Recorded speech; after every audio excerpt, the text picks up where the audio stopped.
prevent good decisions from being taken, that prevent good decisions from being implemented. Give him the wisdom from above. Father, we are looking up to you because only you can help us. And now we thank you for those in authority, in every sphere, in every department, in every area. Grant them wisdom and deliver our nation from wicked people in authority. Deliver us from evil men who will sit in places of authority and do evil things. Deliver us from vampires who will drink the blood of the nation and leave nothing behind. Bless our nation with good leaders. And for those that are there now, we thank you that you are helping them, that your grace and your wisdom is given to them to lead us forward into a good and a better situation. We give you thanks for your great wisdom that is now released into this nation. In Jesus' name, amen. Ghana Montie, Ghana Montie, Ghana Montie, Ghana Montie.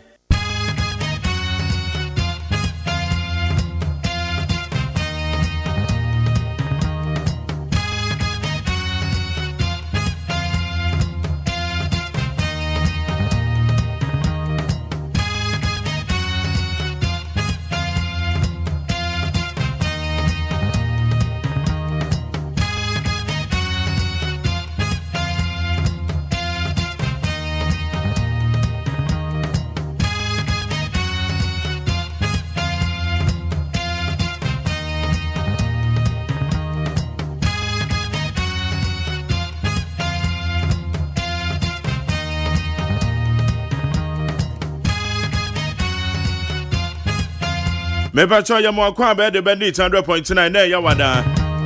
Ene ya 23rd October the year 2025. Ya de radio sese wabo ye ho ba oni ede eche yen. Ode na eche yen die. Na ya sedan kuto ni ede be ma na wate. Ana da bia da mekasa se wo sore na se wo nkwa. Moje di ofrusan wo di padua ni mu. Na menua wo ahoɔdene a na ya sedan kuto na se ode manyame. Ede be biem na aka. Odi awokwe pa dien pa na aka wo a aba ma ne wunya bi enye se woda yaresa bia ya hange wonan wo wiem enye se wokwe e bia woda prison bi wo wokwe enye se bia ye kasa wonte enam se wato anana no monse edo nyame aye wadom wasore wo nkwa e wa hoden moja di ofrusan woni padua no biemu a edien pa ni nhira a echenwe utimi koba utimi tene men na mfo se yehia ye so chale me ko tene aba amafo tene a wutene bi edebe pa ni nhira a echensa de ewe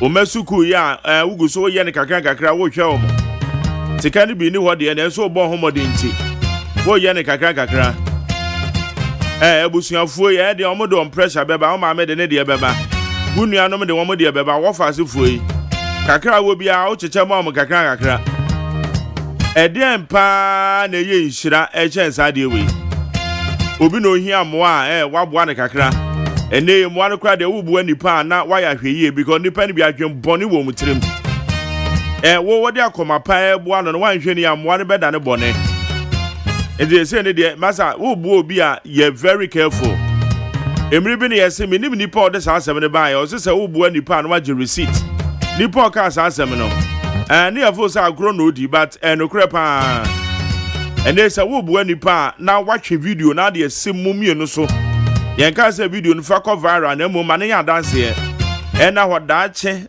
asem nti ese wo bu nipa na aye huhu se nyame anso yakoma ma yemu bi na be den se ye be bu nipa because nipa ya bu nipa ma wo mo de bone atua ye ka ana eto da bia wo tena se dwen ho de o se erade na mekra den aden na wo de akoma pa e de be bu nipa na nipa de bone ebetua wo ka na so ni nyina mu no nyame kurekure mu ete kakra na benya na wo de aboa esimesi ya obeba ona ase se wini bia enye by force so that say Emwa bi no pa enye sika nko a se emwa bi no pe ubedi nanim akọ ba bi masa obetimi ana waye se wuntimi a obi antimi nche wuntum because nipa nye nipa binom ama ye hu se masa ewiase na ye nam no won ewiase no enye easy ente ne nyina wo ye ne kakra na enso ne nyina mu no wo ahoden ewo nkwa ede na chen inhyire bia na nkaminua obepese obenya meda sese wachi mafidie na dia 2 need 100.9 adwumade ye friend Ghana Montie me ameti adwomu ha imidin ede McJerry OSEI AGYEMAN mene maboafo ye kwadwo dame ado the producer abena frema bankro ne nana ya osafo wo mu in charge of the social media handles amasancha me kwabena mafo aka Constable 1 one eye mami akosi etonam wo mo ene ye newspaper reviewers so betena say na de obonkrata mu se no amon ye mu adwuma mewo eye achu agbona na jare na na boaje wo mo na ye engineers wo mo boa yen ye wa ha ada sankroma nso eye in charge of the electricals eba cho wo mo na boa yen a ye de dwumade ye de bra wo di 100.9 na mom agborofo na ese me recommend wo mo anamitimi acknowledge omo yie eye me boss e friend Kwasi Aboaje oye me channel manager ono ena oye me supervisor ena eye Dr. Faradexen na executive producer fully supported by me general manager Kennedy Asante Osei Esquire womo na eboa me a ye de dwumade ye de bra wodi 100.9 na wo a wutie me wo a wo hwe me ewo ye abe Fontaine man so mona mo ye eye the majority mo ye from the mighty majority mona mo do so pa etemo so na mo madwumadie ye kese ye da masepa nyamishira mo wa wo hwe Facebook ni 100.9 FM nyamishira so wo YouTube channel no so a wo so despite media nyamishira sanran so ena mo amote yankan wo radio ahodo mu any other streaming platforms you can say God bless you for tuning into Need 100.9 listening to your man, your super duper man McJerry OSEI AGYEMAN ya wa be for the town man so ho enra attorney general ebe press briefing eno ne accountability series aben di aba oba be chirechire mu cases egu nanim oye ho adwuma ene emanfo according to attorney general no osusu se womo awi o man sika ana o mafa kwan bone so ede enye sika akototo ajapade according to attorney general Samuel Road to yedim enam so ma ye ne titiro eye CEO de ma Ghana National Buffer Stock eye Ora Hanan baba bonti amba be yi ne ho ano eti ensam no yebedi ho komo ena no pay ye kasa so eye MPP eye presidential race na flambership position race no eno so wamugu so pa aye kasa ento abono so no womani abra je se womudi agina womudi atata mu pa ensam so de womu kambi ensam poro womu kambi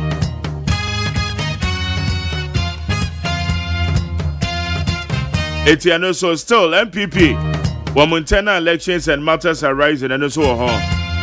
Now say Osha economy no to say Sir Mabo Mania say me say Nyankopon ya madoma na say 24th December etomia Mechere eye ministers a womabo mo modern pa ene wo so a wo mahwe agu na me asese eye John Dramani Mahama na memui oba ye since 7th January ebesi eye December 24th me asese na macho said ya memu no eko eno ne nyame ya adoma 24th December na medi se adwuma no e de 24th December ne de amu nyina mo meka me na muntie me so eye madwen kirem assessment ewo mampanyin John Dramani Mahama eye na so afo ho any appointments akodo a odi ama the titiri wo ma ye no omote Ghana ha enye wo ma e wa ma no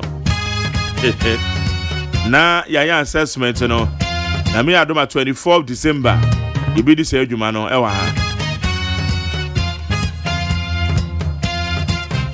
ya wa be for town man so ho ye be hwe the trending stories the obokrata mo sam no so ho eno mame akosu eto na watena se dada ne amansanchia me kwabramafo mo de bebreen no sia ye be copies 104.3 kasi abono de di ho ne dia brown na mom sabre dia ye fa se dey ye fa ma peacefmonline.com citynewsroom.com myjoyonline.com check out ghana.com star fmgh classfmonline.com any other relevant news portals one of the boy ya be from the town man so ye dey samahodo ye dey bread with it 100.9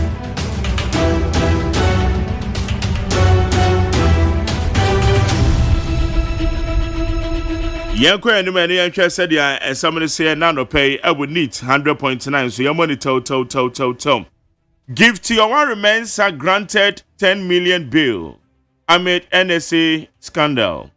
Former Deputy Executive Director of the National Service Authority give to your one remains has been granted bail in the sum of 10 million Ghana cedis by the Accra High Court. Ebusia me pacho eye gift your remensa gifty obi o menyonko pa gift your remensa na ono na akwakoba se ensem bi efofore no ewo eye National Service Authority aso eye bra no ye Deputy Executive Director na no na eye Attorney General omaboabo no ama no a womode akwakodan Accra High Court ije ho ne beti nsem no mu yie. List of multi-million-dollar properties linked to former Buffer Stock CEO AG. Attorney General and Minister for Justice Dr. Dominic Ayine has announced that the former Chief Executive Officer of the National Food and Buffer Stock Company, Abdul Wahab Hanan, acquired several high-value properties with proceeds from alleged financial crimes. Ebusia Attorney General Enra Ebra Odene Samedi to Ghana for any Doka ne say kane National Food and Buffer Stock Company. Eyo penye kese oda no CEO ye friend no Abdul Wahab Hanan. Wato ejapade akakraka ejapade a nebo utum se koyie ubotom enye deep a ubotom nno a untimi nto. Na no no susu se ofa kwan bone so na odi nye se sika na odi toto ye nti se ejapade na waliste no ye be wo boss se no kure bi nso wo mu a. AG's claim against me untrue. Ex-Buffer Stock Company boss response. Abdul Wahab Hanan Aludiba, former Chief Executive Officer of the National Food and Buffer Stock Company, has denied allegations of corruption made against him by the Attorney General during recent press engagement, describing the claims as untrue and deeply unfortunate. Ebusan de ababeto dwane se eye Abdul Wahab Hanan enkane na eye said American no ono no ye CEO edema eye National Buffer Stock Company ono so de ababeto dwa wa tro se dewe ensam Attorney General kafa na woni nyina enye nokre na emom ne de ne se ohwe animu se obenya ne bre ewo court na ho na onokre bi a ode betu dwa. Anti-LGBTQ plus bill hits snap after removal from other paper. The reintroduction of the controversial anti-LGBTQ bill in Parliament has suffered a setback after it was quietly removed from Wednesday's other paper. Anti-LGBTQ na mrachebe fodu ediako Parliament no. Enro omoko ye te se omo ye ho adwuma no ma mfa nto order paper no so order paper no so ye krata mrachebejafo no mo hwe so na da biara da no mo didi omdwuma nti se bibi ne so a wo mutimi nka ho asem eti wo mo hwe mo na je se omo ye afrim. Scrapping 1D 1F undermines job creation agenda. Afenyo Markin, minority leader Afenyo Markin has taken a swipe at the government over what he described as a lack of serious effort to tackle unemployment, particularly within the private sector. Ora Afenyo Markin said 1D 1F said the ayaye ne basay. Ose say yesi ye be ye free hwa. Ebe ha dwen na aban unemployment situation na wamafu eni adwuma yo na aban so bepa adwuma ma omo no eba ne sana ebe bibie wo ho enti ete se yetimi hwe na yehwe ne ye ni titiro ye 1D 1FE Ensamakodo amede bra we mede mu asede ma peacefmonline.com check out ghana.com Star FM GH classfmonline.com any other relevant news portals Star FM Wamada Roma and I yedi abe fonte town man so yedi samakodo yedi bra we need 100.9 Besra pa baby a wo adwen chere ne be fa 02011627746 02011627746 ehona wo adwen chere ne nyina be fa ne akenkan na yedi ama we need 100.9 meaning the Mark Jerry OSEI AGYEMAN Mami akosu etonam watana se yeke jano ediego metona mache Mike Jerry Mejoso now to say na that's right nyame adom bako nyame neso abonu yopo kama you ko yo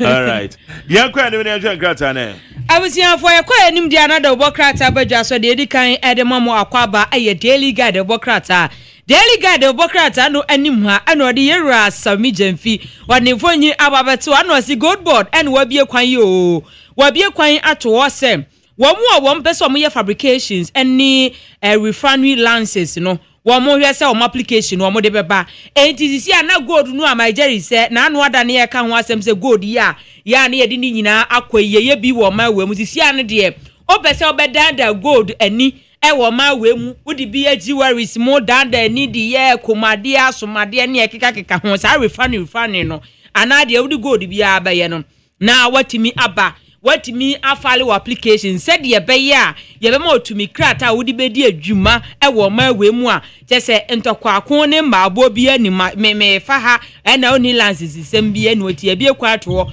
se wo aniswade hu se wudi gold ebedi dwuma de ane se kwai na gold board ene won kodi nsa woso Daily Guide obokrata no anim ha ana ode ye maame gifty oware mensa woni fonyin ababato no se NSA scandal no wo mo kire mu se ye maame gifty oware mensa wo mama no 100 million Ghana cedis bill ya Daily Guide obokrata de ho ama ne bo ede aba bafa stock wo mo nsem no apagya ni mu no aye 78 million Ghana cedis ye se aye attorney general freeze wo mo asset wa freeze assets ma kanisi wo ya wo bafa stock yewra Abdul Wahab Hanan ya chese wodi ne fonyin aba Daily Guide obokrata enso ede ho amane bo ede aba na Daily Guide obokrata no animu ene ode Alexander Fenyoma ke no ode ne fonyin aba beto a en wa hye ne chepa na said ya se wodi serious no as usual ena wasi domkuma wa mrahye bejefi no omode ato aba na nim sem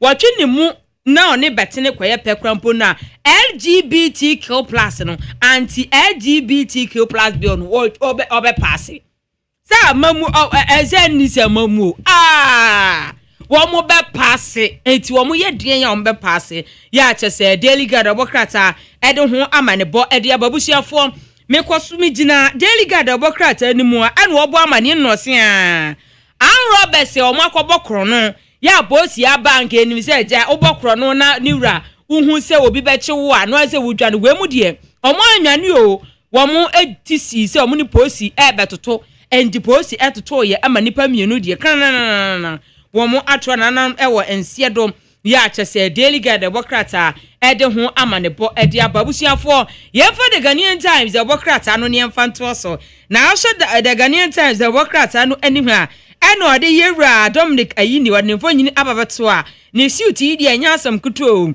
suit na efe pa he suit no blue wa bonnet tie blue in a white utim so oh we dear tade yi efe pa na wo share the Ghanaian Times obokrata no anim hasi a ana wode aba ana wose ye nke yakomantu yeyem attorney general ana ede to Ghana fo nyina anim se wo mu adi oman na wu oman ni sika bi ede hye omo nsa so omo hwe so yie ya wo mantimi ahwe so ya wo mu aize eye niema bi ensem fata sika no ne enwo se omo de ye wo mu eye niema bi a amfa kwamu no o Ghana fo enka yakomantu yeyem ye didi a yes ye mu relax wose wo mu bechi o maso o yo de beba so wo wanu eye attorney general me Ghana fo enwinwi kra oye abandada mu asofo abawe mu asofo ne na se watimi aye sika basade a ene to wo ase wo ba wo so se kakai enti Ghana fo enka yakoma to yeyam ya Ghanaian Times abokrata ede ho amanebo ede aba na wo se the Ghanaian Times abokrata no anim hase a ena ode o mampanyi John Dramani Mahama fo nyin ababeto a ena wo se de be ya Ghana ye airways no ye betimi adanda nini atimi amana timi agane na so nti no o mampanyi John Dramani Mahama se be bi edu no wo mo public private partnership ba be koso die mu oden se de be ye betimi aboa na afei Ghana Airways no atimi akonanim ya Ghanaian Times abokrata ede ho amanebo ede aba na Ghana Statistical Service ene wo mobile man no say informal cross border trade eno a hit 7.4 billion Ghana cedis war 2024 for year fourth quarter ni mu a ya chese the Ghanaian Times abokrata nso de ho amanebo ede aba na the Ghanaian Times abokrata no anim ha na obo amane no say long term inclusive national development plan no ya denedi ya chese the Ghanaian Times abokrata nso de ho amanebo ede ababusia for Times abokrata no mu na mewo eno no se kane NSA Deputy Director womo amane bill sika ne som 38 million Ghana cedis 38 million Ghana cedis won the case ni who the Ghanaian Times abokrata nso ede ho amanebo ede ababusiafo yemfa the Chronicle the abokrata no ne yemfa nto aso na the Chronicle the abokrata no anim ha eno ade onmonyamfo Alexander Kwamena afenyoma ke onifo nyina ababeto a eno waboni suit and as usual we this serious eno say twumutumu bi ono aye it say wase abisiafo mo fanche na wase ejade wa ye sana Chronicle de abo ose twumutumu bi ono ejade wa ye ama mampanyi John Dramani Mahama na wase dom kuma no ese o mampanyi John Dramani Mahama pew won pew wo mo be force na ama na pass bi ono twumutumu bi ono onya honko wo be pass wo twini mu ni betene ye pe wo be pass say wo mo be hye no kete ama na timi pass bi ono ya ta say Chronicle the abokrata nso ede ho ama ne bo ede aba na wo hye the Chronicle the abokrata no anim a na ode yera sabi jafi wo de fo nyine aba gold board chair oda asing na wo say gold board no bi application ato jewelry and fabrication license no asha ase de mu odin enti esre obi a wa wo pe license no edi juma no wa wunim as usual o ma bi ato wo ko na ekọ oso de wo de ekọ ya bibia nkoyi enfamon na Chronicle the abokrata no anim a na say land garden sensem ya land garden activities sensem ya na posi atwe enipa mienu ya wo mo national security omo operatives no omo de omo akokot ya te se honsem so eda ase a the Chronicle the abokrata de ho amanebo ede ababusiafo yemfa Daily Post the abokrata no yemfa nto aso na over Daily Post the abokrata no anim hose ya wo sha hase ya wo de omampanyi John Dramani Mahama fonyin ababeto a eno wasi omampanyi John Dramani Mahama na wada new infrastructure vision ya ebeboa ama oman no atimi akonkan we 2057 ene ewanim pa infrastructure vision enya asem ketwa ya Daily Post the abokrata nso ede ho amanebo ede aba na Daily Post the abokrata no anim a na obo amane ena wo se wo se eni se MPP amanyoko no enfomsuo bi a wo mo eye nam so ma 2024 election no wotimi edi entwo no ana se abato no wo koye ankoyi amomo no wo mo hwe se amamuo wei emu asoafo o mo nye sanfomsuo na anti appointees no mo nya crowd se mo bebu atwuma na sanfomsuo no ebi emma mo so ya Post the abokrata de ho amane body aba gold boss wo da de rasame jamfi eno se gold board announce abiemu ato wo se eye application for jewelries and fabrication licenses no omo bie say krata mu ato nti bra na be fa bi ya Daily Post the abokrata nso ede ho amane bo ede ababusia for Post the abokrata ne mu ana mewo ena wade former chief executive officer wada National Food and Buffer Stock Company ano Yera Hanan Abdul Wahab edaha wone ne yiri Pfizer Seidu edaha ena wose Osha case ya wo modi abo mu ya. Efa 78 million Ghana cedis ya. Wo mo ensem da na mo say Attorney General wa charge wo mo one ne yere. Wo de santansa no wa charge wo mo asika e de wo mo triso. Say wo mo susu say wo mo anhwe sika no so yie 78 million Ghana cedis. Eda ha ya post the workers ade ho amanebo ede aba. Na Daily Post the workers ananim ana obo amane no say national service scandals no. Wasisi ano na no 2.2 billion oh. Hey, 2.2 billion Ghana cedis. Attorney General so ede ho nsem aba. Ya post the workers ano ebo ho amane. Na busiafo yemfa the Daily Democrats. Daily Democrats no say tension pa na actually wo ho lorry station. Ni nyina agina anka ne GPRTU executive o share court directive bi a ye de man no wa buso ya chese Daily Democrat den ho ama ne bo ede aba ye be copies ni akofa no nsia kase ede abramo my Jerry OSEI AGYEMAN atenase Abono nsia peace 104.3 FM Sunni oman maya mamwache anopa yi kase abo ayensa kan na bredu a yede bremo no na kase fi peace FM so on kan sign am okay 101.7 nit FM so 100.9 ye nyina ye wo ship house abeka junction e won kran e na fe hello 101.5 FM enu okumase adum enu achi radio stations bebre na agi kase boy omde pete e wo Ghana enya brochaman bebre so ye domo etie ya no pay ensema ye beka nyina wo peacefmonline.com GhanaToday.com. Na kaseimu ensemu a edi akotiri bi ene se Attorney General aban lawyer pani di ababa tudwa se adwuma wo yo no mampani mpo entimi enhye no se onye bibi dabi ode ne kwadie ene fan yo ene esumomen enwumasua hukuo bi di ato aban yanim se sa computer placement no asese enwu di etire ene nkonkwo kosie no minister ne kan wonye ne ntam na manfo esugu woyem ononyamfo osahene Alexander Afeyo Markins edi atudwa nasma woka nyanse waye krado so obebo aban na galamse ya ayo hawo no yakwatia yakwa manoni nsemu a Nigeria de dasram enche no wate se tanka ahwiase na no de bio na asensie ya de mobile kwa kopie mu obolu pomo ewo abibimemu ne Ghana ha nyankopon ya adoma CAF Confederations Cup no Kumasi Asante Kotoko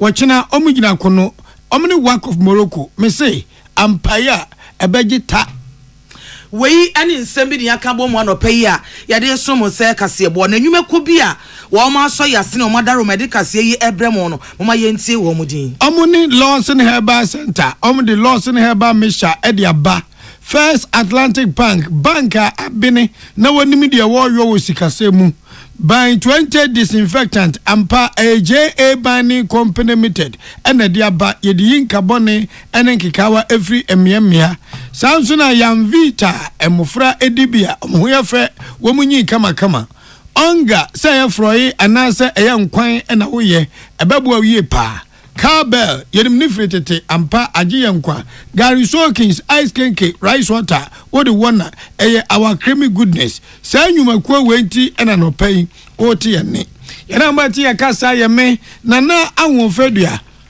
asuna piesie nana achenkwa na minumbremu wodi ankan kwa me yeboa enafi ajuwa yeboa eje afi kase nmu nsemo ankasa no enie Ghana National Education Campaign Coalition eye ekuo no mo de nsem bi apiedwa ni nyina afa computer yes afi bi adura de eno na chiche suku ema ye manu a wo mo konto so suku no metre computerized school selection and placement system no ho asam no mo ka no mo se kamia se aye kotobe kumba ade ne yede baaye se emfa yedie ni pepepe yo emra na se wi ase na fedie akoye bibi ye hu ne tie ne nkon kwakoze nti wosrepa se Ghana ban so for hwe nwasua so no won tu ne nansi asemi su ni tententem na ne mu ya no won san enhwehwe emubio coordinator ye odasa ekoyi ano and di ade oba Benis empere jache ani santrofo ni priest kasebofo ekasa en wodi tudwa se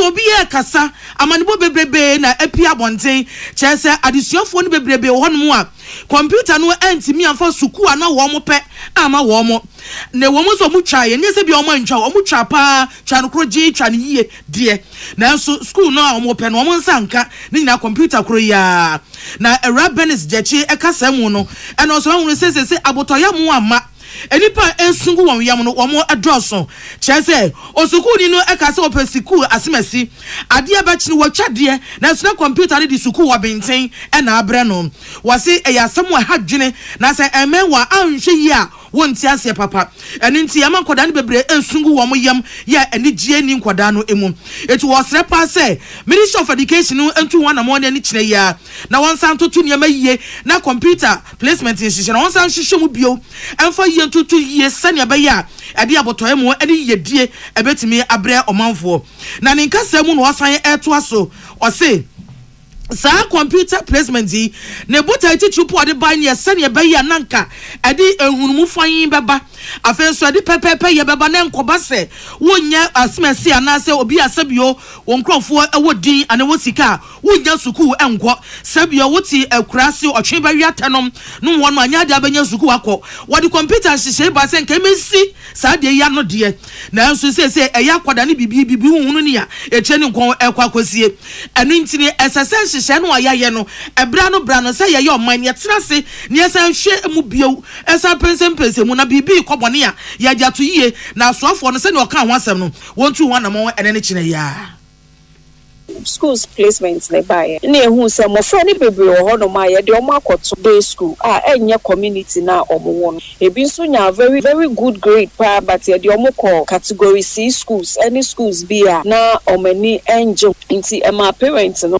very worried and na 3 weeks after placement na still na o hwe nipa a good not ho still na omo nya school omo hwese e besi some school ni pressure parents ni ko no na eno na ankoyi aye hwesenka mpenifo be hwesenka ni mani ya no mo ma ye ntwen se acho social na wie ansa no master nti omo hwe gaps na e placement mu nyina right from now on mo freni nyina nye school wie pe omo sase no mo hwe ni ekoye ni ankoye no mo tutu ni nyina ansa na school number ni pa etire ka say Ghana National Education Campaign Coalition coordinator wadano na onkasa nweye na se mo asande to Ghana Education Service any Ministry of Education ni mu no ene say asesa ukọ computer hihye no me check computerized school selection and placement system no so komu a ase entokuro bi de dam ekwan bi de dan hanwa enti sa kwan na de dam no mo nsisi no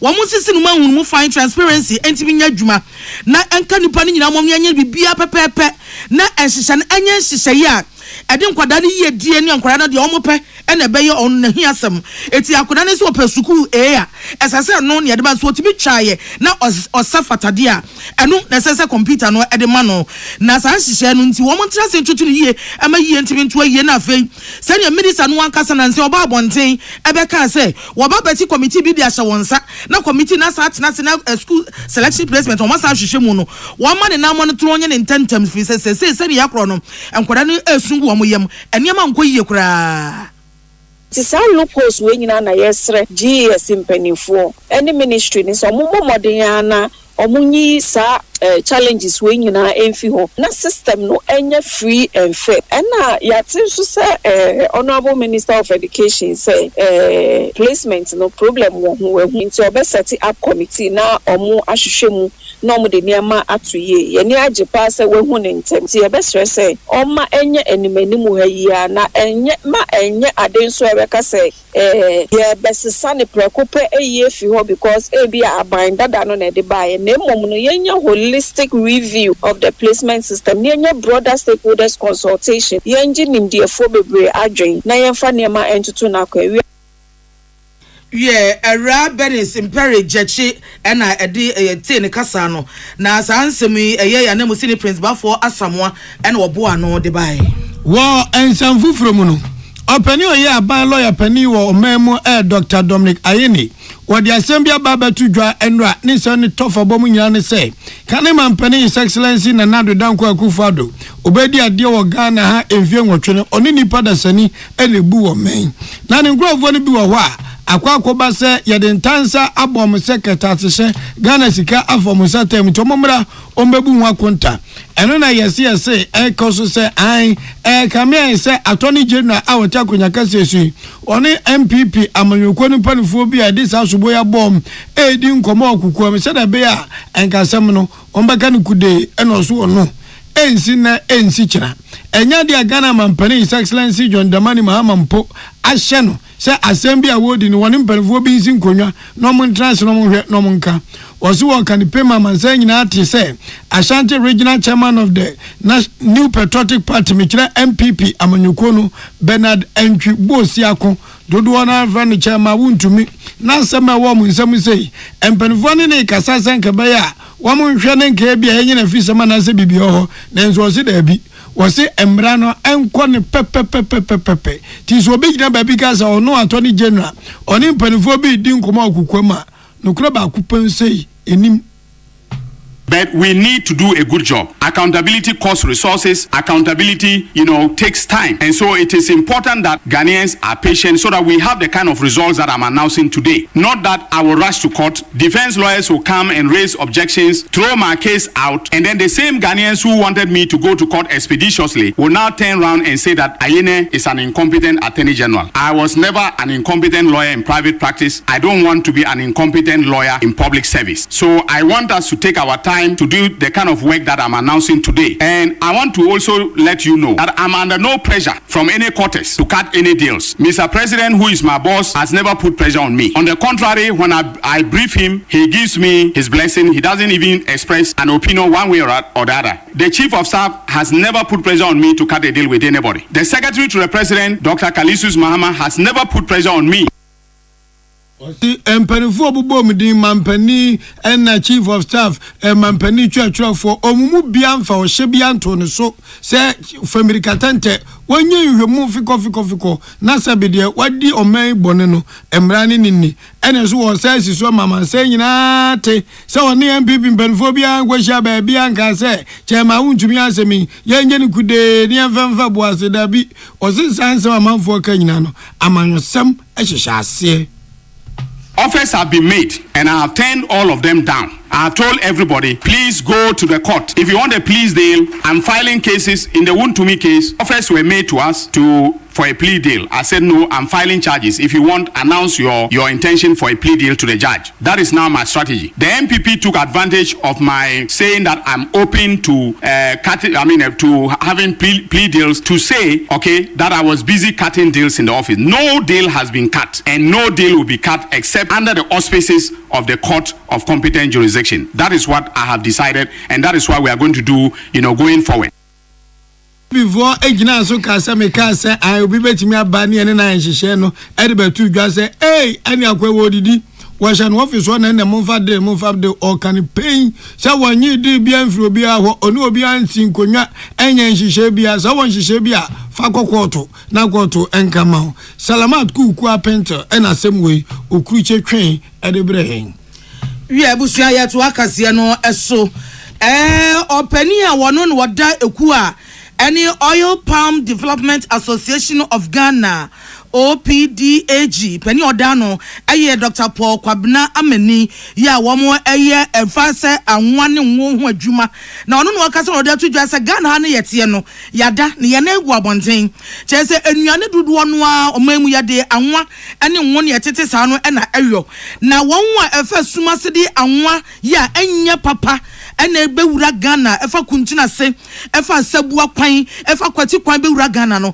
womo doso papa enti anwa bebregu Ghana dweso a ye todie ya enye emfa kwan papa so emie hunu se niam ede fra yo no eye enkum nipa emo yade nanso nipa bia fasumase akofa ba ya manfo so etodie na yade ahosomogre ekoso papa wo Ghana ti so man na amfane nan ensi fom entu wana mo de a ene akokoma se aso yade ahodo ede abegu Ghana fo eso na Dr. Kwabena Amani ene di sansemo etudwa ene o chiemu a Say, and why ya friend is a vegetable oil no ahodo bebre abegu Ghana jaswa ni nyanam esumu kwan mu ene ba be pie oman Ghana emu wase ye wonwuma so so frafra eye anwa eho adwuma ne nwonom ewo oman yi mu wo mo susu gusu ye adwuma no wo de oman ne bra ne cheche won wode hihye ne nyina ye adwuma frenchim wo hwe se niema ode ye no aye ne papa enye koto bekumba unni menya ekire yade eno ma fa adwuma efo no mo ye adwuma na enso so one dear nya papa no ane bo fofofo no wode na musuma se be pie Ghana dwaso eto no abo mre e mama fo tugu so to na won a eti Ghana eye ne papa no wo mo so nsa gwo muti na se oman no anasa ban entu won na mo ensi sa de ya no a kokuma se Ghana adwumafo be se opepem ba ko ne achi a oyire ho adwuma na o mo ye no kokuma se o mo nyina adwuma abon won mama ye ntie ensem ne bi. Now, as of today, 90% of MUA Biana will market to Adina and near one Yasmogo. And I see Yafa Kotiquania. It's me intimate toy. Young wanted big company like GOPDC, Woma, Nopam, all the big companies are in Omu Produce, Frito, Hayat, be so your case oil. Market and product about now, young time say, your industry employ close to 1.2 million people. It is only to me. And then unemployment straight investment are binding good in a waste investment are private people in this in a waste it's a idea a higher be na you say muna mbetimi aboy muna mbetimi abodaru ama oman no atse ne yakosuni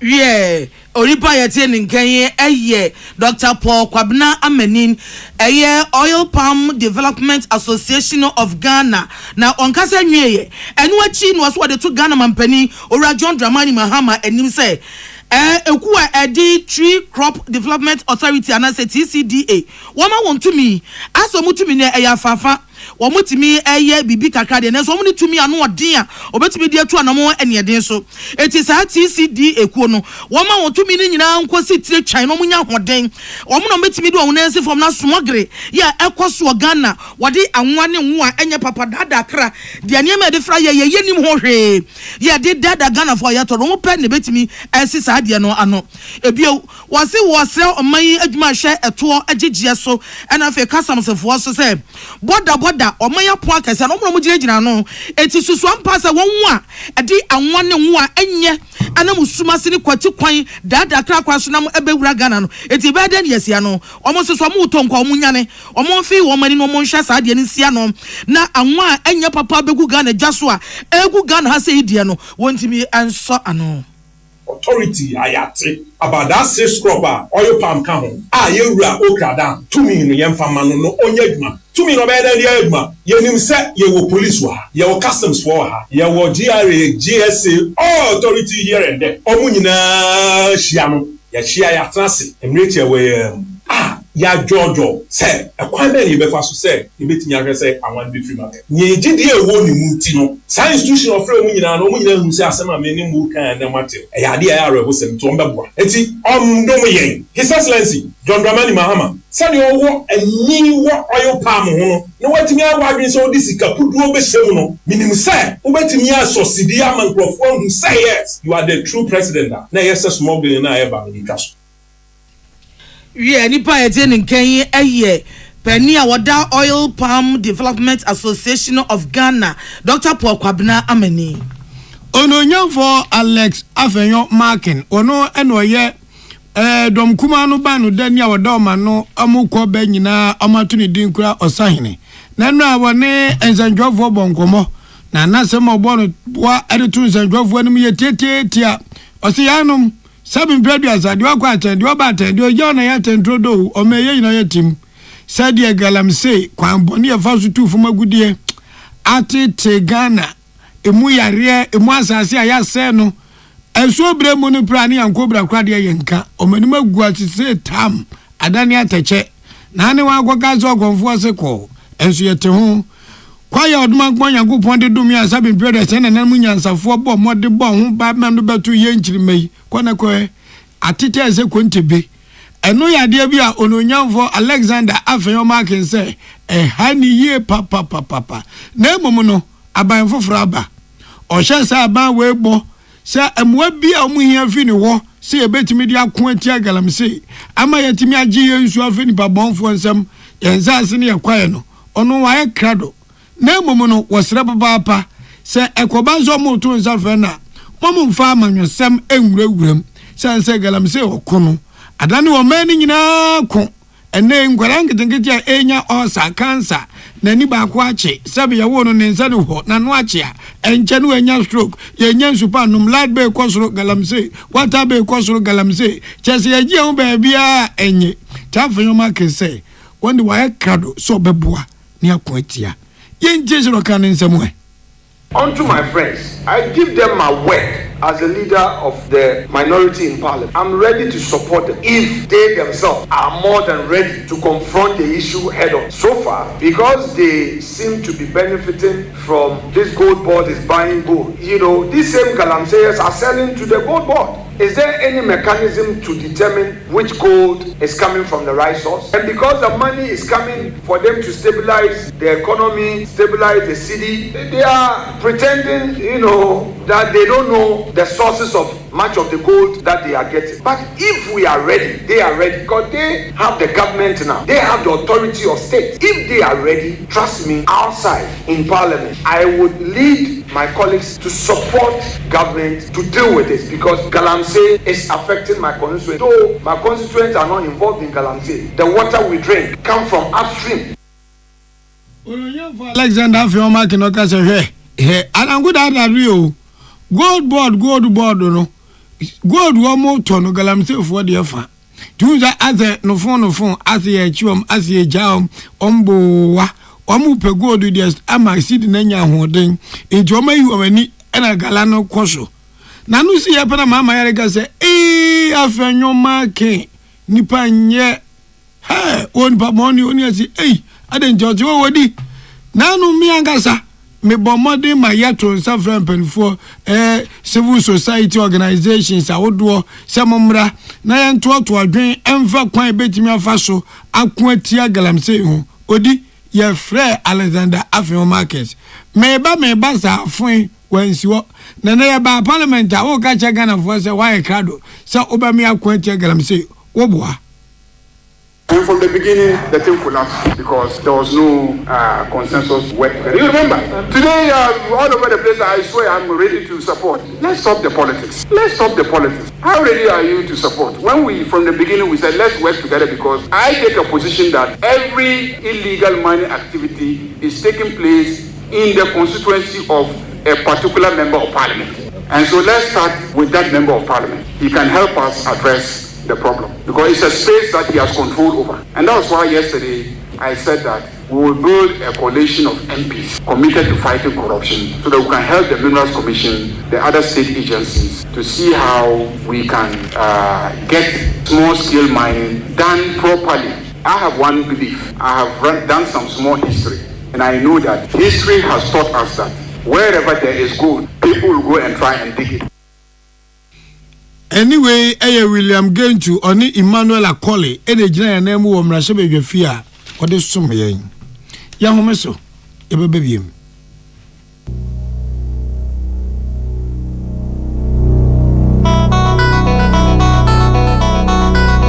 Peace FM.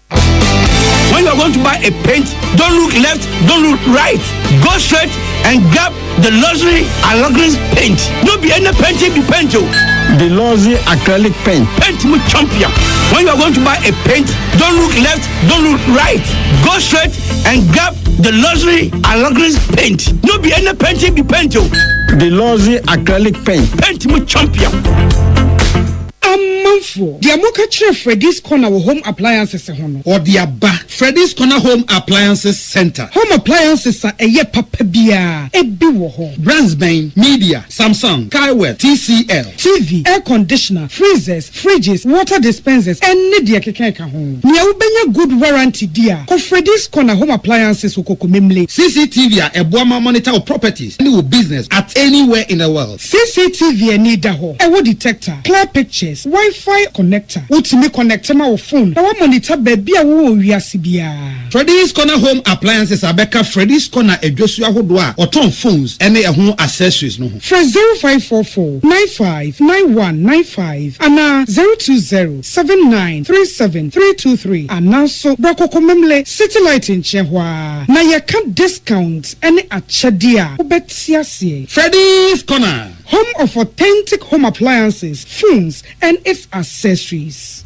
So wakoma ho hyehyew ana ebo periperi de broni kan hardware no a e de na se woye na se woyam so atim so e wo be pack na farmer Martin's liver salt achira kwan entem ehwie nsu agu glass mo ate Martin's liver salt no ba ko no na wo de agum wo be hu se ehuru wa glass ni mu na wanom. Martin's liver salt ye won orange flavor ana ba ko so ye plain wonumu a ho beto nemum edi na anu na ho ntowo a ko hu doctor. Herbal and Alternative Medical Hospital Bena Black History and War America, China, Africa, ne Ghana penifo abona baso say. Osaya remo manfoti apopa.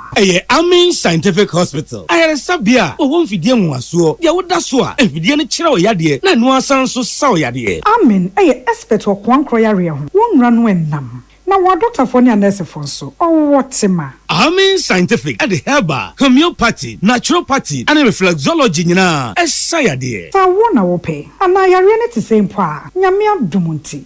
Yare expert. Amen Scientific ebeboama inshallah ohwato na wonso dia dance se de Ghana for ne abrochefo bi dia dance no. Accra Amen Scientific e wodome Obersnet Flats and Alashibinso our Klagon e ben Shaman Road under bridge ope o krabata p frɛ non chiro de ben wo 0245 275254 ana 020-722-9505. Amen Scientific Herbal and Alternative Medical Hospital. Allow Shafi nyamene yaresafo. When you're going to buy a paint, don't look left, don't look right. Go straight and grab the luxury Alagris paint. No be any paint, be paint. The luxury acrylic paint. Paint mu champion. When you're going to buy a paint, don't look left, don't look right. Go straight and grab the luxury Alagris paint. No be any paint, be paint. The luxury acrylic paint. Paint mu champion. Peace FM. Tune it in, turn it up, Peace FM, and rip off the knobs.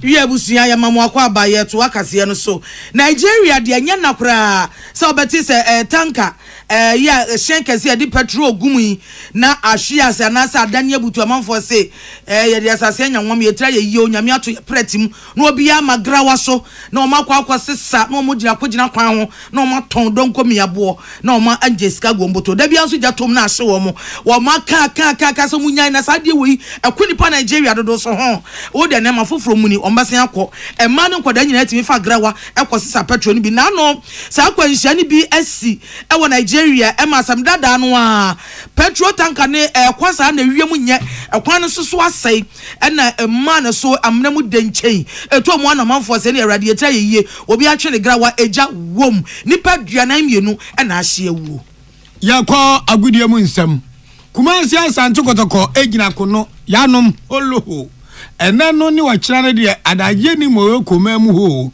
Kotoko nyankwa akodu na eye lawyer Safuduku a ore kasamafo de ma Asante Kotoko e de atudwa se ase nipa bia ma work of Morocco fu enwa ehu na chese wo mu ye hunsa a wo mu enye hukura se ase wo mu ni bo no ba ma won be bodu oni wode la Safuduku se aguro ne fom en kura na no kwasi ada ne Kotoko ankoye Kotoko nya chance bia na nka se ko mu kunkrofo re di first half na ne ko bukam enti se de Morocco fo ba antimi she Kotoko wano e de chete Kotoko ntimi sho mu tu e wo mu kuro mu ho enti la Safuduku se mo bia zuro na yanom azam jama na ehuni se na no gofo ba ha keke ya o mi she Kotoko fo one day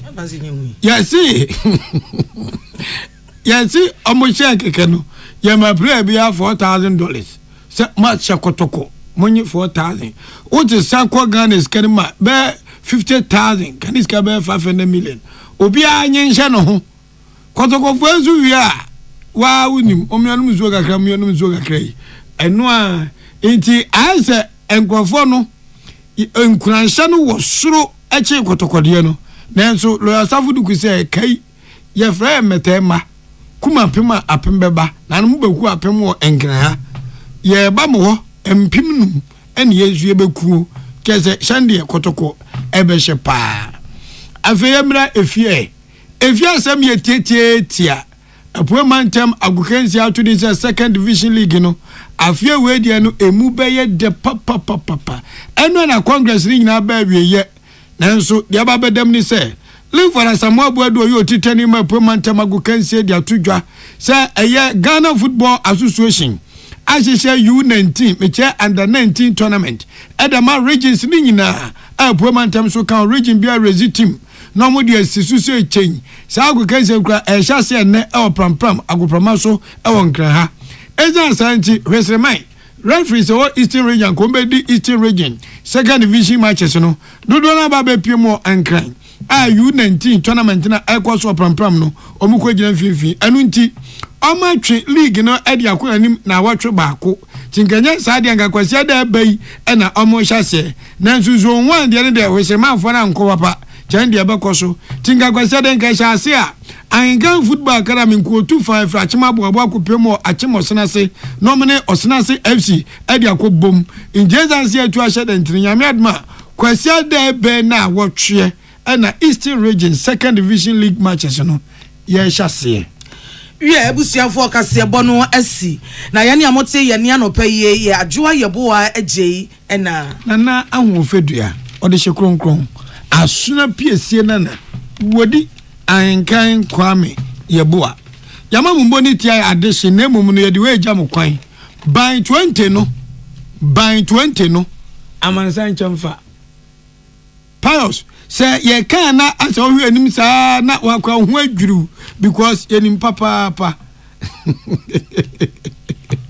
yenim papa say na bosumo no yo mama tsira no pay ezamo yenim say engikawa wo jare ne sink mu ni water closet so ne ade no wo Pius wani nye ho me wanya me mu gidi aka chem say wo de open so do guest house ne wo hwama utimi woda ne ufie inti by 20 disinfectant no yedi twitwi bia me wati yopo JA Bani Company Limited and diaba number ni 0541 808096 0541 808096 odo opebia tua frɛ Yanvita emufrɛ ni Yanvita ha oba te bia pasi ajuba mi hu akwala watro picture ache se ni timi rodo mi hu picture ache Yanvita ti sa system na nkwala trope ajokodo mu kwala biom no ya yini nyina de afri ho Yanvita emufra de no onga ilele ba ma de okofi abomode che woti sankwan hwe ebi akofi na dwale wie na litoro si wase a no me asofa ne kakra bi fato 1 na mo 1 ho 2 wanya katekwan pa ne de kwasu agurade onga ne de wona afa misrawu pa kabe our creamy goodness kabe enye na asamo emra na jokopokum na jokodo mba wiase nche mo kwa secondary school nyina na na ri school bag mu trankim na de gari showcase kabe otim de rice water otim gari showcase ohun do kwa tim de gum ice cream kabe no eko pa chọọchị gasamasam ne kan First Atlantic Bank ebia siga na happen ana me ko ye ahun police bi na wo bi mami bi wo bank no sa mami ri obonde de ko ni yediem First Atlantic Bank de aba say enei refreshingly different ko na no mu ko adwuma ye so a eduro so ba jiwa atrema eye Lawson Herbal Center anom de Lawson Herbal Mixture wo mo de aba se me nyale me ntiapo me ho dodo me adwuma da bia wo bagi leave man bia me nimu no adan me sro no maduro na ho nto enwuma kwenti na mote ye ne ye da mo se ahene wa welcome to Ghana muntie na mansanya so adawro kofiaman homene so ejiji tonton sansan ewo neat 100.9 FM Ghana muntie na mansanya so adawro kofiaman homene so ejiji tonton sansan ewo neat 100.9 FM Ghana muntie Ghana Montie. Ghana Montie. Ghana Montie. Hey, catch it. List ni nie. And you ma beto to dia me baba no ho ade no. Hwem so betumi a. Asew. Now beka. Ya jon to ma miensa duku portmanteau. This way chocolate drink. Na kan wo hwe afibian so beri ni waware ni a. This way chocolate drink. Na kan sia. Asew. Udan kan no tumu ho. Me be mo anu so hye kura de aka ho. Wo hade e wapi ho. O ka sa batete e da fom won. This way chocolate drink. Kra cha be pe baba ware yi. Asew. Ye fi ase this way chocolate drink ya sorry anopa no ne yenom. Ye bi hye fridge nom no se snack. Ye nya hoho a no ne de serve wo mo. Ye didi wie ne ye pe bibia bogu ya de so a. This way chocolate drink ne yenom. Ana this way no ti ano a he se kire wom koko wom prick wom bibia wom ade wo hia ne so se. This way chocolate drink. De wo hia ani so se. FDA ahwehwe se adwede nkratoe mo agye atum se eye.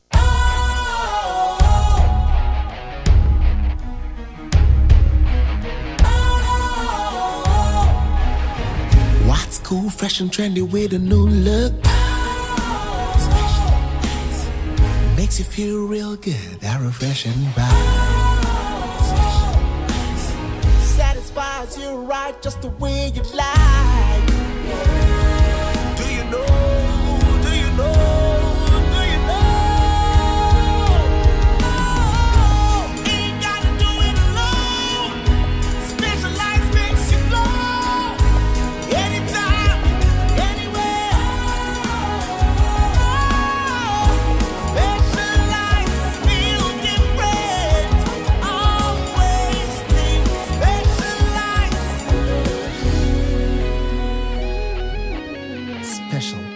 Natural mineral water. Feel different. Think special. This advertisement has been vetted and approved by the FDA.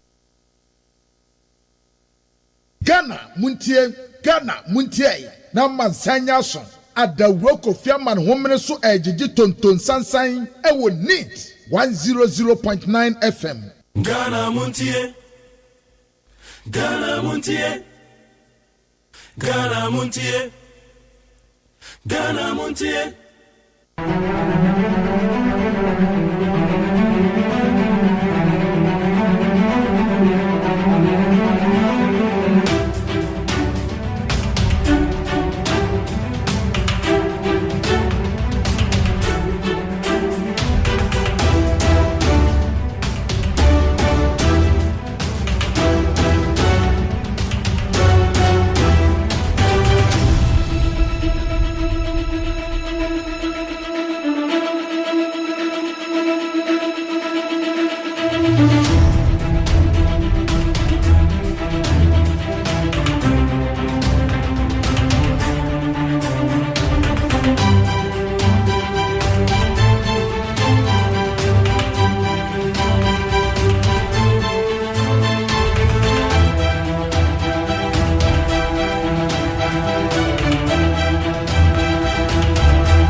Okay, no pay ya mo kwa be de bagana mutie so. Sa wo hwe omre na eye no siana ba pa osima no aduanan 640. By now they me say wesi kwan so nam kwan so wo kwa adwuma m. Ene bi kran so adu said enom de adu dadade. Ene ya wada na 23rd October the year 2025. Ya trans ya ba be adwuma de boy my Ghana. Samakodo wo ho. Education Minister Honorable Haruna Idrisu Odi atudwa say headmasters binom wanya de tie say wo mo jeje bribe ansa na wo mo atimi secure admissions at their school kodai eye senior high school assembly year kan eno te wo mo ba be ye hwehwemo na is it true say headmasters ni bi jeje bribes ana say mere allegations. As Education Minister saw the nurse from normal Yujuma from one idea and ye frame. And Attorney General ye press briefing. National Buffer Stock former CEO. Your friend Abdul Wahab Hanan.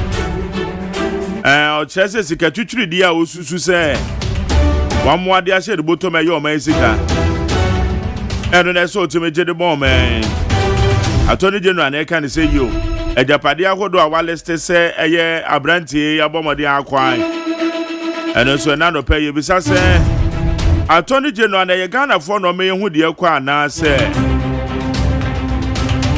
dia oye no mfaso bi eni so kwasan abogana for amane se ye nya abotre na ye no ma ye mount pressure wono so se na Attorney General sika manfo adi ne jemaye no also Ghanaians we should have patience and I'm say criminal prosecution or say enough for more also criminal prosecution enough for and it's here now but do so just all yen kakra now I am more opposition I said I am canon and him say easy but mobile bellman ma be just at the end enough for the Attorney General say enough for to Ghana for yenya botre man to Ghana for so there waken your political pressure and I de mano and I say you no credit say criminal prosecution enough for and so I am politically yen to say the easy and it's Attorney General says some of the two John and they don't come on.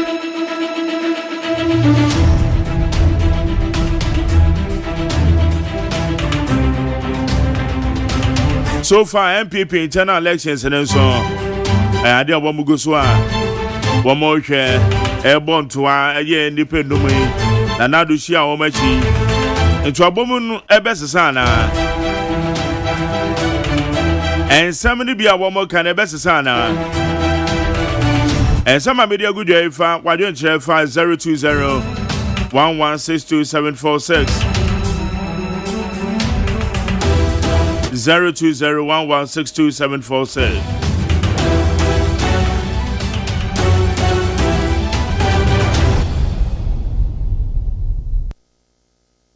Ama sancha me kwabra manfo e wa ha ma me akosu eto na me so e wa atara ma che biem my Jerry Major the baby akoyi ho oh nyame na that's right okay good yeah ubaye ne den won kwano nko ade no wazi ni no aka no nyame nsem no pe ni ya go wi ale na say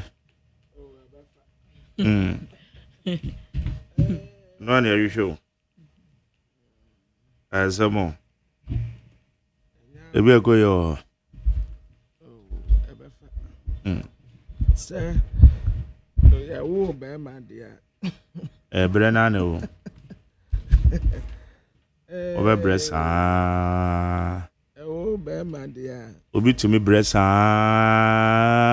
ne wo first ya na yesusa no na mete amati de denum ya nso te tuamu a aya na ehihwa na kenka no baby o say yenyawo be ma dia due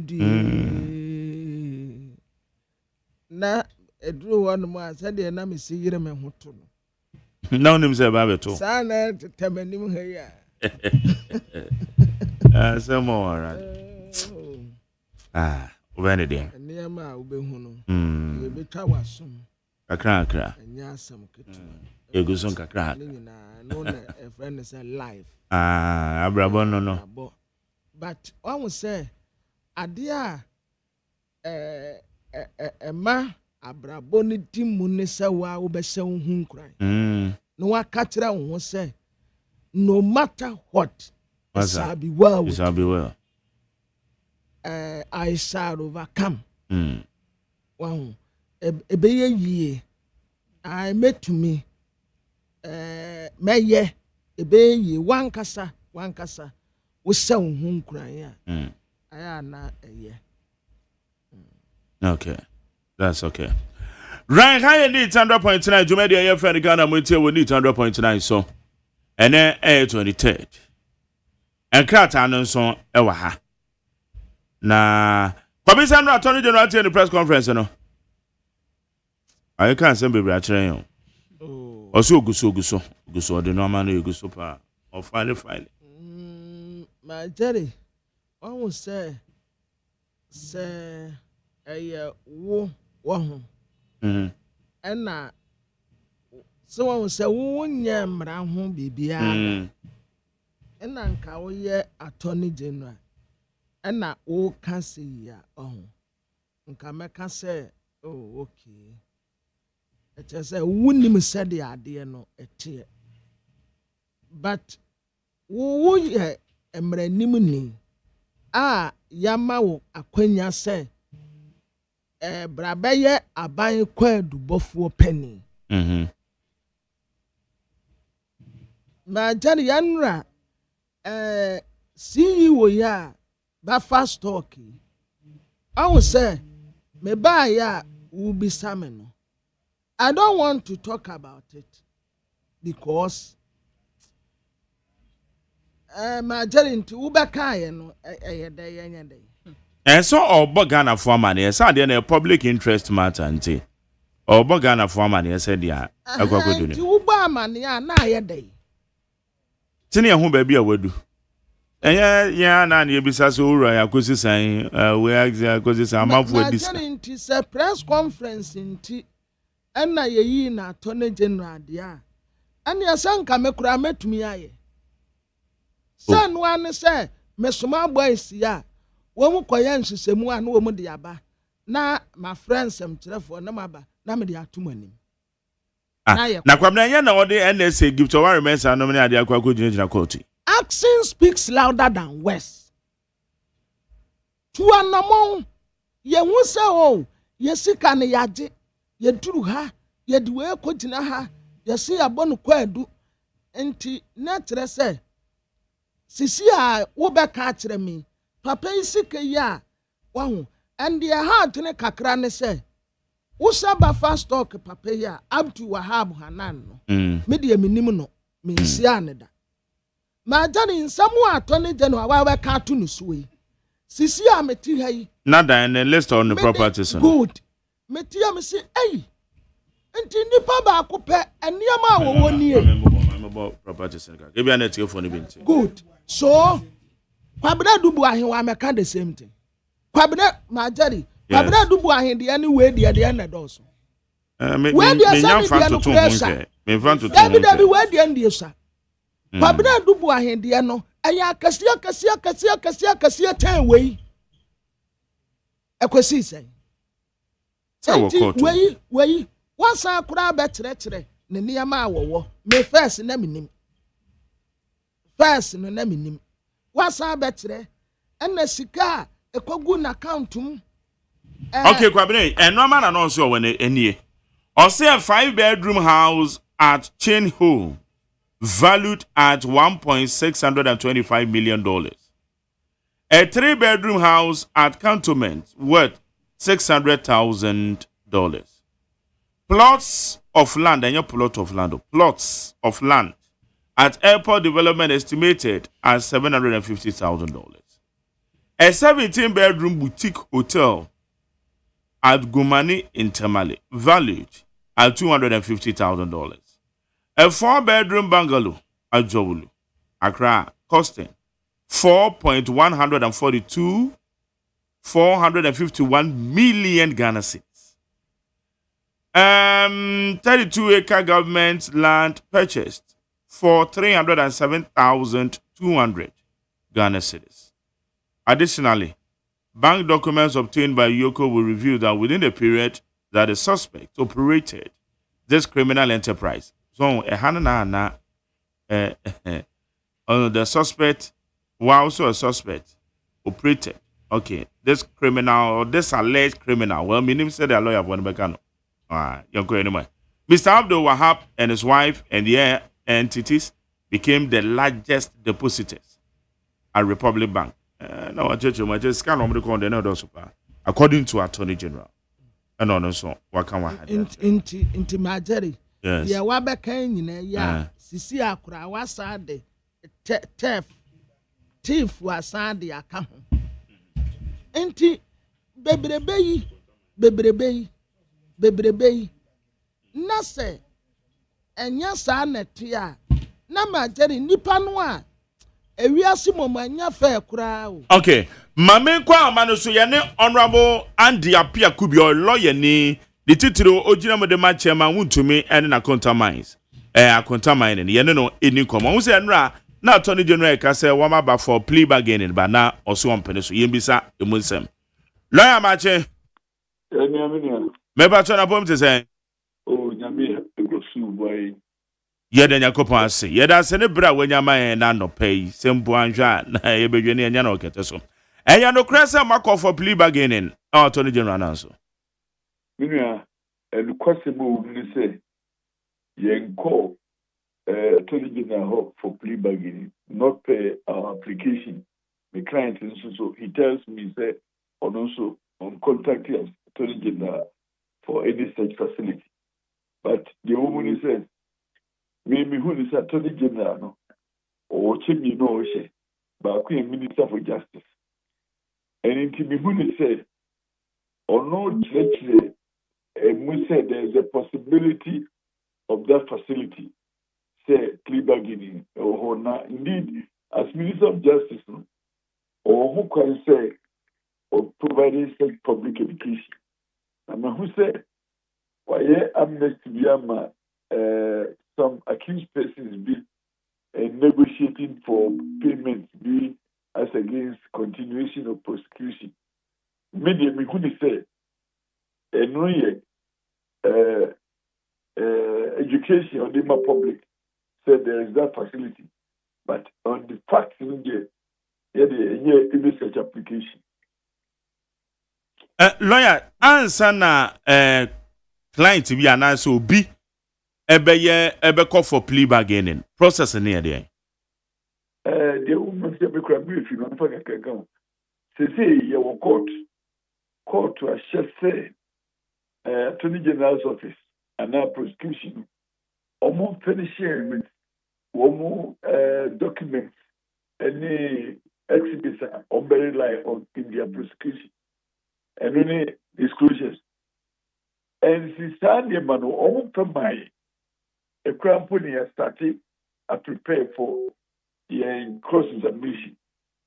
And apart from some of my charge sheets, there is no evidence that a better say pointed towards even anything to answer. And it is too early in the day, ordinarily in a criminal trial, for us to go say a application for plea bargaining. We haven't done that. And say the material meaning a prosecution evidence. Now, who say there is a possible probability, and then we can say, well, in matters like this, we want to apply for plea bargaining. A facility, a war criminal procedure more available to accused persons or suspects. And the Sabria in privy to any such evidence, be a better motivate yes application. But as I told you, William said, Attorney General and Minister of Justice, in his role as Minister of Justice, say in the court of trial, so evidence be under to the benefit of the accused person. He is by law required to produce such evidence. I believe, say, in exercise of that mandate, and or say there is a possibility of this facility of plea bargaining per request. Now, so far. And lawyer, plea bargaining a court and I'm more apply for. Well, even before you come to court, you could go for negotiation, and it's possible. And now, court also, you could pray the court, say, you want to engage prosecution. In fact, in most of the financial trials, you are not court requirement for negotiation, leading to payment of either all or part of the figure no subject of prosecution. That part of our laws as plea bargaining. And in our particular case, yes, sir. Sandy Awoken, and it's won't say number per se yet for the process is FM. A bad in Ben one say won't trigger any of the processes. Na Attorney General betim ya ba bontin ya beka say maba for plea bargaining or no crown one penny so. Meaning plea bargaining application, it must be officially lodged with the court, the court directly say you court negotiation with Attorney General or pre-trial. You could indicate any corporate trial, and I say a negotiation before even the prosecution starts. And no be official communication to Attorney General. Say based on say let it be asked and in court also court order for discoveries. Yes, CMC, case management conference. Case management, and you may identify a nearby prosecution very light on. And sana, time I prepare cross-examination of the witnesses. Almost every year, any processes I discovered. And the case management conference I inquire. And the the official request vehicle Attorney General. Okay. Enti say waka saa enya nokre no. E dey na mo be. Oh, we may focus no on the case. I will not be distracted by this populist conversation. No. Me with the discoveries. No. I will have to study and prepare me cross-examination because don't forget, in criminal trial, the duty is not to prove anything apart from working on the evidence before me in trying to find whether or not it can support the charges against my client. It's more of review and interrogation of the evidence of the prosecution than establishing any non-culpability. And he may get distracted by this populist noise. I will concentrate on the case as and when I'm served with the process, I will deal with it. Okay. Now, so far, so which Attorney General said they are presenting the case or near amount for the for cases are oh dear chia bepacho say na etedemawa being a lawyer? Minim say anka niyi munidi anka Attorney General Bettina disease from discussing the substance of the prosecution in Republica and that is what we all expect. You could describe process and say, Ebia, my charge we for say, na just say, Beko court, and I court, Jen say, yes, several discoveries, this Nayam report, this without more. But go into the substance of the matter before the court, that is prejudicial. And then, this is a question. You could describe what has happened, the process, but going to the merits of the case, and the contemptuous of the court, and the Marginian said, Sadia question no dear, keep it to me, a bit.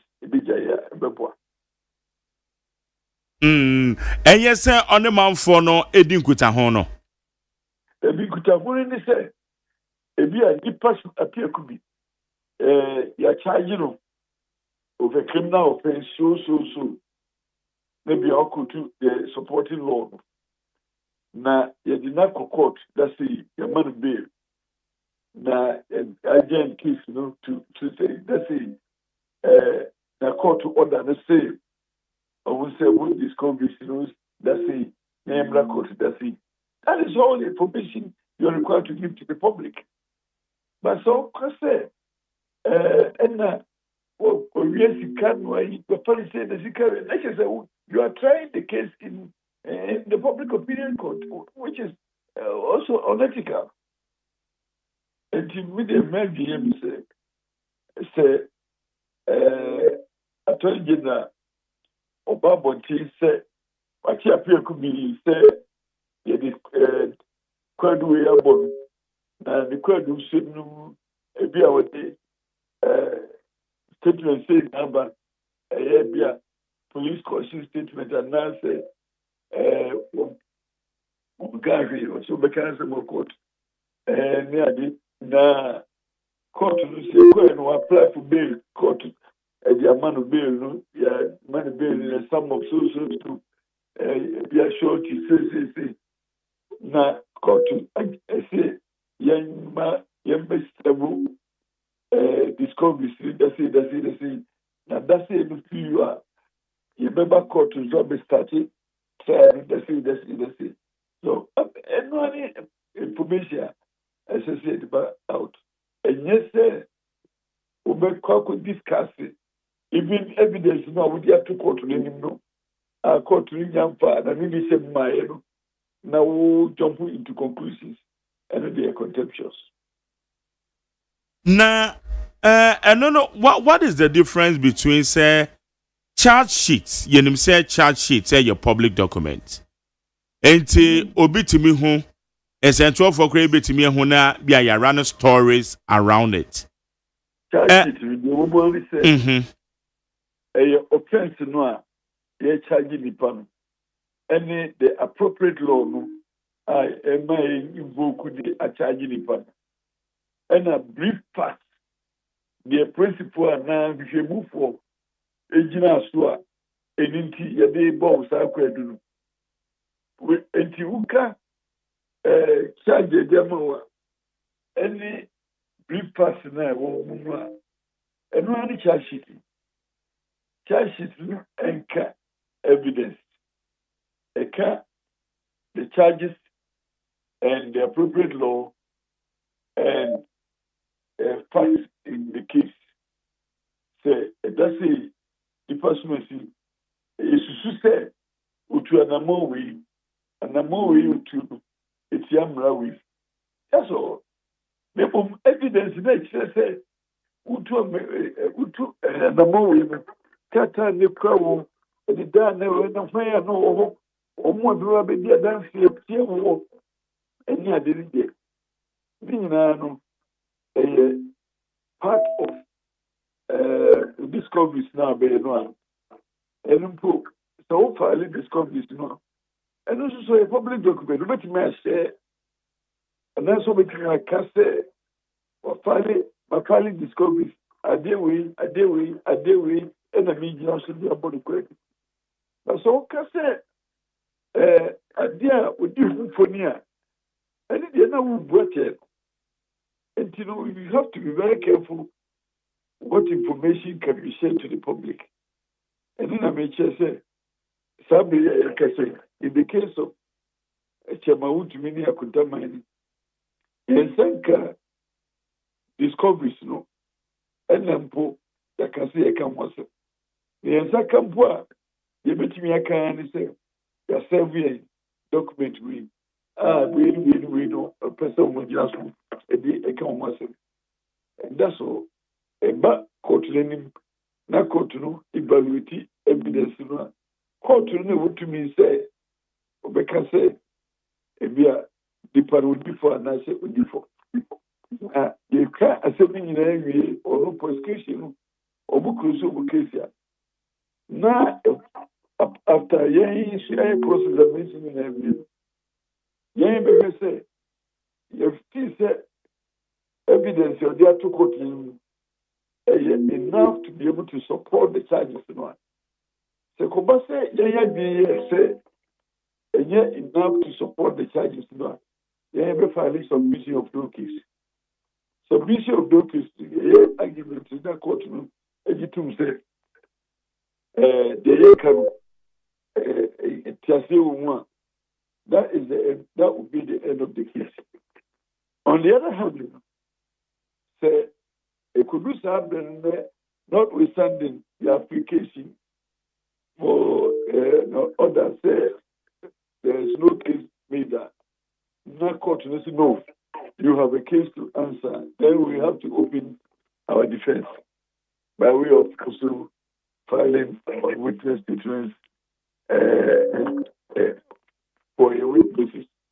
But when Obi baby say asemno mo lawyer foi mama ya tia say asemno if it is before a judge the money na asemno da nanimo and the be friend e subjudice no wuntimi ma abontene wo lawyer ne ebe keka ho asem bi a emo ba we no afe na all present no the bad is na ontimi make and run a commentary around it sisi ano assembly de e wo court assembly de ye ka say e wo court ayabo kwadu na court no na ma order say enima obejira so edi abo kwadu nyina pari nyina beda court na pebima defense lawyer edinti bedu court no twen so this had never been na court no si pade bra na sebu we so na asegi so de beba so mfama na afi ujina bonti kemu asem se wa padi passé wa pesikase wa nisikase akwa eno na enye papa no eche se de court si papa ma court no kura mfama na de wo kenya di se we try ade wo court ewo pressing na enukoro na sande ba court amana se enti case ne wo court ni evidence no ba be yen de once you tender the evidence it becomes public document but so be koso aka say evidence we have there beti say this enti we di for ni ade no but say who bought no ewo public opinion bra wo ma judge no ana court no ebu adate se court no bought no eno so wo kwan say wo be di betu da say court kra bought say case we ya na mi court say ni passport we di for ana so di be nemo pa say wa wo be ka say evidence equipment e ya fake we di for na waji court na say ele duma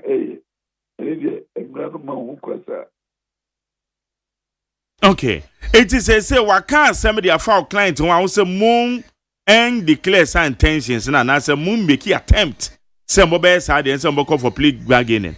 What can they say no?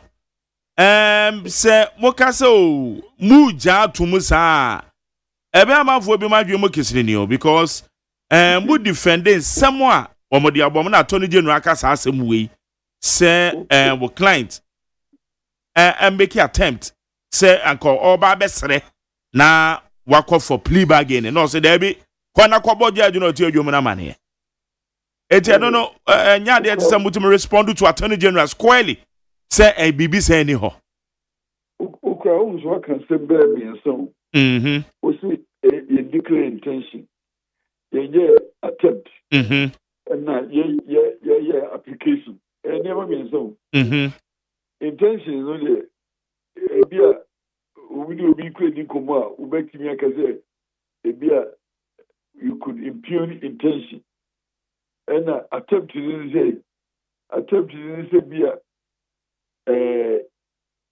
ye bisa say bia ye pa bibimra na and application is say ye declare abesha was say ye pese enushia eni yesi enti intention minim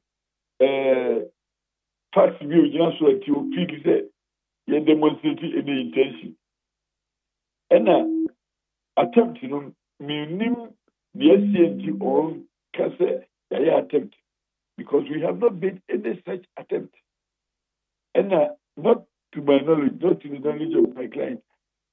And yenye any official application via the attorney general so until say ye declare intention and now say yeah attempt.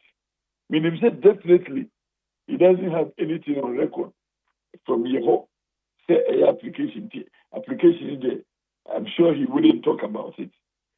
But the intention and the attempt to make us say we have not made any attempt. And intention there, I don't know where the facts are to support his claim of any intention demonstrated from us. We haven't done any such.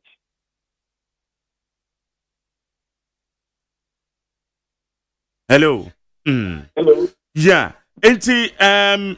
Well, but the point and I'm establishing is said Sadia Abba Bonteno, there should be official communication from outfit to the AG. Oh, to the AG's department, official communication. I don't think that is necessary. What is necessary is to rebut it in the press as I'm doing. That more importantly, when we appear before court, so we will have the opportunity to complain to the court of the surprises that are springing in the press. And when we get to the court, we will file our displeasure. Okay. All right. Very important. You better prepare to defend the action. And he said, we are too interested in the public court now. While we are now losing concentration in the law court. And my belief is that the concentration must be in the facts and the law and how to defend my client. Okay. A commentary should be my concern. All right. Honorable de appear could be lawyer ne itichu jina modema chairman wontumi na contaminate. Yeah, that's the only akasa na no pay. I mean so William. Nyame sra won so. Yene honorable Andy appear could be council of or your lawyer ne ojina modema chairman wontumi ene akontamine or no. Ena yene no edi nkomo yi. Enra chairman wontumi ho nsem PM attorney general say plea bargaining bia chairman wontumi my request for on the chest there be at the grand amount for castle catidi so no many idea and winti waka chom so obi obeka onko kan kire temu ani no and an lawyer ni say woman ka sa asem we wo ba biada woman your madwen say woman kwa attorney general nan so normal seek for plea bargaining it na just say ichire mo no so e dia man Ayo. Get away. Who are saying that you are cutting a deal and letting criminals work must understand that, okay, even the legislative framework existing at the time that I was in law school, I was in final year in Legon when this act was enacted, okay, contemplates that in some cases the accused can pay restitution and get a non-custodial sentence. So if any accused person offers to come under section 35, please, ladies and gentlemen, that is what Parliament has enacted. The Parliament of the first Parliament of the Fourth Republic do not expect that I will be able to say do not impose. If once the judge accepts it, okay, I can make my representation to the judge as to why this is not a fit and proper case for restitution and a non-custodial sentence. Okay. Eti enchemuni bina na attorney general de man fa nipa muzo so okate deals. Na oh, amana kate. Okay. Yebeko parliament na nra yedi eye anti-LGBTQ plus yi ho nkomo. Eye mrahye bedwafo du na womadi animu a womode mrei asan akọ parliament house. Na yete se wombe discuss no if we order paper anymore. Na anu ni yebisa say what happened. Honorable Mache. Honorable John 18 mrahye bedwani ewo eye Asen Central. Asen South, yes. Honorable Mache. Yeah, Magari, na pomwe. Nyame ado bakona so Beniza, ya media bedroni. Good. Ye na yakopon ase. Na we di anra na yedi nkomo se eye anti-LGBTQ plus mrei mode akiri a che se masan de akọ mrahye bedwa fie ho. Na ba ne se na mo beye ho adwuma a order paper edi adanse ye se normal mo beye ho adwuma nie efiri mu. We dey better metia o chesi fo nyina. Na nyame nim kwani enra yene minority MPP for no ye hu dwiri ye pa sa 419 NDC for no ye de Ghana for nyina adwin di agro ye di hu ya okese pa and say bill alpha processes nyina ye di akose speaker dia to clerk dia to one they have all internal processes move they are legislative crafting one crafting one sign at the Attorney General Department. I'm also the one comment about Attorney General the comment stand by it or didn't can boom assign referred man Committee on Private Members Bill in line with our new standing orders.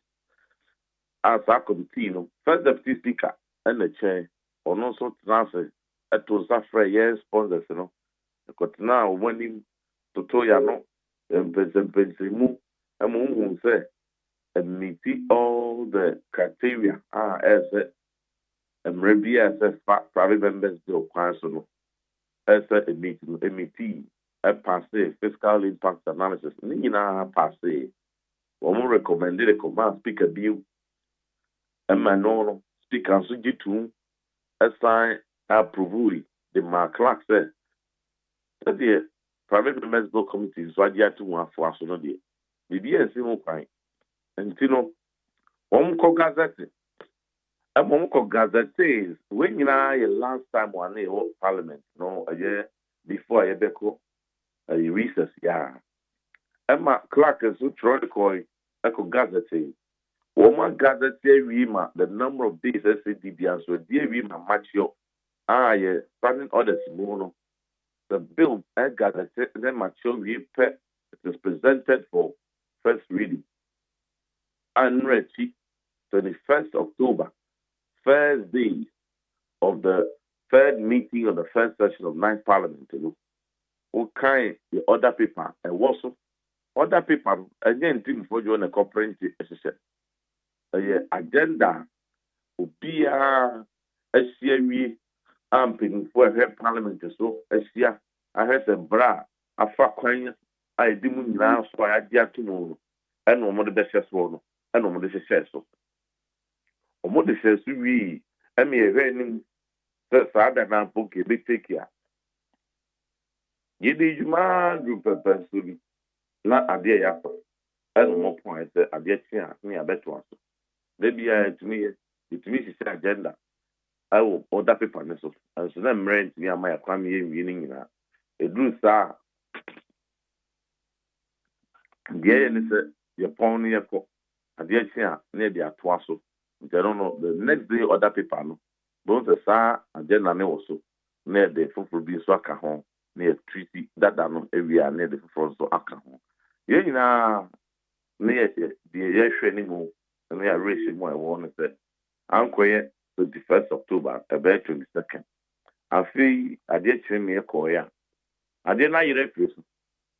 And it's a banner saying more that paper, Yatro Ranra, and rating too, so sponsors in a dream was not the thing I acquire. The general parliament is beside once a month. The majority leader have a cancer. I'm running crying here, you. Here, you. Now, parliament are passing the 8th parliament that are. And you know, you are passing the really and whom here crafted the best idea about parliament for. And there, number one. Number two, that was our cast and then put Speaker Crown who said a walk other people next to 21st October. No, anyone wants to say, never we want to live a share. So, Obisa will be so in one way. Obisa will wait for them one way. And a speaker said, only on one cast in one way, be an and can want to win you free. So, and observe parliament, they can't answer. And there's a majority leader. I had day now, all cast a winning one way. Now, speaker is also winning one way. Clark is also winning one way.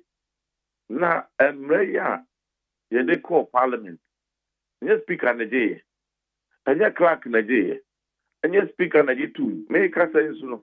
Now, speaker and run no niveau or two kind. They know what the good memoir or to tell you, I have first deputy speaker. Now, first deputy speaker, so, and your one should not speaker refer bill with the mouth. A man who grants now so fray a mere bar with him. I once recommended him as speaker. Speaker Friday to approve the court gazette. About the same, I was winning one way. I feel be a moving for more any of the buyer, more cassa, moto, far. A day, and I'm one of the questions we are. Most time, Chamo. As the castle, winning one way. And I have a quite story in a monkey camp. And to the Magana for maybe a Obia who. But I want to come and start from the number 1 pointer, majority leader, Erezian. And on the year in so I'm a day castle.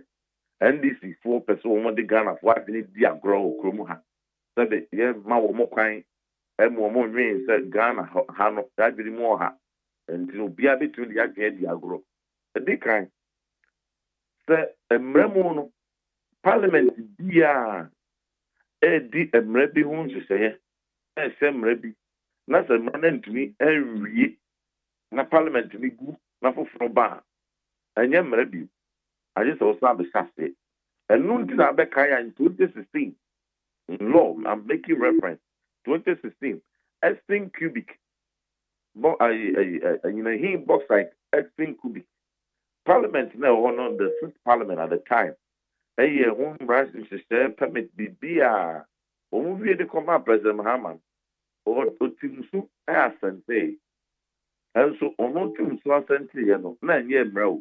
I just said Saba Parliament will not be more a friend of ratification. Answer that to me I am the bra president no sign Asante TV. And the no Maria said, I say really one and to one more my parliament. Emma, one more unratified and a parliament in a good year. A good year, 2017. 7 January, a best chance here. And I got time permit to say law no. And I'm running for Boku. Yes, debut when we one pass here, we first parliament, no president, no ascent TV, a crown. Because some battle ratification. Then one to me, I'm a woman ratifying. You see, meaning I share good until Remono open for the eyes of the Babby Shaft here. And to sign a man here. And then one more pass there. Majority leader, or Many cotton parliament, no order that. I can't MPs na one more chair parliament or can't be nene and throw no grand assent any politics any propaganda one more day LGBT semu ye ne omu dwane free hunti na so be ka se emrano so yan say wi na se parliament for ba e wo se parliament apase keke ninti no e wo se ni si san sha se biu na e se emrano ane to aso se no ka adai and one fast amrano kuma president Mahama na ne ya o asente but say semi honorable Mama Yariga o chese waken say president kra no so e can otherwise e can say mrano said the parliament ba ko na nwie ni nti no all ba na on be shase foforo nti ade no kan say yeah because president na mu no indicating it clear nti no ana make us ndc for na de Ghana for adwi di agro because the ono majority leader no be ka say say ni who nia say be shase foforo nti no president Mahama and sign foforo on team that na so me meaning say nya no na mrano tie but ono na sie say sa na tie and then ono an president na so the commander we be sign o so one sign you ono ka say untimi fa mreme because asiegu nja say mo san sha se foforo and then onu yinu no eka bibi foforo e wasem ba ko enti Ghana dwen no woni di agro enti na fa bra na womo asori kiki ekikam and MPP for the assistant to for chi MPP for the person the give for asem MPP for the seat back wa beka ho e dia pass who gain nyoma binti and o ma pam that kwesi enti no ya say no for by election montunti no happen no kan ya they be an mo demonstration Sam George and then the call for NDC in fact demonstration almost yet no more car and MPP for almost the Koya costing piece to Koya campaign. President Kufuor can trust President Kufuor the MPP for yet the give for NPS so give some so enti na mrano krano yem pese say omo kan ni na sa yo mo kan nyina no na enye o wakumam na sa politics keke no mo ye na da keke no won da Ghana for they da him for they da sofo they da imam for they da obia na sa politics keke no mo ye o na enye se emrano na wo wakumam enti no eye 419 mo aye Ghana for that's say ya kumemu a adan na sa mra yu bi enum se emramu no asiegu na se shase foforo na ye shase foforo so speaker ka ho clerk obia first deputy speaker obia e koma no a obia nim bi na nne wo beka so mu ni ho hwe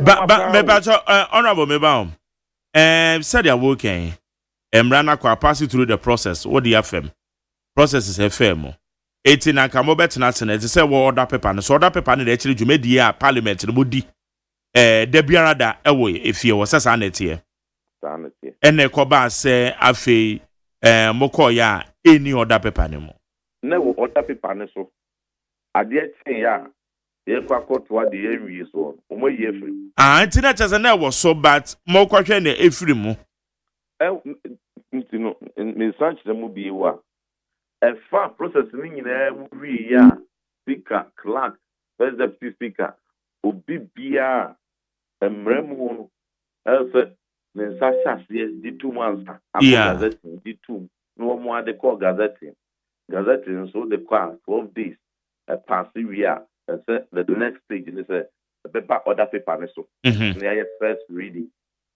we first reading we are the next thing as a speaker Rebecca said we refer the committee on constitutional legal and then from there no committee on constitutional legal so SCF sponsors no and so near in kita home near South referring stakeholder engagement will be what venture also the Rebecca home they do one bobo we baby or say son of baby or say train on baby or say channel a dinner Pennsylvania near some parliament be a second reading open amendment and they can say delete this insert this put comma here and add this and only legislation yeah or parliament you know If really we are not fair, yes, they are back for third reading. Yet third reading, we pet near pass pet Nakoyemra. No.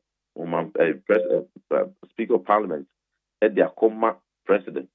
So the command Cotonin the Prosuvi, na president, so see now home say, or Pesamrano, na or best fan swap. A honor also a sign so, nothing you are find their back Parliament, near yet the friend of ratification, na Bayema. Sir, President, no cassette, or why been to be offended. Now, if he said, or was sent to be TSS and be son, and so I say, no, so I try no their back near Parliament, and so you bet yet one. Not the 2 years answer to I know, near found their command, no assign, no their banner ratify. That is the process.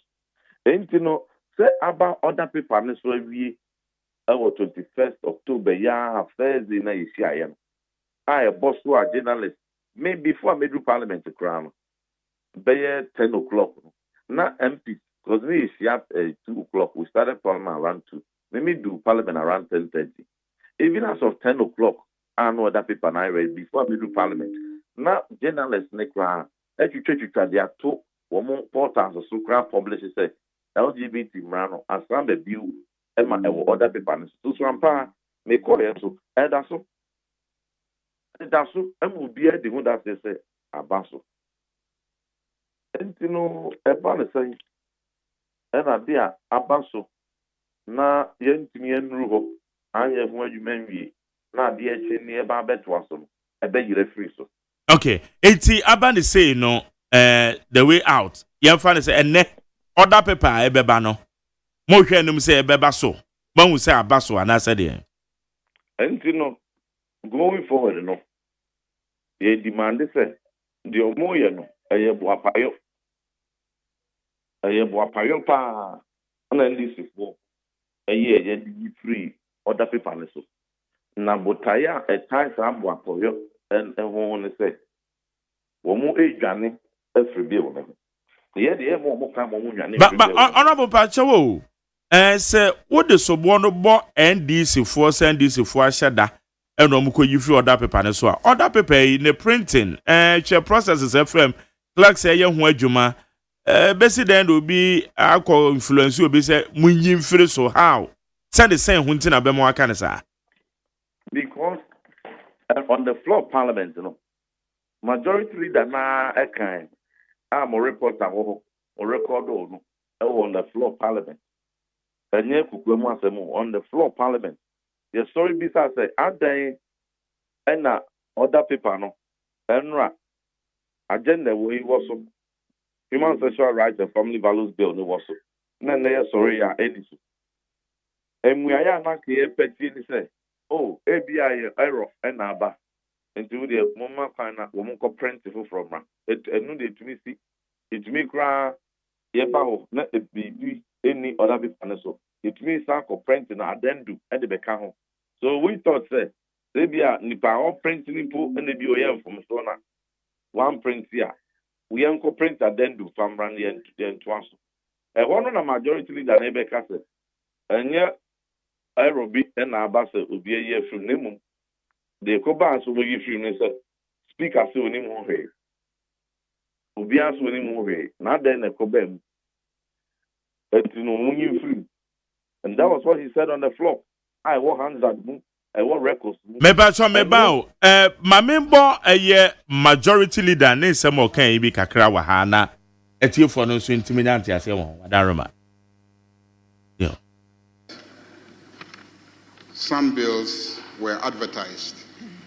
They were the Property Rights of Spouses Bill and then also the Human Sexual Rights and Family Values Bill. And at conclave we drew the attention of the Right Honorable Speaker to these two bills that were advertised. The clerk was there. I think you were also the Right Honorable Speaker. So when we drew the attention of the Speaker to the advertisement, he indicated that he did not recall approving that it should be advertised. and the clerk told me that he thought the bills had gone through the processes. But Speaker said, well, you have to bring me the evidence, because I don't recall approving that these two bills should be advertised. We indicated that we thought that the bills had been passed by this House already and had been sent to the presidency for assent. And so we didn't see the need to reconsider a bill that has already been passed by this House, waiting for presidential assent, unless the constitutional procedure for returning the bill to us is complied with by the president, for us to reconsider and then use our two-thirds majority to approve the bill, even if the presidency had some issues with it. So Speaker then actually instructed the clerk to reconsider his action. I believe it is in that spirit that today the table office did not advertise that bill. I recall that Honorable, the awuka ye se obi anti obeka se bia wo share da na woka share Honorable Mama Yarigano, because se you follow enoma fa sa beli hu ne nsem Honorable Mama Yariga gina parliament kan ye ya. Me as a journalist, I must confess, say I'm surprised. Me hu adwire me. One, omampanyin na munukra ka se bill no parliament na anya ntum oben na fufuro.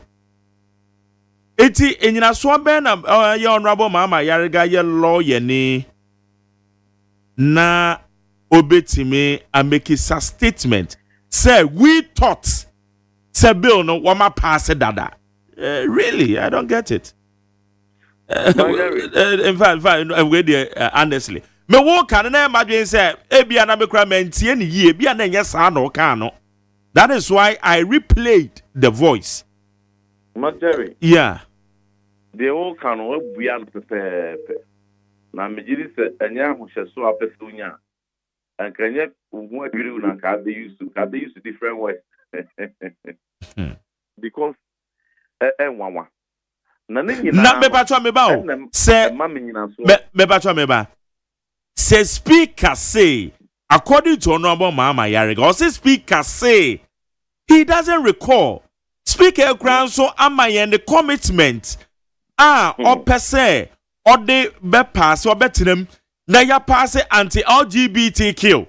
Na say even if you don't recall, say you no crazy speaker can na what Bible will say what other people mumpa na Kenya well too now no. A president say you don't recall, and for that matter you've instructed more from saying the table one woman show that paper and so say woman yin film. I don't get it. And you can and woman na NDC 4 person mo take na one kasa and some mo kan fa bill you know. So enfia kumem. A matter of credibility. But main thing for your dear. There were few years ni be as a mekasa answer na mekasa answer na message nano. No credit na me man di manim. Men ko komitim enka bibi da. Men ko kan bibi enka ntron to bi so da. Men di bibi en free mo. The son say enne wasem a waka no e da wo twen o. A o kire bi abafu bi etumi ko bo. Etumi no the meka bibi a the no kre because when me twanto a ekotia ano a saka boy me magu ase e wo Ghana fo nyina anim.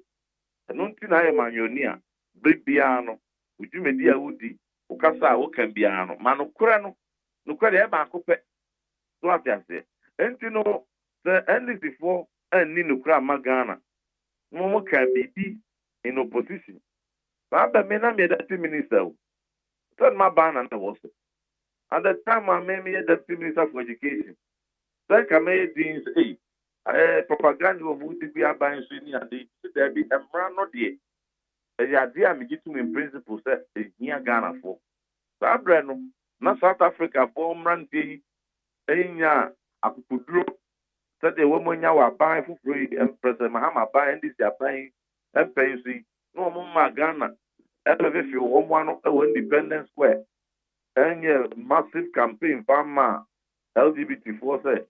Wow, Pebiano, Brana Bedi, Ope, and Bian, you won't be. Sabina Sans, is the sea. Sabre, not Sabreno, near Co, United Nations, and could try Basset, a band against somewhere than Temu. Not Bribia, United Nations, but to a bar. Ghana, you say, a Chuadia de Maye. President Mills can say a Chuadia, President Kufo can say a Chuadia, President Kufuado can say a Chuadia. And the ban is saying, okay, but Pacho, maybe sir, two issues, two questions. One, say speaker say say speaker say woman from no more minority leadership. To say one year no without more notice ana. So to me what overall kawa for bit. Omu Ghana for. Ghana for enomu entry enomo chiachi amrano eyenisa. Say sorry, who must Jerry whose signature aimed to me and fat paper and call for gazette. There be that. Let me say, or that aimed to me in time and maybe found for gazette. The Bibeko gazette. A speaker on the Saturday. Na clerk to me at all letter so. Na sa process no be possible. Na just a laborious process. They the busume be ye is and they fast that process ni nyina mu. And wo mu amoso mu ni ho we nyina. And na wo mu esen sign ni nyina. Answer be signs. But as at the time eba eye order paper no so 21st no. And no both leadership enya where be a bema honorable mama yarga be kan say yana. Na say bia sabe umu ye no rep people say na bill we drew some pens we na me fi say bia e call gazette no enya mature and you know who say cancer say enu mpo na yes mo pete kira say ona who responses no say na bill no say drew some pens we oh okay and ye ebi eneno enioma e wo so e be kan no edoso and you know mommy entwen ebi ade atia ye behwe na ya to aso anase we bia me tu kwan ntimu le montwen me koba me person betre adwam na me handle eno e wo ho edrum pepenso bi enwom bi wo ya na speaker na pese wo no akasa tena adwam no oye eno sa na se o freye mpo na boy amane anase ye ni mo sa mo meeting mo boy leadership no kwa amane se o mo fresh and we cry no so about minority majority bipartisan sponsors so yeah the self contact here mobile na amateur no ebi enne no emerenti yentumi enye na emomo no ye ntwan me tu kan be ba ni na ebe hwehia na ya ji atumu se sa da we me ametina se no na ye de abaso bi na no sa no wunyi free mu eno no edaso just that it may not even be called it was so for you to delete it a different thing. There's one thing that agenda other people so na yen to me and rule na yes what even now watch for him say it to me aye and but it's a different thing when you delete it completely from the other people and no a dangerous. And what this means is say what watching when years remove at watching what you are saying is say and yet mara SS now would say the majority leaders so canoa that's a ukodi omudia and ye because they are saying the idea completely different now no in one breath majority leader can't speak as anymore and to ye free in another breath one majority leader needs to say, and Marane who you put the pass it because you have more pass every that. And you know, and young Mara says, Sandy baby. So it means that Omutrimu Pomono, the near anything, not say young Casamu Yan did not Ghana for sorry waka. And this before ever the fat Ghana for and what Oma be fire one aboy toto. Oma be fire dream dia o de adwin ba be dia agoro. Ebu ya nim pia sif se be dia. Wo mo pe ne nim mra, wo mo pe ne nim nyansa. Se mra no a ehia Ghana fo na NDC fo de ye dede na sa bre no ye ya benso ye kan mo se o na aden na ma sentitu se complications bi be mu na accent na makra no a it is on record say ya ban ye passe ma je party who follow the the legal complications bi be mu po and yentumi accent kra na it is on record that Ebra President Kufuado President MPP ya ban no ye passe bill no that one is on record. That one is on record. And then one more dear passage in the crown or move Ghana free. The move Ghana by President Kufuado some more Ebo MPP some more at the D attempt at the control the Guyaso. So yeah, near LGBT. Now so yeah, boy and pencil. The year must sound so many nimpa. Ye pass a bill no at the tour. Complications.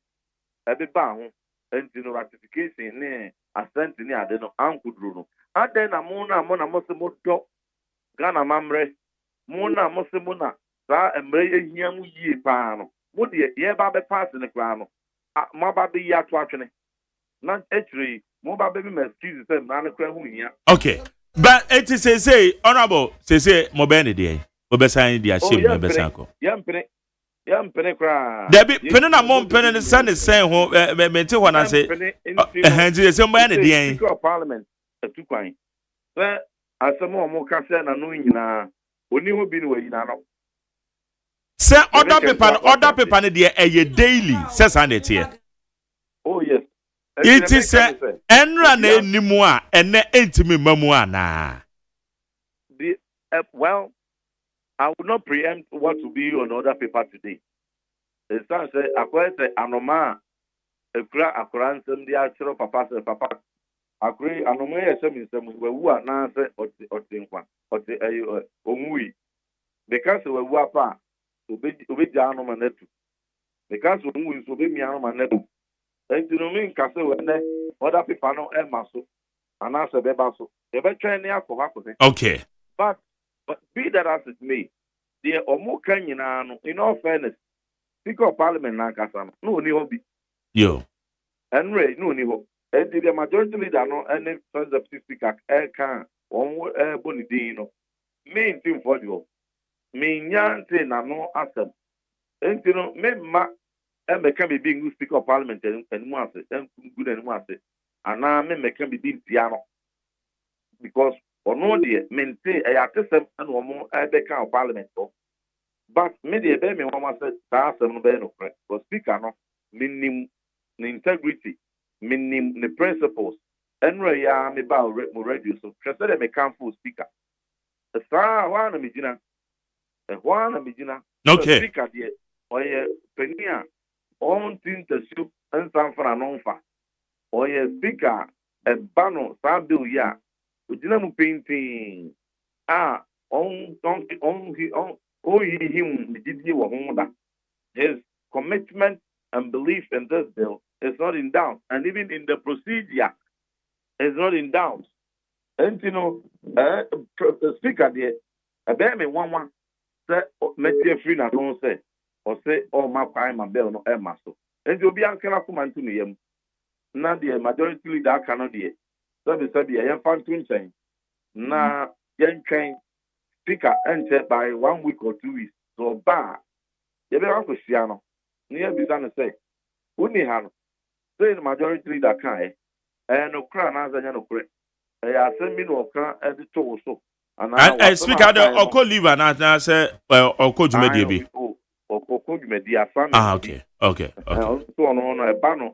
International Parliamentary Union, no Commonwealth Parliamentary Association. Now, say, cry yet, say, woman deny chairman war African something parliament. No, various international associations, no, I found a parliament, because I started MP from 93, and they been in, Now I am minority leader paying, majority leader paying, Rise about the second term Speaker of Parliament, you know.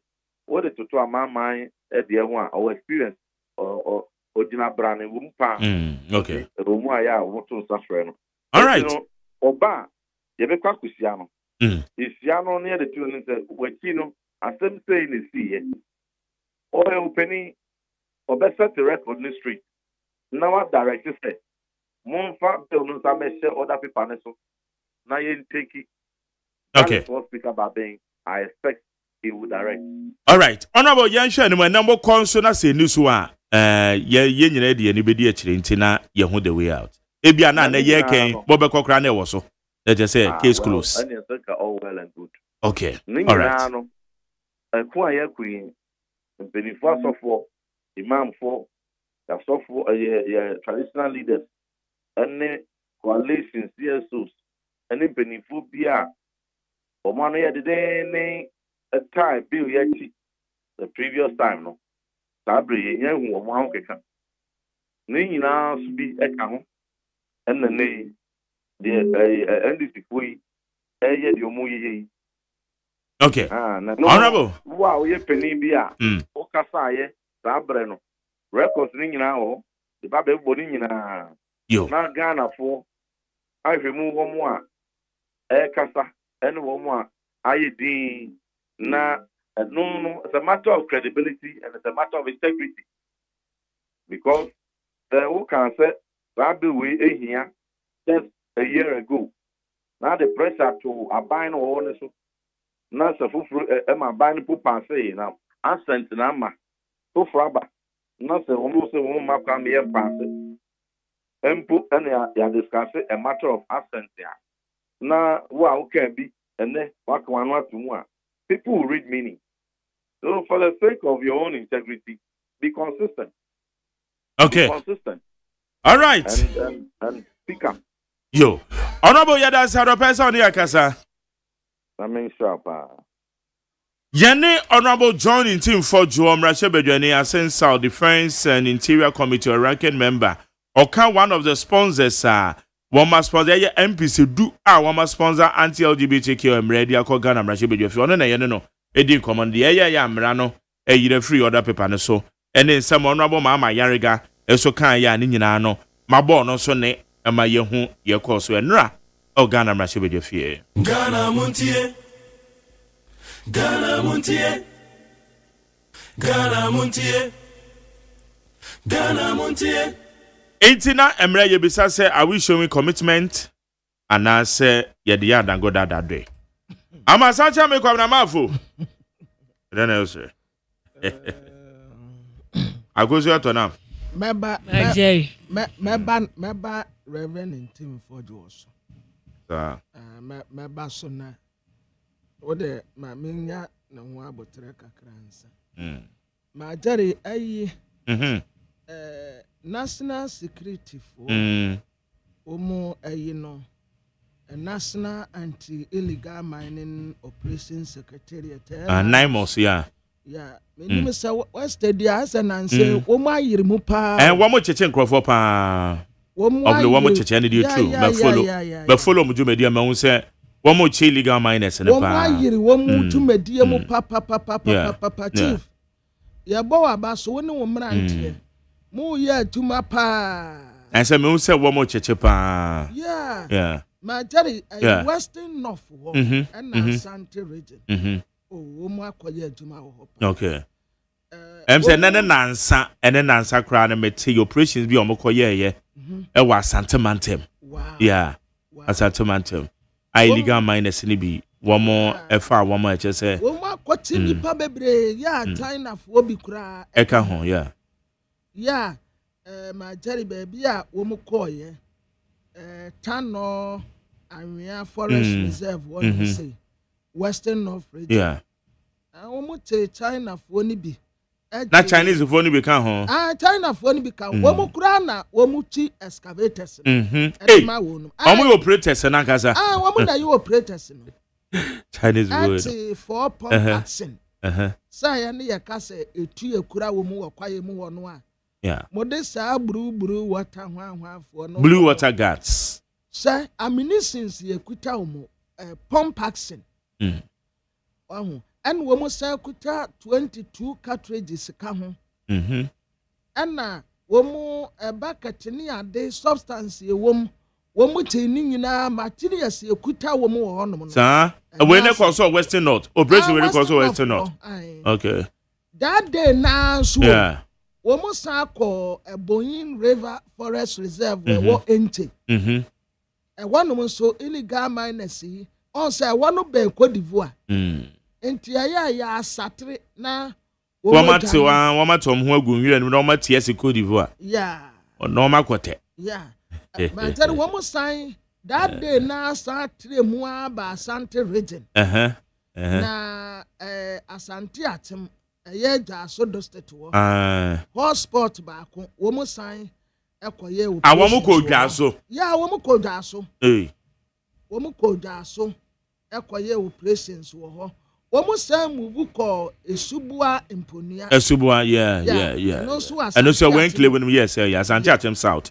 Womo ho nyina wa Asante Achem South. O krase womo te excavators insia. And womo ajejeje niama bebre sa make arrest. Assign at the car ho.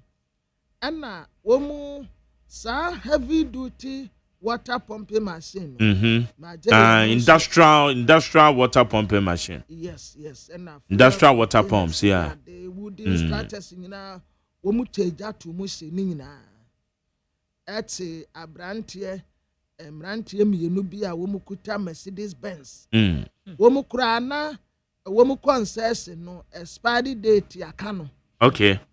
Majori womu sa to aswa at the Pra River ninten. Pra River.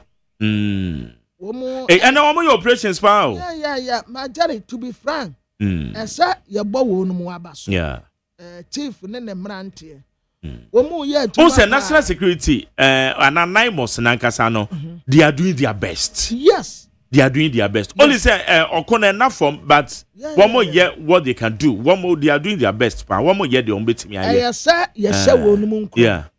Yes wo no mu nkran. Chief, woni wo mrantie mo obu adwuma. Monkoso yeta amati. Monkoso. My dad said this week na me ka say. Yeah. Usa effort to national security for put to this and to kwanumua. Yeah, the fight I'm saying fight now. Yeah, wo mo modern bo eseni. Yeah. Eseni pa. Oh my god, what to say because 3 days ago na me follow operations be bebre am say no one be na now bobo so no. Yeah. What my idea because okone de eniama aye yes ejeja ye ho de be hard enya asem ketu o kwabna yeah enya asem ketu o ma ya de pa monkoso na moma ya kwaye no moma ho ban emfiri sa nipa bonefo yinsem my gentleman turn greetings. Yeah. Greetings this morning from NIT 100.9 to National Security Secretariat. COP Osman Razak Abdi. And your able workers, especially NIMOS, for operations in Forest Reserve, arresting Chinese nationals and Ghanaian nationals as well. Greetings this morning from NIT with me, Amansanta Mekabramafo. Mantere was Sajman. That's right. Odame, Mamia Kosia Tonam. To your outfit, keep on doing the good work for Mother Ghana. And the great straight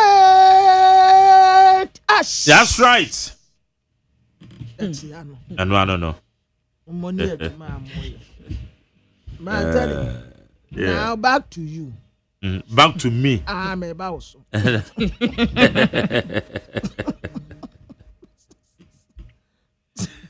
Me why you fire? Me too. Me why you fire?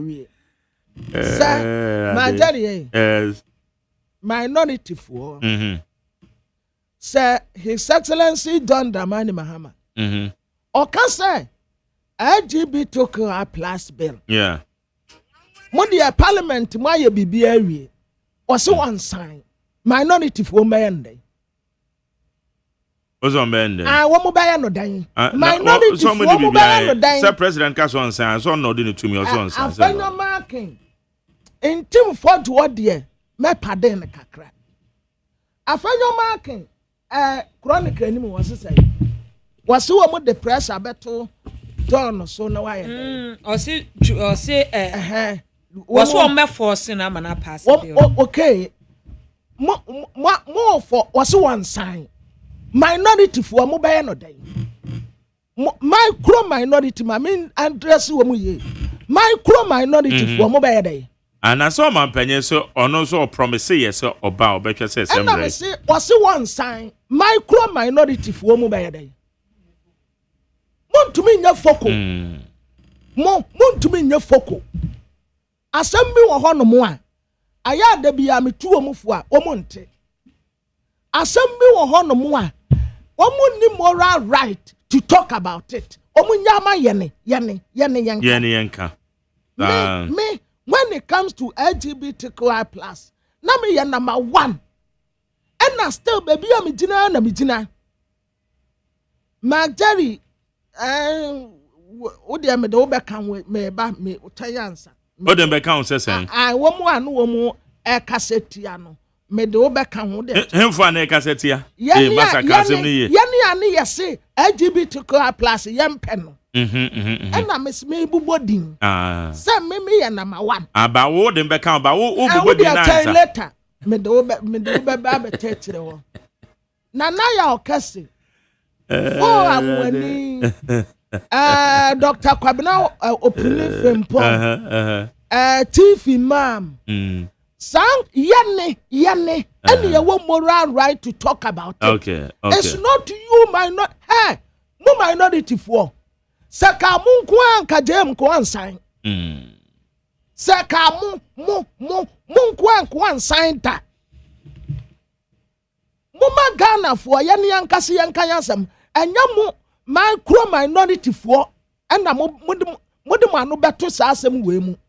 Ada ni ani kuro mu ha. Na jari nyawo na wo se abakwasam a wani tua de wo ba obi machire mu ntire ho no. Oh yeah. Ade am part history am part of it there. And you be na ba be gina ba be ka mu answer ma tire me. History ya part. Ayedi ani hu mo poster mo ekomu a mo komu wo kromu ha mo minority for. Na mo akogina parliament mo ni ani wo kra. Mo ni ani wo. Then time mampeni na nado danko akufu ado.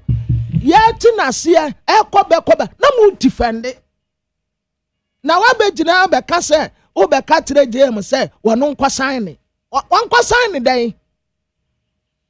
Saka munku a me se saka majari enya Ghana fo. Saka micro minority fo ete ahe fo no a enko wan sign it na. Enko wan sign it na mo sa micro minority fo we. Muna mwabe jina hana mwa mudi mirika na parliament wo ena wa saka munku anko wan sign it na. But for the sake of yama yadati adia bi wo hono mu a ye ka kira brofo ne se ye nsososo ya hadie yetiwade ekuaku awudu a wa ha nyina obi atan yempe yeti Kristofo Muslimifo nananum kuo empanimfo awudu obi owo man mu bia natiwade yempe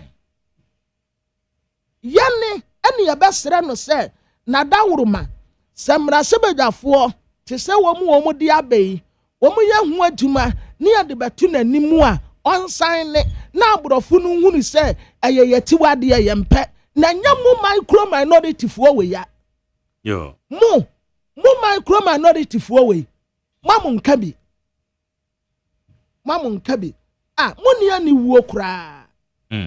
Mona sisi a manya kukuduro ya mo kase mo sani ya nti kurom ha no anka be ha me ya ti kurom ha nanka ye ayi Moses for amwani. But kwabena eyade sabre na minority for wo mo majority wo mo catch the president say man nsan ana sa de na court majority court and a call yes Mandi and this will be can say o mampanyin ema na majority we hu wo poster wo kuro yimo yeah me be hu poster na me say wo man ka so o mampanyin ensan na mu ade the court la kadasika attitude ya na omu defend si obi ntumi nsa president adene da court yanya botre sa parliament gitu mo sa be woman na ekura majority parliament gitu mo emrano ese emrano se eti eno ne first step na ete se o mampanyen sign emrano se na asem ne court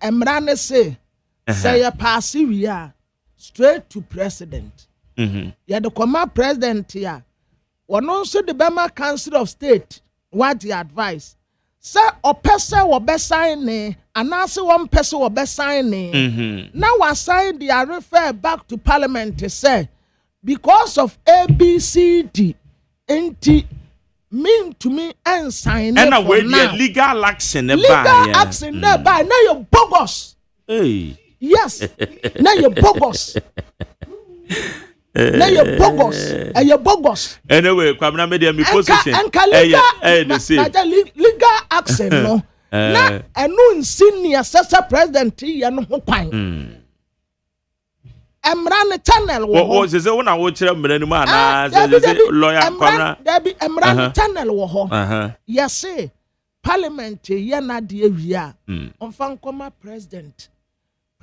nso ewo homena se pobia eno ne ye adia bibia nsuso mo dia wo kan no na we be ka say all things being equal e just say bibia for foreign court na mampani ayi ano dada so obi de court adia no kura nko court no na mampani no mampani se ano dada say obi ka say wate say ni efa no ho okay. What is what parliament this is my position and now Oman Penny LGBTQ plus embrace. So man penny better so best you. So man penny better say on sign you. About we are talking about bread and butter issues here. Sana mekane na ano na. Anu ntina na me se me. Entina o ka so de me tentina me so me bua na wo kra de me kan wan ka me yi me ufrim because maybe position na wo dada no. Enti je dia me pa cho enu ama ye hia no zeze no LGBTQ mra Ghana ye wo mra bebre ye wo man mu. Ya pass mra bebre ye wo man mu. So ye tia na so de ne ya so awu.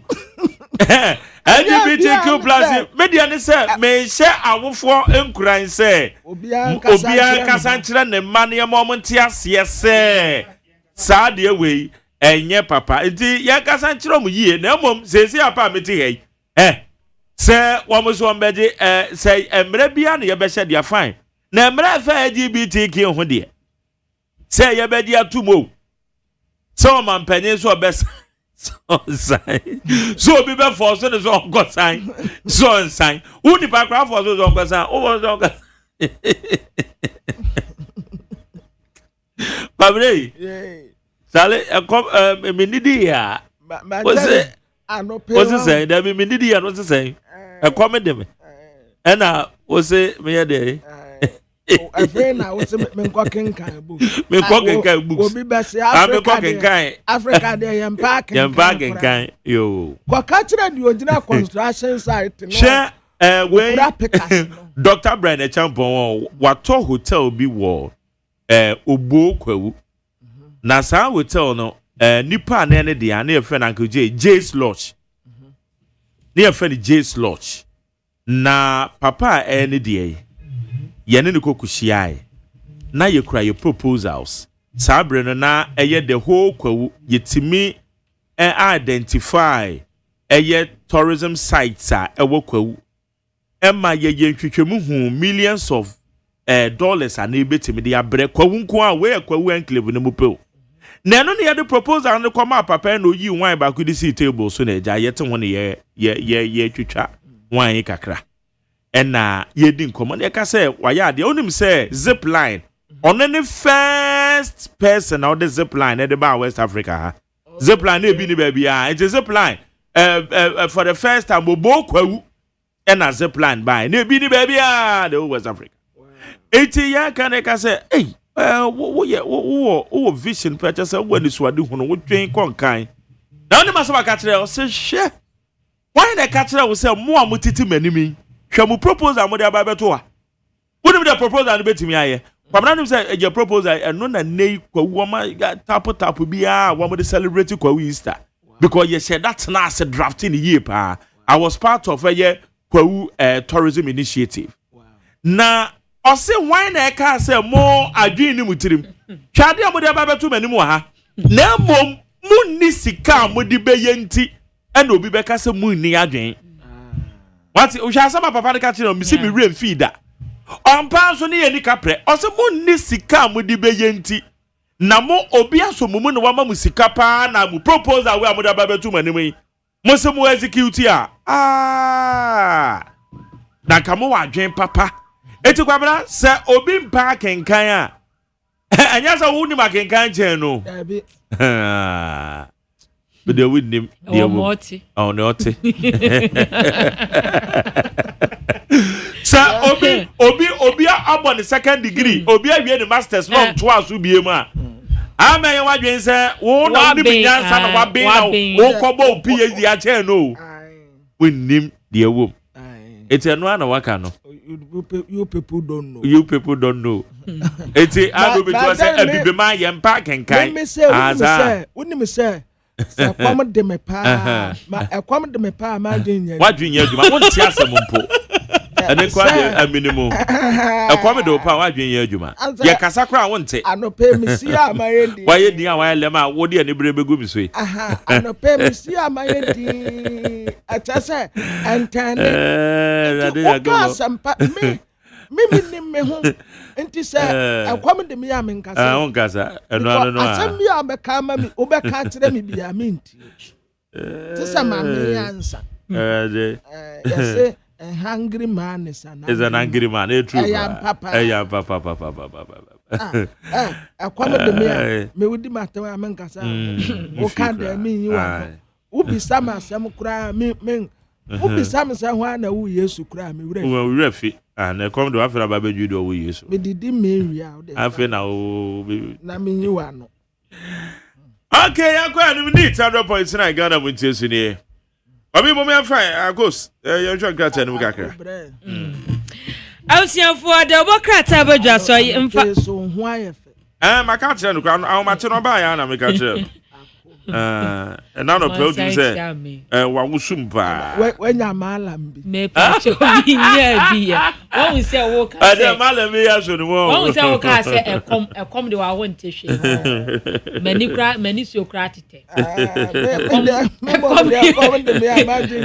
ekom no ebi e grade 1 and ebi e grade 2 and e grade 3 ebi ana wo de no e grade 3 ma jari wo be say wọ́n sẹ́ bẹ́ẹ̀ma ansa na obeduru restaurant so okoto bi na tẹ sẹ ẹkọm de no paa nti si yẹ sá bedu hɔ na wọ́n sá delay time wàásù bẹ́ẹ̀ ṣe yẹ ba ọmọ guso akakakra aduane adu 15 minutes 20 minutes 15 minutes me sa etwen mimi ni sa enti mi ho no mi nko ho sa aduane no ana order no ni ya ma ono me ham enti mi David aduane bi wo ho a o me no wakokotena ho se wo kotwen tama obedi kan atena wa no na ne wadi kan di first de apebi bubo ase ne wo kwa no apebi bi abo ase me so sa kwam de me na me di bibi me ring kate akura me ntumi o de enye sa kwam de me na me kwa akodi fufu na o de nkate baba ba ko pekura to manum a me ntumi ndi nti me mfa bibi ankama no wa ne sa na mafrɛ asa na ya menam kwa so medu wanum sisi a enti mpacha ya no ready ti medu ha ya ready eno so me di a ti se me di awianse me hu se nipa tete wo Kwamra to so I was here for ever Chronicle Democrat ano ne yemfam bro. Now so the Chronicle Democrat ano anim hase on monyamfo Alexander Kwamina afenyoma kenda ha. And waji ni suit we no a light blue. And ne tie no ase aye a red kakra wom na ase white ase aye dot be some way bi no. And ne white wabo ne white inner shirt. And as usual what this serious na say waka ne nsa miamu mienu say. Ena Chronicle Democrat ano eba man no se tumutumu bi ono. Ejade wa ye hihihihihia amoma panyi John Dramani Mahama. Anya asema no. Wasi jade ho no man panyi John Dramani Mahama timi nyina jade ho. Anya asema no. Aye hyepopa. Na wasi wo man panyi John Dramani Mahama twi ne mu tanya ombe force no ombe hye no kete so on pass be ono. Se be ono pa LGBTQ+ den there be ono. Se krom ha ye beja ma penyi John Dramani Mahama ma ne ho aton wo wo didi kro be kai so obi air pass order wo be kai so obi o she ni shoe obi kai ze wo mo so wo de pressure beto no so saa wo be force no we obi hye no an sankasa ama na pass be no wo pew onmonyan for Alexander ena wo kasa asem no Chronicle Democrat ade ho ama ne bo ade aba. Na the Chronicle Democrat anu ani ho e na ode yewura sami Jemfi gold board see word ni fonya beto na suit no na e ko no so abɔ ne suit no na we dey sea blue na as lines di dem e na wa bo in a white as usual na mom no the tie no e fe papa we na it say brown color bi as ash bi wom oh in fact suit na e fe pa wonya the Chronicle Democrat anu a Nyamesi yanka no kure MPP mema momo mu ye romantic yo. Wo mu ye romantic pa. Sasu wo mu ye properties ya wo mu do wo mu yire. Aka ho. Oh. Ya wo ye japade a no ama o yire bi se ono ne breye. Oh. Wo mu ya de. Esa sa na tie. Kwabena dubu ahe. Wone ne yire. We na ya amose Ghana mema nye romantic no. Oh, amu ye romantic. E depend say we na amose ye nye romantic no. Oh, romantic. So wo ye bibia wone na yire. Ya chi wo mu ane ya chi wo mu abom. Why ne be beli why? Why ne ko beli why? Assembly. Ya mesi ye nka no kura mom pa se. Enkofo prayer pade o. Hey. Wombe weja o no kure mom asa ye dan still a wo da ne eja ni atonton oh there be say wo ma wo abusua batako nyamesi yanka no kure nkofo obure japade pa o ajapade nkofo ye japade ye property na nkofo ye ni say nye bete oh ya oh sa ye gwe krase ya ye ndindo yankwa hwe kra yankwa se kra konkre na yina aso mese konkre nkwa idu wonu mo mese afi ya de hu twi won na ma wonka hwe sa ye gwe kra se anu ai oh ankofo ye japade papa no it no be easy kra. Nipa ba akofo owowei on so obi wo ho a amasa che mo si mu achew si mu ache de se nkwankofo si mu ache nye nneba wo so obi wo ho a on se bi wo ho no mo a ye ma no position no pe ana o sha si okay eno so wo ye ma no position no pe but ye mra no enforcement no na yes style kakra because say ye ma post ntini ye ka say enkofo ndiclare wo mu asset no wo mo twetwe wo mo ho ye ma post no wo declare wo asset na de na wo na ye di post no ma wo no nso eno ati no de na wanya de aka ho nank ye hunu say enti wo ka say o ka kire politician bi ya na say civil servant CEO so oni kra ne asset pena ne boafu enka ye nim say wo ako wo ba ahanum say wadi a wo eni ebia me wo plot back me wo afuo wa ha ebia me wo one room bia me dem eni ya ma wo post no nso ewie ye no ade na wanya de aka ho wan say de ya eye ya okay eye ya wo mpa ne say sankofo weyi will look down on us say ya mobra eno na eye ya yes ono se kwan a wono fa so a onya ne japade no na wono ebu se sabi yesi akwada nya sika wose pani ammo ne bra yi na obu kwasampani se wo de wa ammobra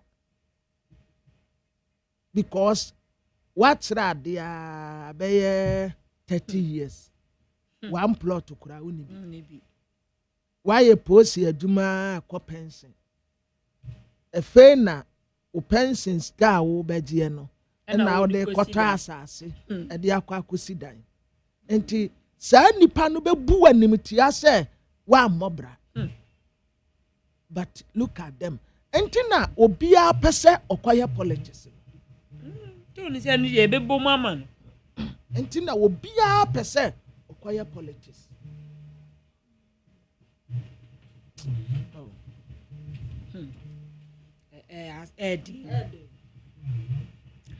Mentuaso. Now the Chronicle Democrats on anymore and or the gold board. See wo ababato ano sia. Gold board and we be kwan atowo. Gold board ese. Wo mo abie ekwan ato ho. Ama wono a woto gold. Wono a woton gold. Wo mo dada ni grade no. Eni wo mo di bibi kan value to so no. Wo mo export gold no. Eni wo mo eye precious minerals ahodo ya wo mo di hu dwuma wo ma we mu no. Officially ya bie application ato e de ama jewelry any fabrication licenses enti no wo mo ene as well as gold refinery licenses enti no se wo pese wudi gold hu dwa me to gold me ton gold me bedanda gold ani edi bia ye jewelries edi bia ye komade edi bia ye asomade me bedan me di gold ni bi me say me di bibi foforo bi gold be bibi foforo bi bia wudi gold bia ye no mo say nyame aya adomo October boso me ne de toso aduonu emienu oh ashase ededa enra na omu bie to ho 22nd October en wo mo shase ebie wo mo apono ato ho ntime pa achew so opesa wo ye licenses no a ye wo ne wo se wo hwe na wo ye na watimi se bia wo koton a wo de enko wo kwa akọ the value to so a wo de enko wo kwa akọ ye refinery so a wo de enko enti bra na ebe apply wo mo jewelry and fabrication licenses no na fe di djuma na Chronicle Democrat anu animu ano se langane nsem no ena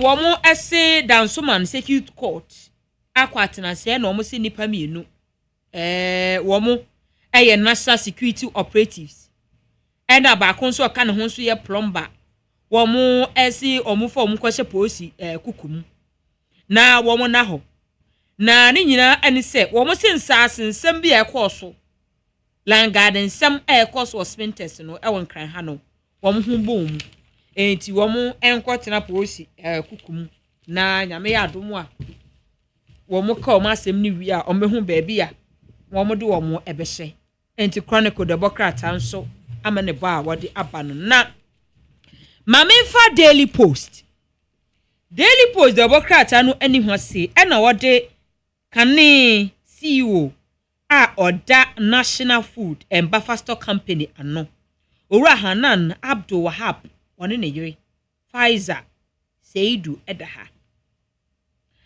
ena wo se Attorney General anu wa charge wo mo wa charge yera Hanan Abdul Wahab woni ne yire over 78 million Ghana cedis. 78 million Ghana cedis. Ni na fa ba fa stock no. Eniema bi anko yie wo sa skai. Womodo ho ntansa abo wo ya Daily Post de bokrata. Ede ho amanebo ede aba. Na Daily Post de bokrata na oba amane na amanebo a wo bo no. Wo se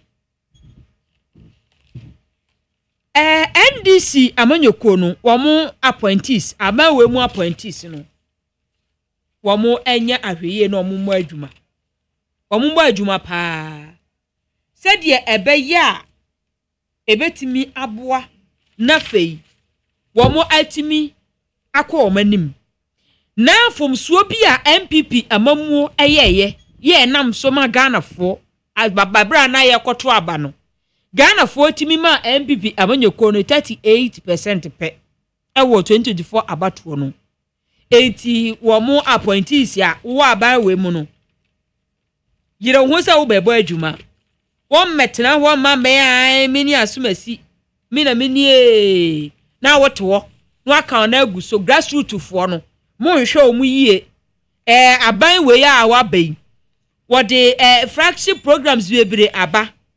Enti Ghana ambassador to the Kingdom of Saudi Arabia. Ena wo de safutuo di ama NDC appointees no. Momo meye nanu die ni bi di MPP amanyoko ni ye da bi wo se ndie momo nye. Wo mo hese mbabu no omo oman we mu titru NDC fo benya adwuma ye. Na wo mo hese aban flagship programs ahodo de aba no metetre mu ana mabu no anya adwuma ye. Na enko ete Ghana mabu no tete ho. Ya no msi Ghana mabunu mpa adwuma ye ndo nya dodo na nepa aban adwuma ye o so no oba bebo tai no akotena office no disi ano youth ni bebre asesa menim university graduate bebre a wo mo ho no a wo mo so wo mo de so mbebo tai pa de wo mo nye wo so wo mo pese wo mo ye wo adwuma na so wo mo fa ne bete timi kwara me ka che ba ko se ntunka be ya ka wo de onya appointment bi akoye wo hu nefa eno ne taatro ti da cha komo business dia no a reason say there be okwa sa anu ase de ekombede no ne nani abra ye onu ankasa business wontimi nya ne sa na onya time so to onu aye ne de enti no ene ye ka se momu amabu no mo ba se on pese obodo o mo hye project ni bi mu aya ne ye se ba ko bi loan bi ye de ma startup foi o mo ba mo mu bi ankokwa kitenkiti yi ebeba yi wo mo ba baji bi mo nkasa asa mo mu bi je se programs de bebre adwuma wura yi wo mo ba mo ye bi mo ba register ma mo nkasa asa na Ghana fo no ye dɔɔso Daily Post e bokrata e de ho amane po aba na busia fo de wonim se akosuye Jerry o ka eye grassroots sense ye ma amanyoko fo ne ntese amanya seme na ye no media da bia me fa me ana court for no ewo tell me be or say I take my spirit I am the one will be sir yeah I take my spirit from Dr. Mensa Otabel. Okay. Dr. Mensa Otabel. Uni no? Oh, so for penny minimum pa. Aha. Or so for penny pa. Minimum.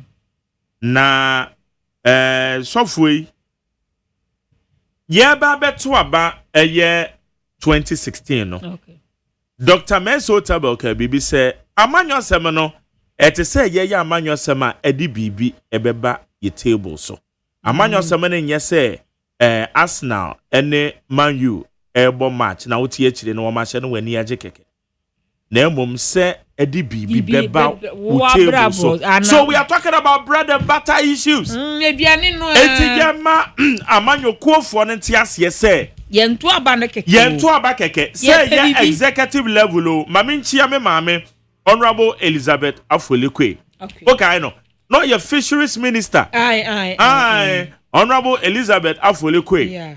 Na benyane tie se wo hwe MPP mu na national executive level no. Okay.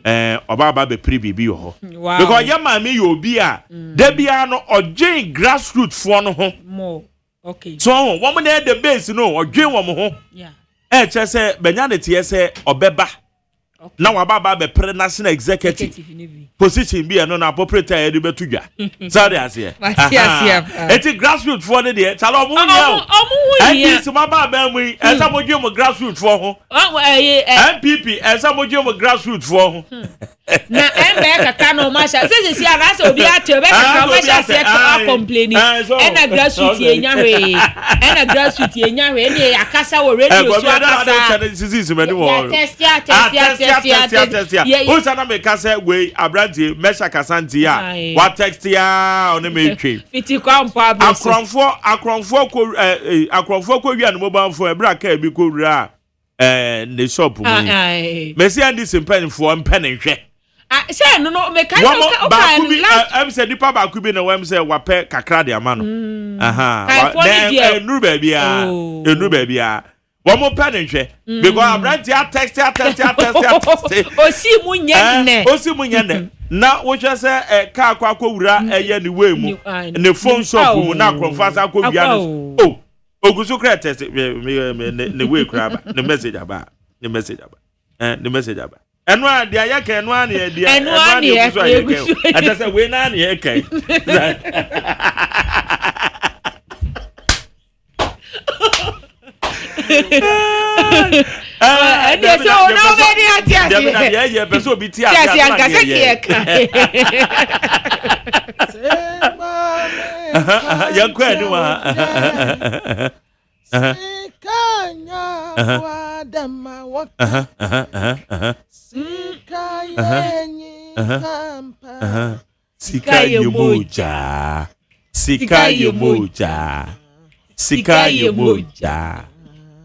Pam pam param pam pam pararam pam pam pararam param sa adele sika be di wa Erade mewu erade easy I'm going for life for Kromo. Challenge Kwabena. Ya to da bia he wutimi call meeting bi pa tumi si ye chale. Me bie. Amam for Ghana ha o. Hey. Ebi so de ye nenam ye ebu bi de nenam. Ene de ye. Ya wo me te Ghana. Hey. Ono te Ghana pa. Ma Jerry. Ya de nyame de ama ubia. Na wo bibi ka. Maza. Gagaka. It's just a matter of time. Maybe yeah. A matter of time. Yeah. But I na ya say. Wono ebu say. Yeah. O de wa mobra. O de wa what they won yes smart. Ko penny bi ho. No ya sofo. Kwabra o ma mi bi dollar account ma. Hey. I say question will be so. Asem we there. Yes, will be a bimami, onim dollar account to crown account. And only a day. Onim adena wo can. Oh, now quiet to say, the ma de o mame. One mobra, one new, one mobra. And was in the bano where a friend will be university, but our account to me a cool Dubai. Ekowa ha eno wa todan kura ma no so wie ma je ni bosume kokura na ne ba ni wuye na meti ha sa account ni sika bebrebe ye gum na property wa ha yi se buran na wo kai ba bi mpo asa ne ye nkwa wo si na be fa no kwa o de mumi ye nkura mu kakra nkra yati anumi ama jere anya hwe kura ya nkwati abaye bo David obia meda ye ka yenye bi afan yenye bi aye anya bi aso to baby what to baby a thief oh correct sir correct sir oh correct once again sir thank you sir God bless you. Amen. Mama can messages. Never.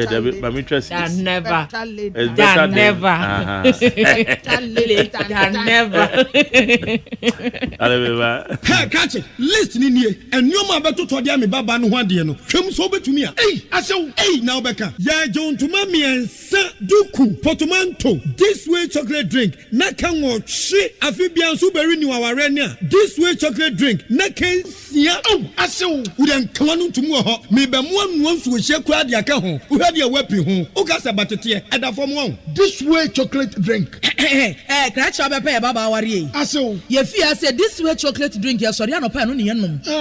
Ye be hye fridge nom no se snack. Ye nya hoho anu ne ye de serve wo mo. Ye didi wie ne ye pe bibia bogu ya de so a. This way chocolate drink ne yenom. And this way no ti anu a, he se kire wom, koko wom, brick wom, bibia wom, ade wo hia ni so se. This way chocolate drink. De wo hia ani so se. FDA ahwehwe se adwede nkratoe mo agye atum se eye.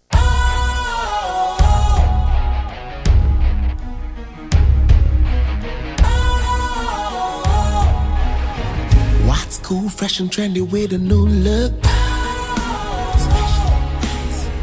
Makes you feel real good, that refreshing vibe. Satisfies you right just the way you like. Do you know? Do you know? Do you know? Ain't gotta do it alone. Specialized makes you flow. Anytime, anywhere. Specialized feel different. Always think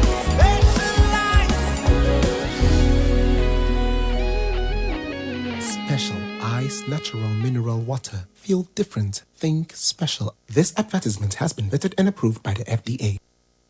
Jamu akwa be de be 100.9 Jumedi FM Ghana Montie. Mame fa messages in the 020-1162746. 020-1162746. Yeah, Bobby. Before you proceed, let me greet my brother. My friend, sir. Brother from another mother. And who is that brother? Raymond. Raymond. Raymond, dear. Mr. President say, ni post no on Fabin Town. I don't. Oh, you're there. And I post no so. Raymond, the COP Osman. Okay. The right time man. Any Raymond there. Okay. Say Jano Oba. Where who know I who Jano. Oh, okay. Raymond. And a Chiano. And my mean so many Chiano. Yes. I just say in a Chiano. He's a brother. He's a brother. Brah, good morning. How are you, sir? Biaboko. Good. That's right. And near Jumapa, Moye. My Jerry Rasta Park for so. Rasta Park, yeah. Baby, I'm Mokobo born. Radia Adma Saturday, Bobo. Yes, Saturday we crown so there. Minia Odimechi, you didn't do so.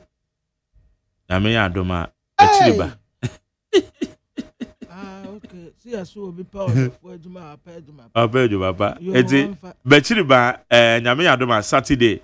One would didn't a disoffo, you didn't see ideas. You didn't know. You didn't know. And war a year a shaman estate. Yeah. And Yamia Doma Saturday way. I know that's shaman estate. I don't Opa sorry deny there. Opa sorry deny there.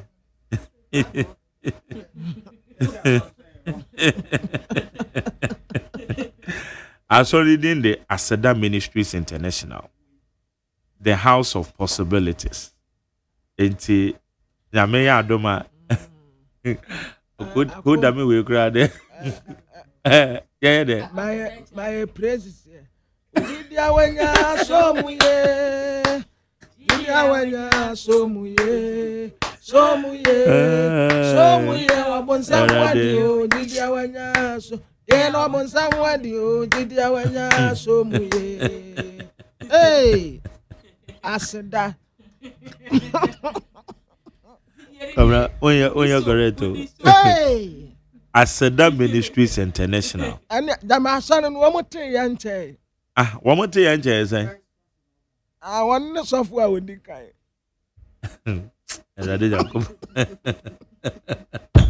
I saw an uncrabata if you are Shama, and Timmy and Gradam, you just ask Shama no Rebecca. I will go down one back one Shama. Oh, I go high, yes, your anyway,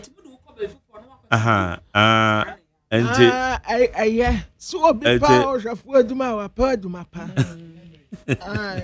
Na me will be a Marco Pentecost na say obey me present and as I'm correct sorry so now the Marco to Kojo Chrome na go fan ko why that be pay UPS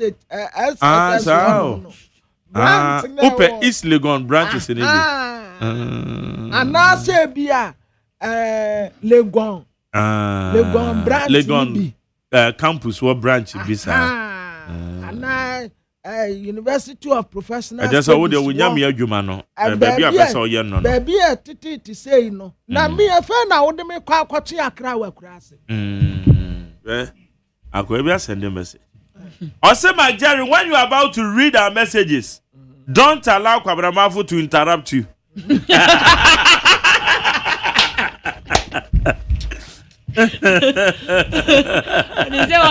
Message. Some years I become Diana. Pabraze, okay, I make a message in my one. Message no. Ya mwa me mwa ne ya enya tablet so na wona me mwa aka mwa ya bia ye free soro ba no I know text message na ya guy ya ba tia fiti anopa ko sia yan kan message no kra ya ni aya de o Rade. Addiction. Rade. O se ente kamfa. E kan so se be e beti awie. E de na asaba. Te kamfa na enhyehyɛ kakra wo. Enkrofo na beti no. O say oh bezo na mum enhyehyɛ kakra wo. Terms and conditions apply. Yes, ya de o. Zemo. Okay. Erikwa kubu ade ade free eye bechem. Now, I say if JDM is serious about fighting corruption, he will start by holding former NDC MPs accountable for collecting double salaries and bring back the money that the money stolen. It's time for action, and Ghanaians expect nothing but justice. Propaganda that brought JDM and its NDC into power will expose them when things are getting tough. We patriotic voice or the free Bechim and or the Abbey. When say I have evidence for you, General Bismarck Kwesi Omona. When's your day? Okay. Maza. Okay. Well, we did in our agenda, my friend. When's a good morning to you, Mark Jerry? My name is Abordin Sikensu from Afiania. Hey, now where is Sam George? The bill must be signed. See, Jerry, you are still unique. Mesha Kasante Adifree Amasaman. Also, we recognize the good work the Attorney General is doing. Nobody can doubt his competence and capabilities as Attorney General. But I think he needs to lift up his game small because we need more actions, not plenty talk. He met the press encounter yesterday indicates a lot to Ghanaians that he has a lot of evidence against some former government officials who have defrauded against the state. So, what is he waiting for before taking them to court? We can't allow anyone to go scot-free with our money without any severe punishment. Ghanaians are eager to see perpetrators are being investigated, arraigned before court, and be jailed. When a Mesha Kasante or the free Amasamai and or the Abbey. Once a Quabrame, Attorney General, we on. Now the Abacope and Adebia Maca say. ebra oba ye no ade odi kan ye say the politically exposed cases no twetwem no me ka men ko this time people no twetwem a I cannot be any problem. You have to let those cases to travel since you nim say merit be anymore. And debia na me bo eye lawyer Chachuchi Kata. Lawyer Chachuchi Kata say attorney general friend say awe Jechi Kwesi honorable James Jechi Kwesi case no fabra na me ntwem o say there be case no we de akire onim say enyina so enim eti Jechi Kwesi ebedi nkunim obedi bem eti onfa ma emani ntwem ana odi case na tia ampani ampa James Jechi Kwesi ekodi nkunim no eti we sa bandada bi kura ba na osan kokofa James Jechi Kwesi case sorry abanfufuro bi ba na se osan ka se or revisit James Jechi Kwesi because who double. Where they be for the political witch hunting. Because Ora Chachuchi Kata edi chire fiko mani kodi nkonim. Etina ka misusu say other cases na ye gidi say na o ka say merit enimu no. Na kema cases in travel na mom yanya ne tentem na ka court na eno anya de emotungu rather than say wow, better now warfare say my filing nolly prosecute metwem nolly prosecute metwem e kwone de mene na anya adwen ma jari me didi se wo ho so wo mu a wo mo ye law no wo ho the way wo mu hunu niama ene ye ne a yanya mranimfo yanso dari ye hunu no ma ensonsunu edem me no nya chinya kura ete say obi akọ journalism school anase media school ene ye ne a yete ha no mu de bia ada no ensonsunu awom because normal bebre ho a wo besua wo adwuma ni mu good wow enti said the no anyway me no that is my opinion though. Well, so good morning to Jerry. I'm a retired teacher. I applied to over-the-counter license to operate a drugstore with the Miami producer, with the Nidioma, and the DNC here. Also, I was invited to write exams in December 2024. Other motor exams. Over-the-counter, we know. Also, to operate, I know you go and write exams. And no, you said you were over-the-counter medical assistant for woman, okay. But see, Oma extend 9 1 year. Okay, Tio, they are all Kenyan. Also, I was invited to write exams in December 2024. And Mark, could you believe that as at now, I have not been issued with the license? My problem is the rental store. Please find out from the pharmacy council, for me to know why. I'm a regular listener of your morning show. Greeting to Kwamna Mafo. Another person who pretty said that coming in are you right exams? Am I? Or much what your license exams for you to was so change. Yeah. Make away no on national then on much was in much about Ruby. What go school ni we are? Over the counter with one assistance. Well, mom pay education in my okay, yentie. So be a drugstore. Okay. Also babe man on back on school. Oh, okay. Yeah, I understand. 6 months and yes. Okay. Ebi kra wo me hood no ma show man estate bi ho. Yeah. What do you call your plan? Sound right. Oh, but that's since 2024. Oh, cat teachers as a mom. Debbie. Over and one assistant MCA for Assembly making. And you war okay. I've been Matthias here. Okay, to where the also says December, I say woman finalize as a man. Oh, na say 1 year my. I say do 1 year, sir. Yeah, na masisi ya 1 year. And mama. My Johnny was so person I draw store. Aye. And our current, who say about I do to your castle damage is how. Otua kama na we na be 6 months 2 years odam de we na say ba etima member ba cho 2024 na aka ne de 1 year ma yo nya botre na me odame me ni nyina me kra na be shase e na odame beje fa ye na ezi ono no wedi kind okọ me process na me say maza ente me jamo obi na obi kokoko ye enti we de nya abotre se 2024 December de na afen so enti we de nya abotre pa when we say emra no and kitwe bi said the lawyers ni hu emra no ene ye ne ayetenten ye hu no aya nansonso ne ye wo ene de no kra wow enti say ebia say memetia na say me ka say oyo kromfo say lawyer bi tia said the ne yem bese no yeah because answer na beka so obi ya kromfo no wow yeah enti I think say your problem ni your challenge ya your face ye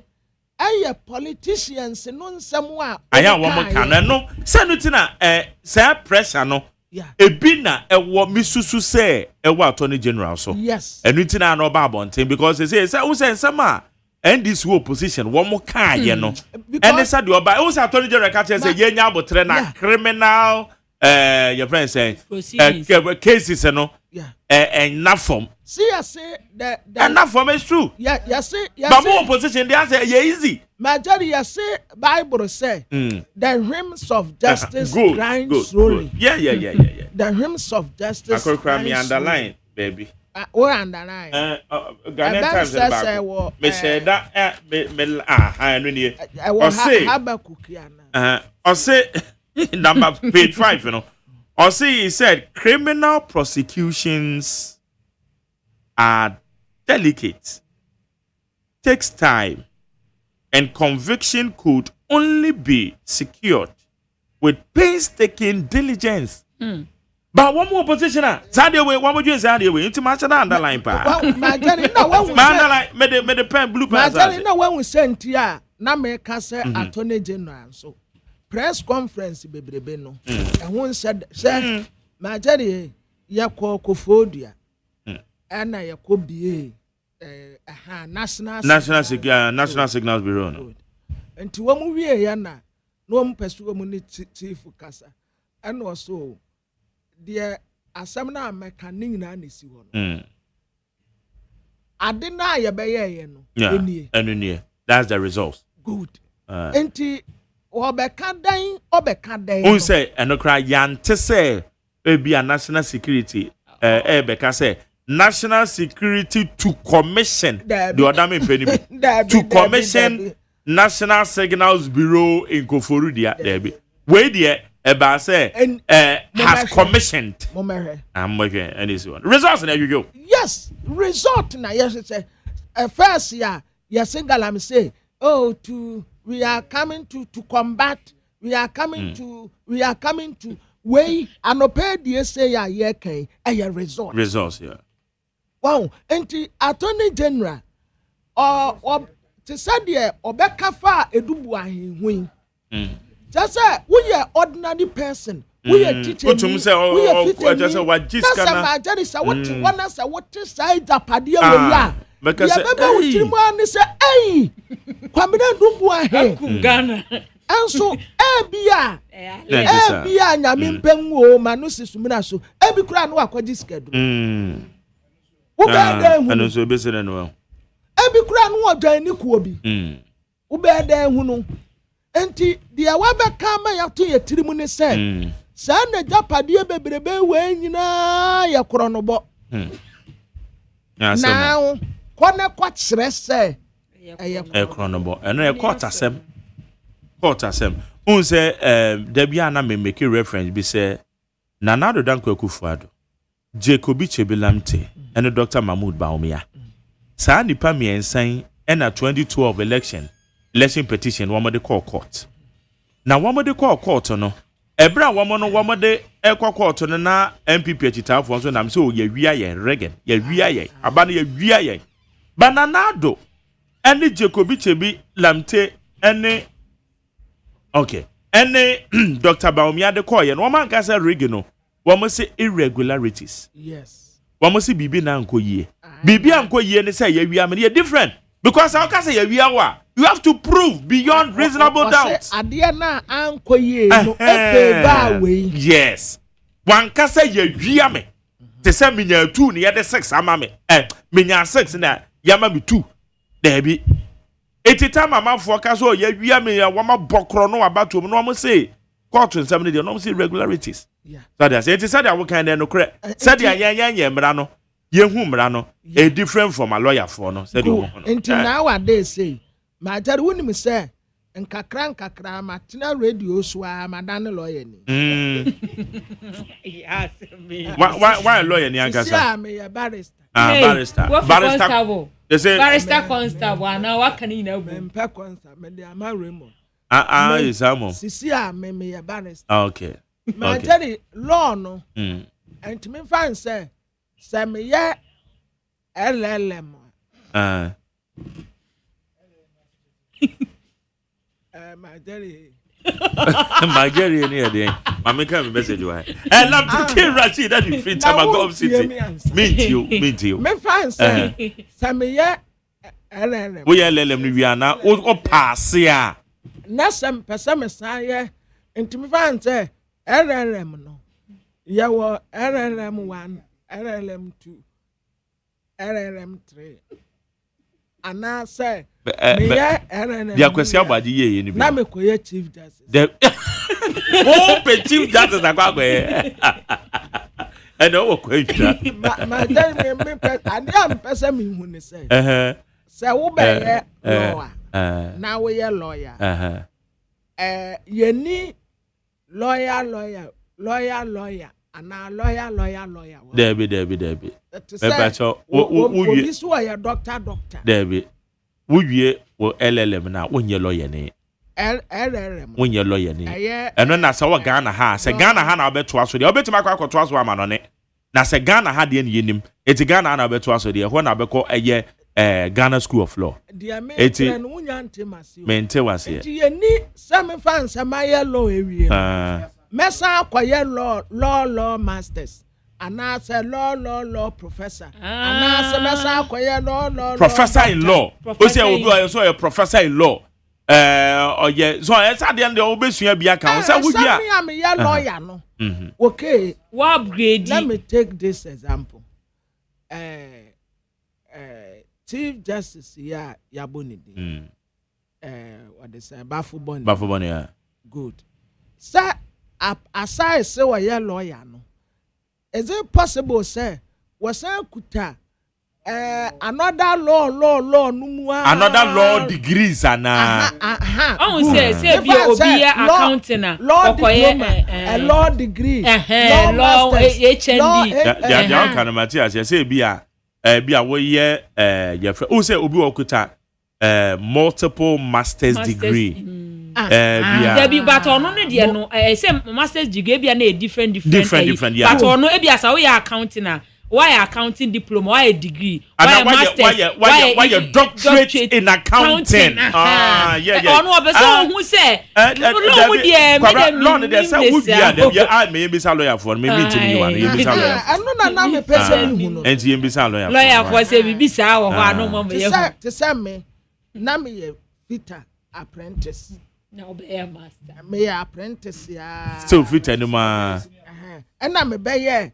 that time na me nko na me ya apprentice and na ebinom ba ye na be senior apprentice and na me ye master apprentice and sa na me graduate ya be ye master okay and sa na masters me be ye master no apprentice e ba mase internet say ma ye master oh until we do cause our master Musa opia betre because my master mama get a message and na person me who say law no so no say we wie LLM na say we call law school na o udwie na fe ye call you to the bar na obeye lawyer opese hu say obetimi asa asua de bia ma ye mra na no wa animu ana enya question no ana menti wa say enya za bebe sa bebe na person ade ntino bi ade opese ye de opese osua oya professor in law ana me kwabena enya na so opese o chief justice come me de ba kwa akodo okay afa na me nko law me kwa na say Dr. Kwame Adokofo. Yeah. Was say minko bisa hoka. Or best sponsor. From A to Z. It said now so be this kind. Scan mama na mfa nkoto ba ye. Ba ye. Obeko techi makwa kofa ba ya ba. That's all. That be me tia no adwinje e wo metirim ni ye mfa nsua ade o. Mameka message, love taking Rashid Dodi free Tabagov City. Also, good morning back, Jerry. Dominic Ayini, please investigate someone who could do a Blackwap for living in a mansion which costs more than what he earns from his work.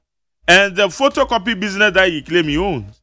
Ayini pa, someone now lives in a mansion at Trasako. And when, at Trasako, and when eyebrows were raised, he said his wife, who hasn't been working, owns the place. If it's about the lifestyles of people, then he should look within as well. And McJerry, one funny thing is that the NDC supporters who didn't see anything wrong with Honorable Yusuf Hussein buying 22 houses in Dubai are pretending to be outraged by the propaganda of Dr. Ayine. Not a ambassador, no 22 houses in Dubai. Where's McJerry? Kwabena Mafo must be told that he is a NIT FM journalist. And I said, are they? Because or they not to be able to not on the main kind. Where's McJerry? We told Ghanaians President Mahama has only one term to rule, so he will not sign the LGBTQ. Are you now crying? Prepare for more. Where are you free? Are you kind of blue? Are you OSEI AGYEMAN? Are you kind of blue? And not the buy. Well, so good morning, McJerry. My name is Ebenezer from Kwabena.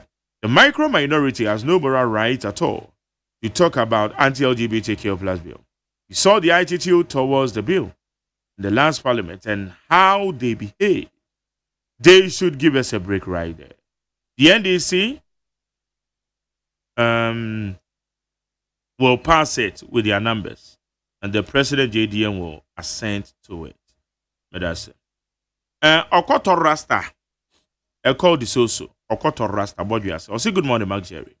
In fact, some SHS heads are making money from parents all in the name of PTA. President Mahama and his education minister should come out clear with policy documents that will govern the PTA activities. Enoch Edifafienya. Also, I think the former president, Akufo-Addo, also needed to be investigated because his appointees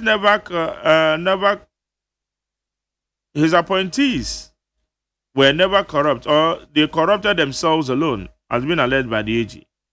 I believe he allowed all these alleged corruption to happen in this country. Okay, that's it. Richard Eddie Framasaman. Also, if you know the true amount of money looted by the previous Nanado's government, you will hate MPP and never forgive Nanado and Dr. Baumia.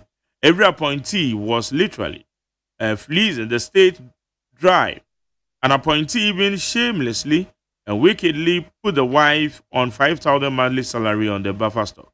Biala Ochalesa Ade Yenya conclude you, Embrasamo. As due to your inherited MPP fanatism and blind loyalty, you can choose to defend this gargantuan thievery. But the fact of the matter is that the record of Nanado and Dr. Baumia should be a stark reminder of how not to govern a nation. It was not just abysmally poor and wicked, but also unacceptable. Richard Amasama. Where's about Jerry? I can see Ken and Brian merging up to form their party to go independent. Mr. Galamsi and their meaning. Enoch Asamaika said the fight against corruption is in progress. The rules of the game is evidence. And surely prosecution will start soon. It's just a matter of time. All the stolen funds will be recovered. Enoch Odifi Asamaika said. When my regards to ex-warrant officer Hurricane Cancer from Wallace, Agona, and Sabah. Alai Baba said Ghanaians are enjoying the good governance, and it has become a nightmare for opposition New Patriotic Party, which is normal in our part of the world. And as for Reverend Itim Fojo, it would have been better for him not to comment on the LGBTQ bill because of legal tussle. For there is legal tussle on the issue of the e-levy. President Akufo-Addo assented to the bill, and this is clearly double standards. We say all manner of cheap allegations can be made and trumpeted by political foot soldiers in campaign season, but real prosecution needs time to get real results. Alex Kofi-Arine, thank you. Anyway, where's Jerry, please? The Attorney General didn't say it's not easy prosecuting criminal case. He said he has to get his facts and investigation right so he won't lose his case at the court. Put him well. Difference, Benno. Where's my MPP family? Let's unite for victory 2028. Inshallah, MPP will be back stronger. Special greetings to Charles Otten, aka OT. Wafake, New Plus Station, say, Nanado, God bless you for the free education. And greetings to Chris Lloyd, MPP National Youth Organizer, incoming. Where's Mark Jerry? Good morning. AG should give Ghanaian peace and let us think.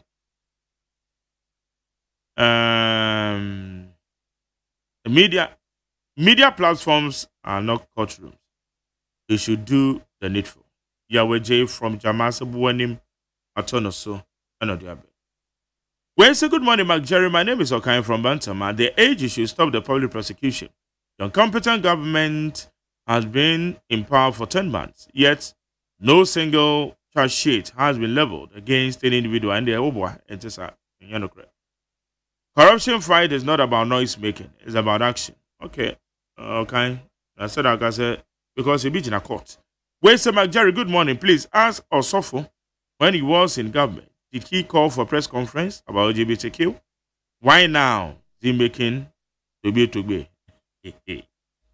My name is Nana. Nana. That's it. And also there. No one the act builder say at this point Ghana needs a very disciplined leader like Dr. Brandon Champon, whose background has some military training. No one the act builder no the Waisa McJerry tell President Mahama that if he signs the LGBTQ plus, he is going to experience what Ghanaians did to MPP.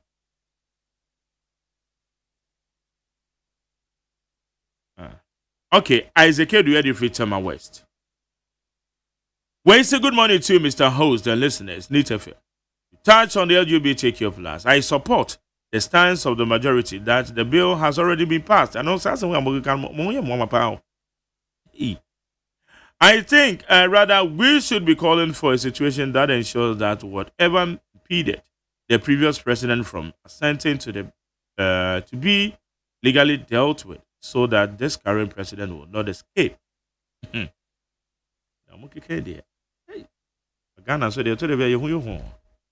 Well, so my name is Rebecca from Kakasunanka, number 1.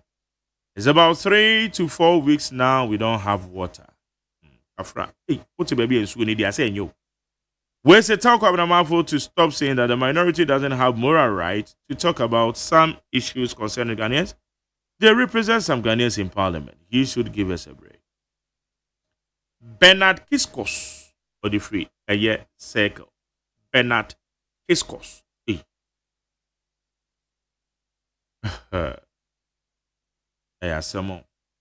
Okay. Yeah, that's it. Yeah. Ghana Montier Senior would need 100.9. Ghana Montier. Ghana Montier. Ghana Montier. Ghana Montier.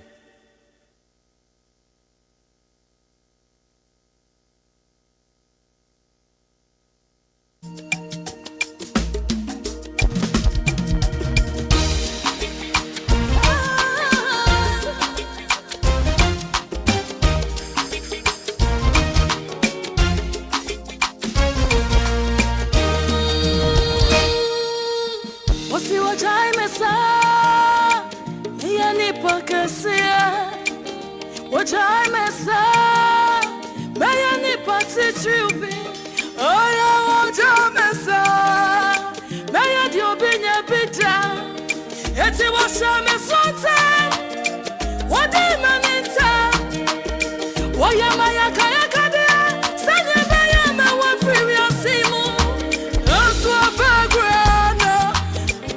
se ready abufuo. What do you want? What do you pay job is shirabu? Yeah, bagrana. Time for se ready abufuo. What do you want? What do you pay job is shirabu? Pay job is shirabu.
For my God,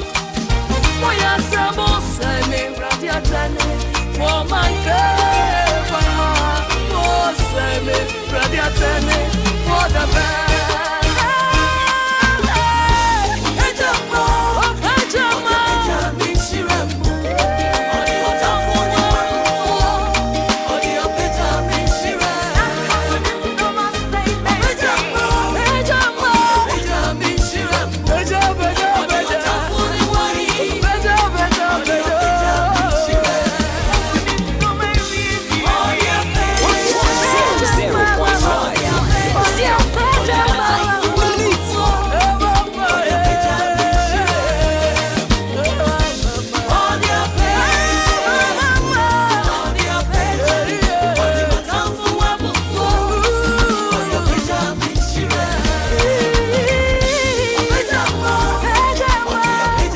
Maybe I try a fresh one from Philip Abefi.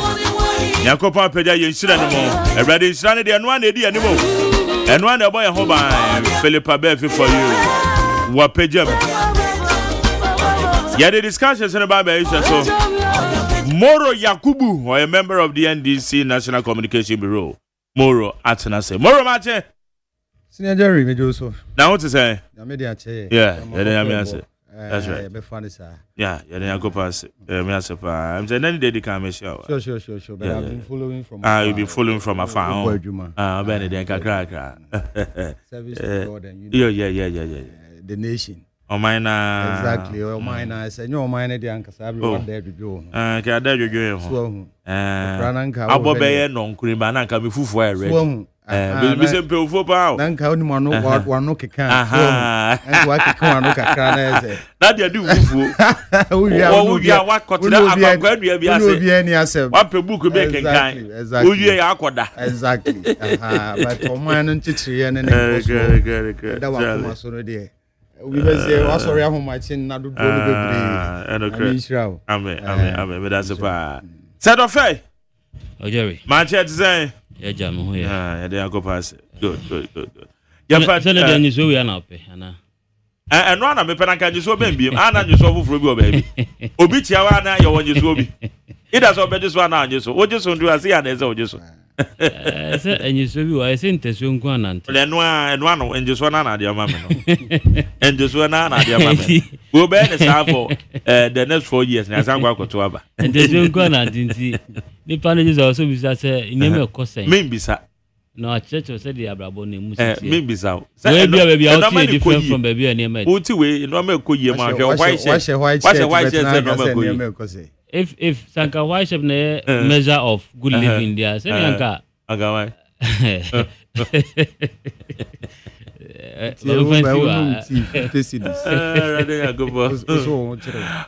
But on a serious note, I was say if any maybe I was say you see I was say the education sector pivotal to our development. Mejidi say one be ya adwen. And to say never be cost for education sector, especially some of us who have been there before. Now you hear me be a caucus. Now I think also most of them too. Now the authorities involved will also come on board and then take some of these concerns into consideration. Because Unya MP, Honorable Azuma, complaining about the happenings in the sector as we speak regarding the admission process. As high as 30,000 cedis are being paid for students to be admitted in the secondary school. Now go university and come to say. Now that 30,000 independent illegal 30,000 so what are the authorities doing? And that's education minister taking it up. What are the authorities doing? We're taking it up also we're test allegations, so we investigate. It is time some of these things are nailed in the bud or nipped in the bud. Because you see, education will be a privilege for the few who find themselves in a certain class of society. Especially on Bako, say Wesley girls, Brig girls, Hibi. Nenye, a month for the year, Sabi, Ubi a team could be. You see, the essence of free SHS a buyer was to curb some of these challenges. And to be here, even though so for me, in part, I disagreed with the 30% quota near the public schools. Reasonably, so you could see say, it was meant for a good reason. Because most of these public schools, apart from the war in Krakesi, they do now remote areas. Into when we aggregate 25, 15, between that range, Oba, one of these privileged schools are now done better to be our core, one of the first class schools, I mean the basic type, and the basic ones now. Also, Oba no be they are saying they know or because he has had a lot of exposure, practical experience. Into Obano Benya Kromu de no kakra de soso. I won't say why excellently good. But say we are reserving the big schools or the privileged schools for the few who are connected to the big men now. Equity now it has been defeated.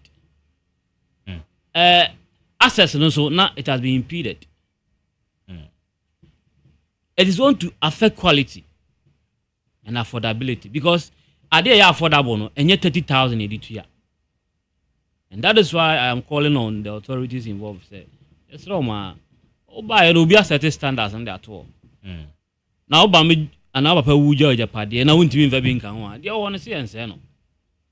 The general horse are not Bohuba. Into education minister, on the Dano, you are appointing Anamika say, a trap near there to Amapano. Now, for being Timasi.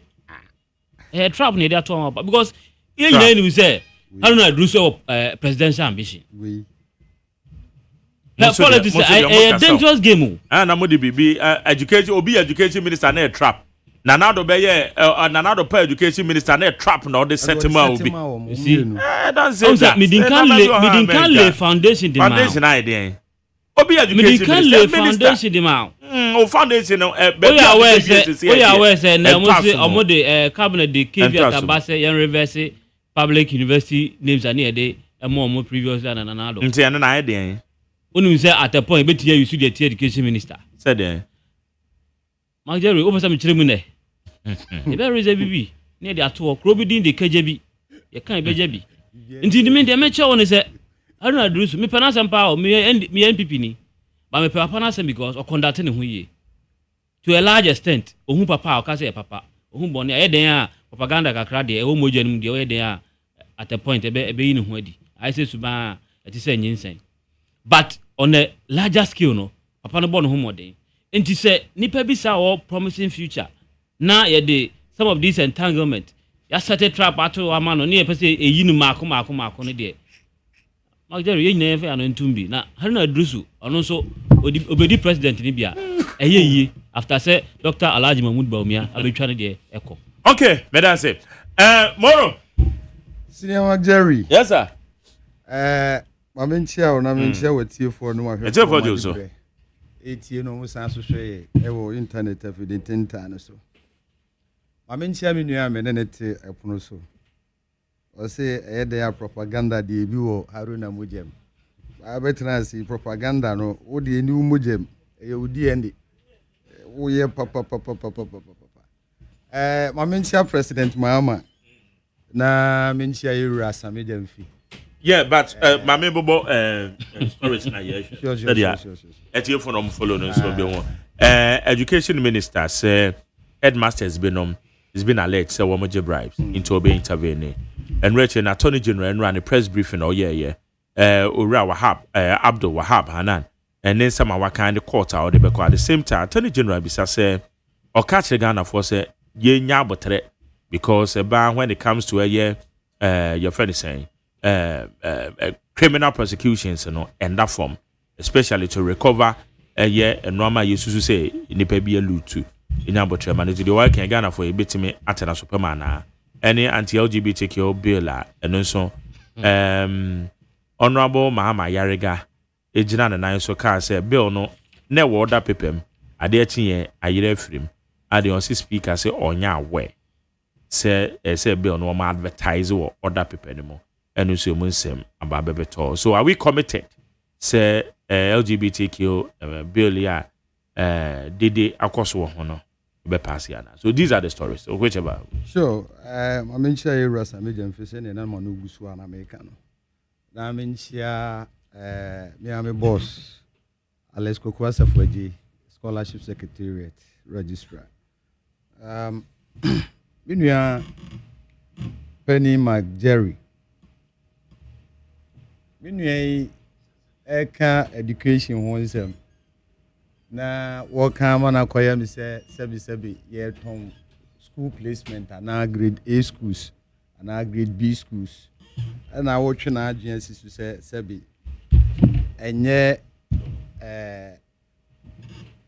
fact say ye ton schools and grade A schools ye ton is why na agencies obey propaganda ne de na ye no ho hwia enyi but baby an ho ye me wanwa pa ne say Minuay etiminya kukudro ka say the education minister Haruna Idrusu and they are setting a trap. Ye pese you know political ambition our war.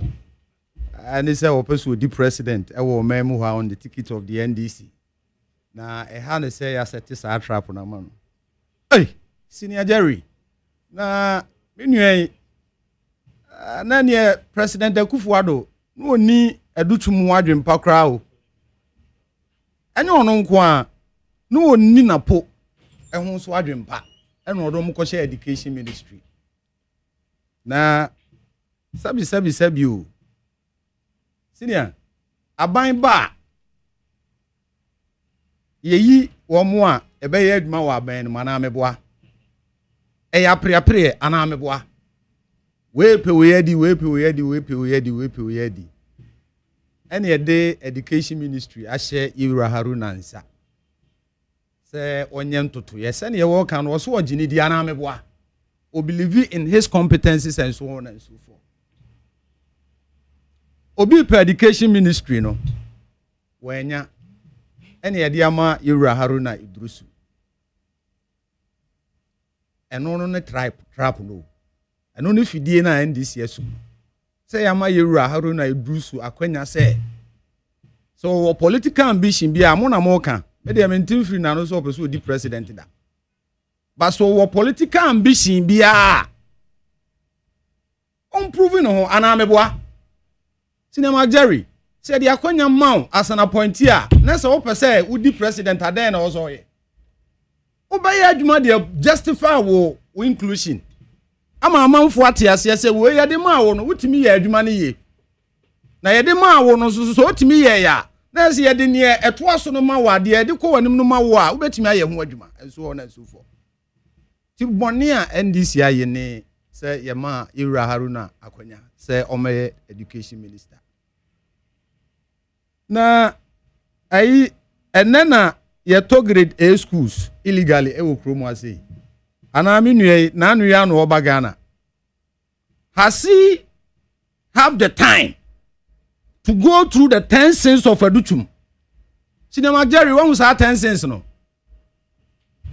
Oh, wumi. Sani do obi na ato. Oh, MPP for na obo mo chiche fi so ase be ka cho say that me wase. Enti na no kre. Na me dia metim ba bi moro yako. Bibisa say na no. Men ka bi nshem. Okay, agency MPP me producer. Eba be ka cho say Mark Jerry. Kronfo kan na and am say producer na kan enti na just say.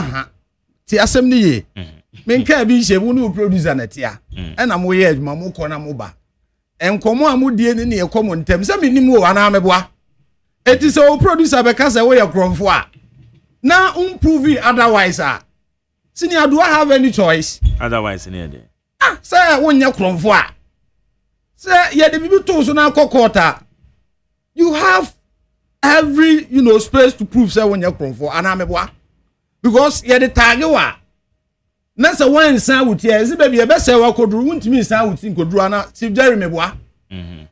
Eti unso say no. Yewra adutum.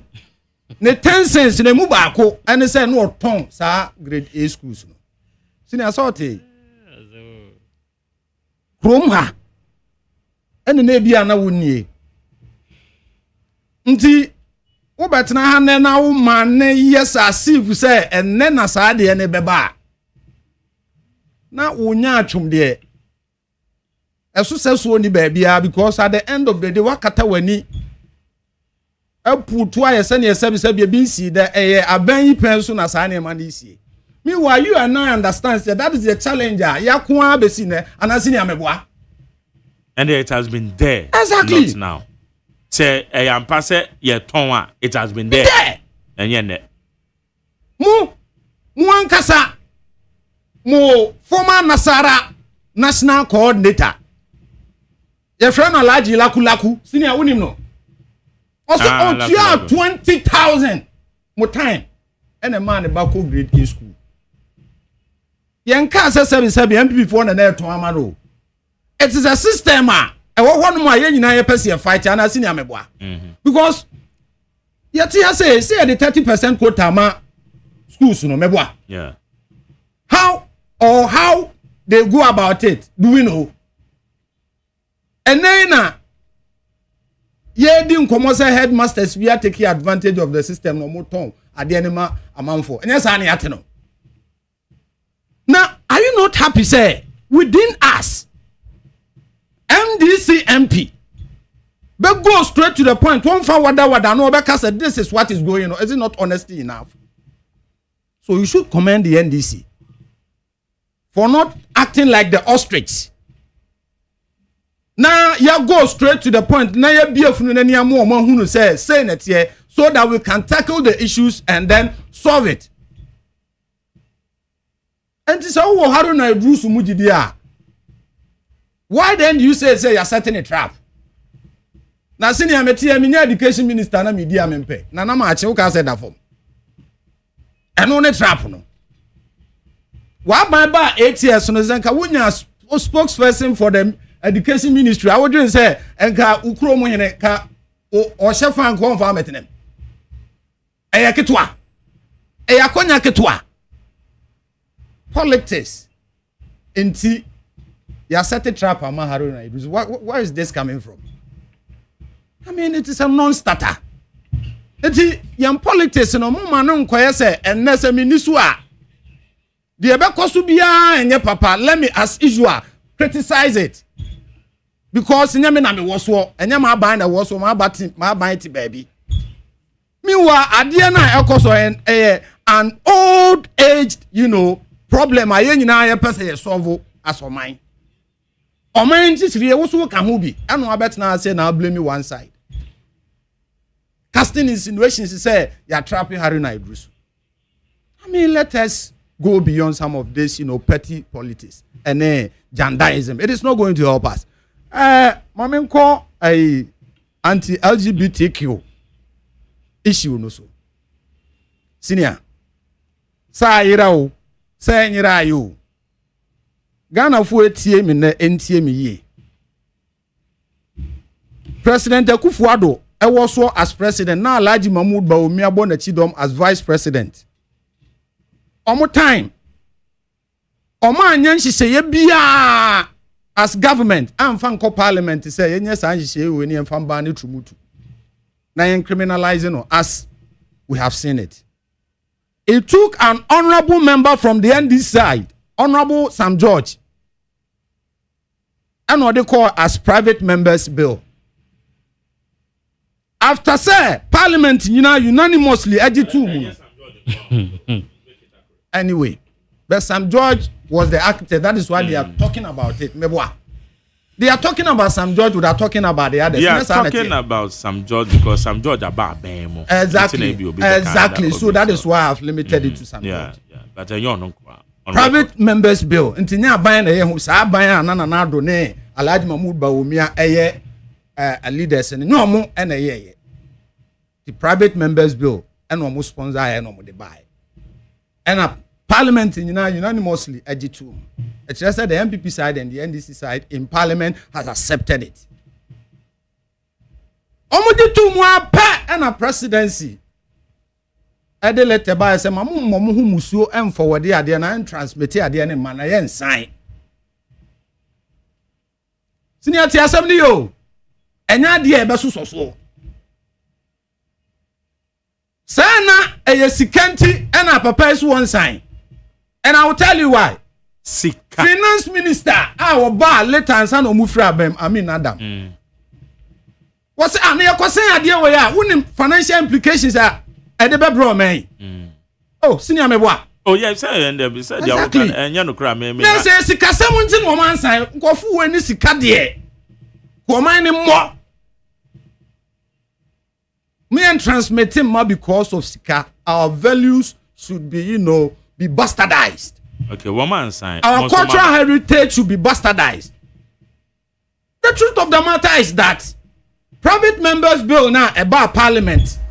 I think the last Parliament was the 9th Parliament, right? And in the coin, as far it means, sir, you perceive a sign be a war. See, assembly you. Either say as private members bill, and I say I buy now the better key initiative. President Muhammad Aban said there be me my private member be and farmer. Your man na dey do makoma so. Because you was so for imam, traditionalist. Anyone more. Eye na no mo ahemfo a. E do makoma so say be enti Aban said that Ghana fo akoma so a. Ye na be take this initiative. Senior is another story. Nti e be san present you. Why? How many months have we been in parliament in government? Is it not 9 months? This Abana taking initiative. Even the effort put by Aban, President Aban, is commendable comparison to Munko Foyediye.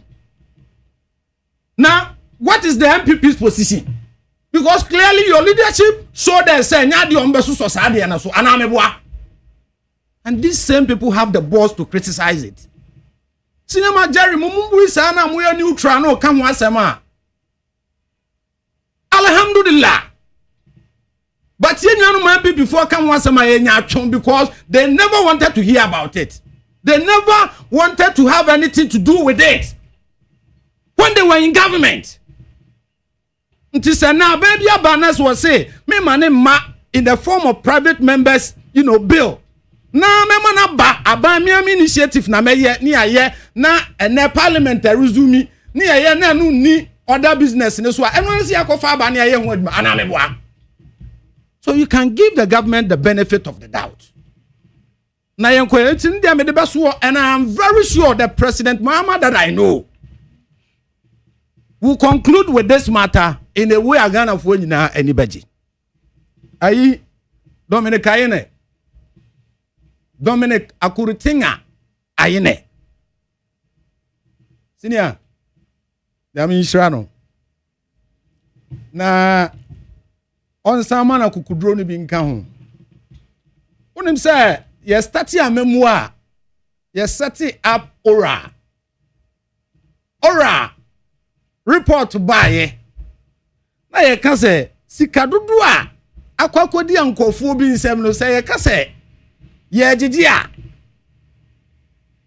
Ghana benya sikapa so okay you call two figures be my man for na dear figures me ko fa free and so on cinema Jerry me bua de ka tem ze me bua e hwan ye start here NSA me ofa o say sibe entry ono nko a sika shane to 500 topabu million Ghana cedis new one what the quantities can be the pay out me and come away no aba me mama gift your worry 38 million cedis putting them together 538 million of Ghanaians money and akwa show omoto oh yes oh mo de na after all of a sudden buffer stock me aminua Al Hassan Ofriboku now when you allegations I know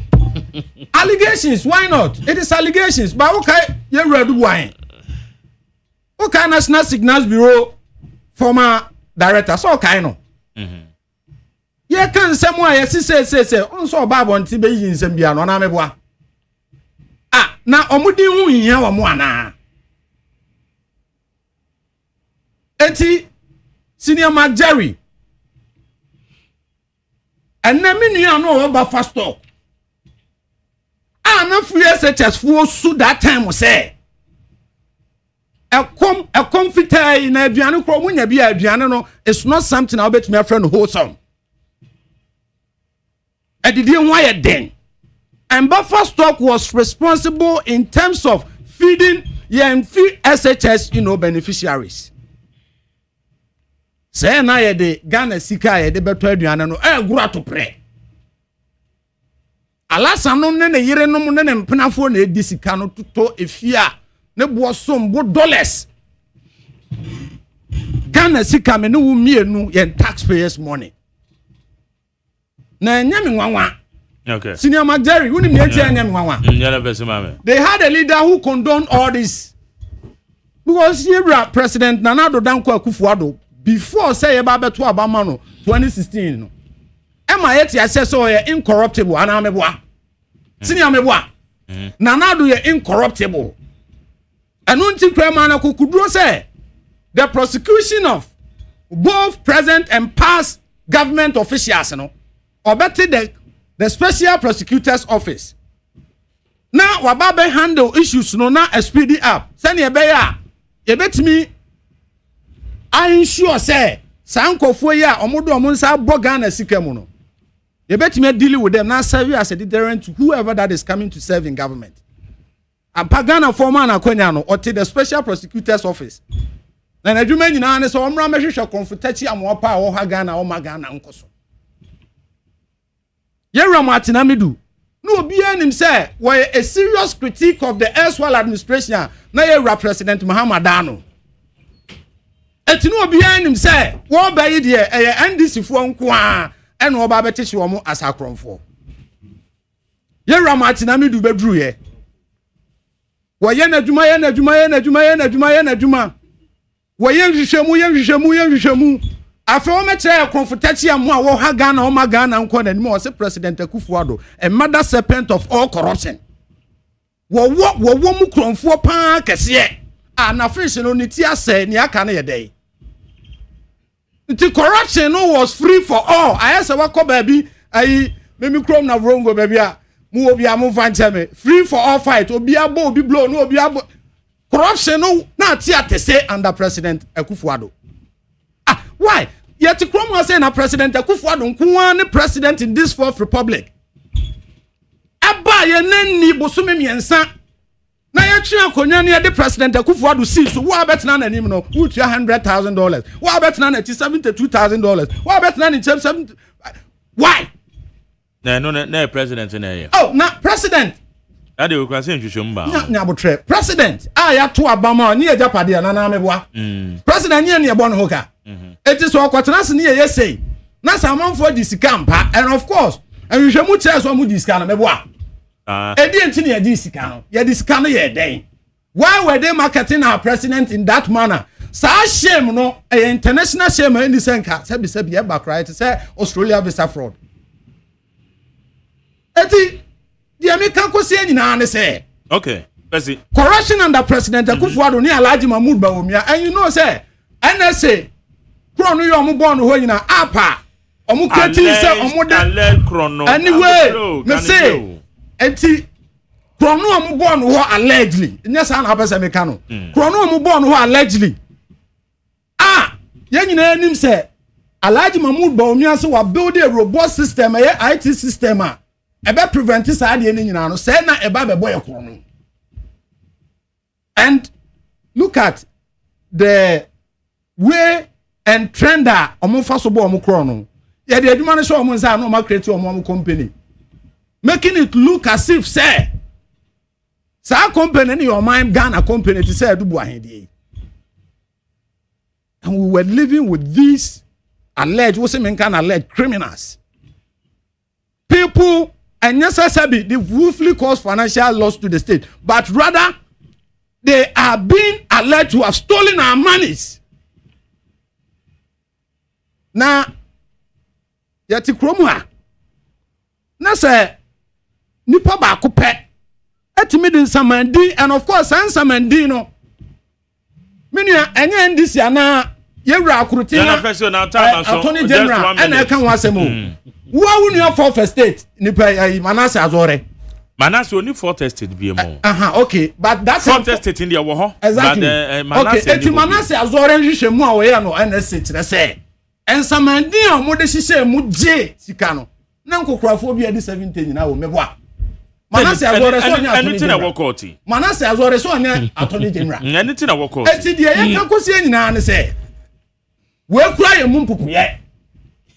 And I commended the attorney general because was starting no kasa and de and won court senior so court anamebwa ye charge bebre nti se na oba bonten be kan the all kan nyina ne say Ghana for na to abama NDC a mo de Ghana ehye president Mahama ne NDC nyina ensa mebwa eti we are accountable to Ghanaians aminue otemensa benkum so e kan obi anamebwa eti bibia akoso bia na be ma Ghana fo ate ase na sane attorney general conclude ye no o se oba so ko adwaye na ocha na nya bibia ntia na mo ni ho asiesie entia, and the okaye confirms to the fact say and na say dia na nya nkoko tene wa prosecute ya charge o man so on and so for no tell me say ampa oba no osiesie no na so oba nso so a Ghana for being so fast. And the most important thing for Ghanaians is that Yendi Yesin and some punishing for and serve as a deterrent to people,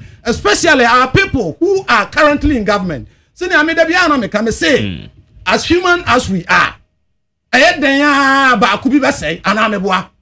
it takes the leader who leads to crack the whip to say President Mahama. Okay, President Mahama Tanzania has the power. Ya buga pele. When the prosecution ya prosecute NSA boss to be man. Okay, na no draw we. This is same with these people.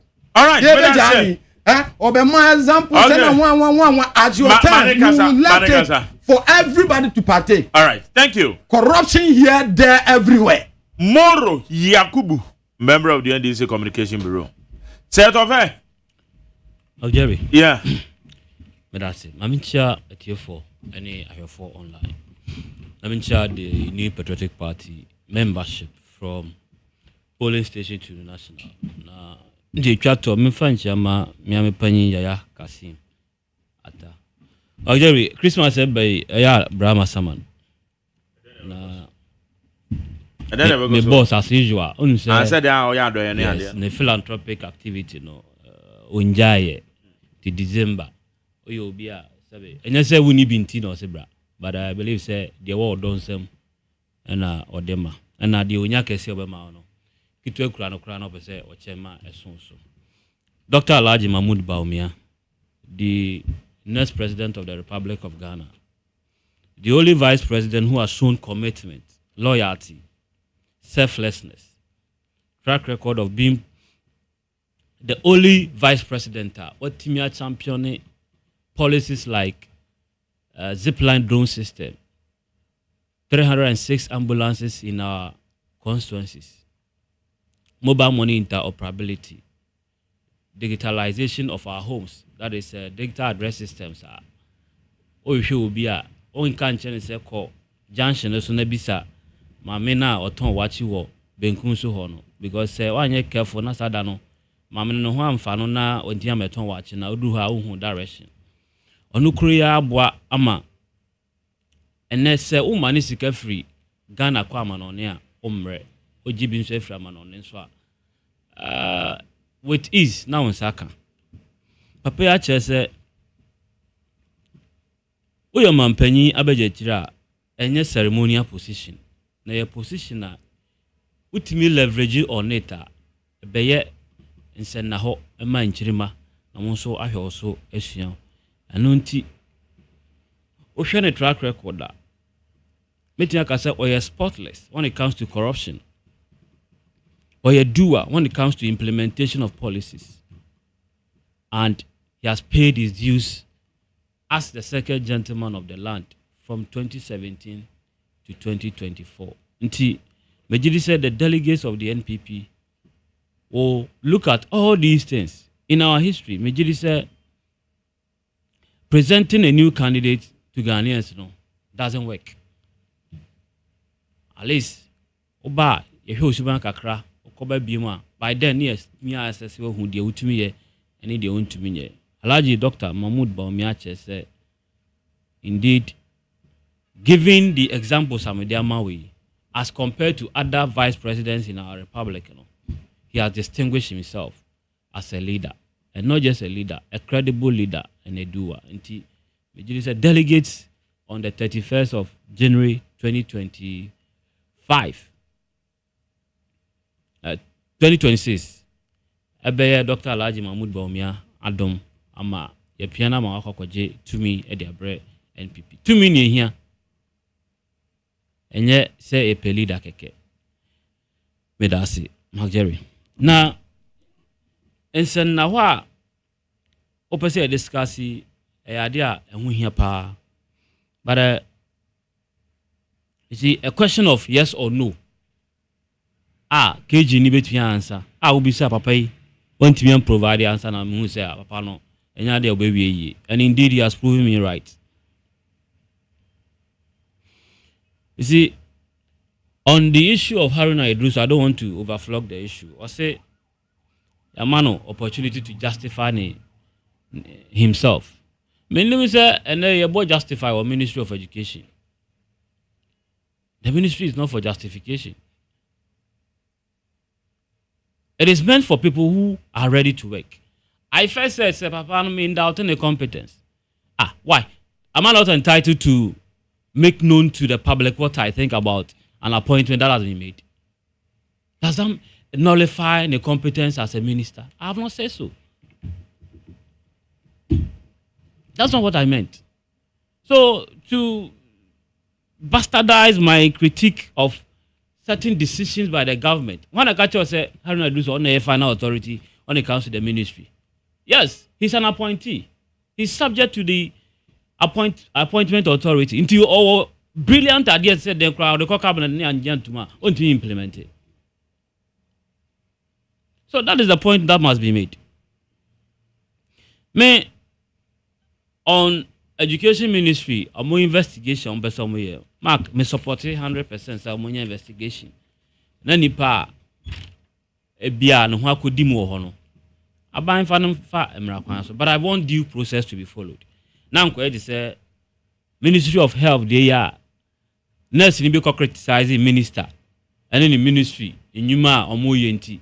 You say you holding before one council. And then quickly, minister say, well, man, amnesty. Indeed. Share, Mark, so we have free SHS, budget at the parliament.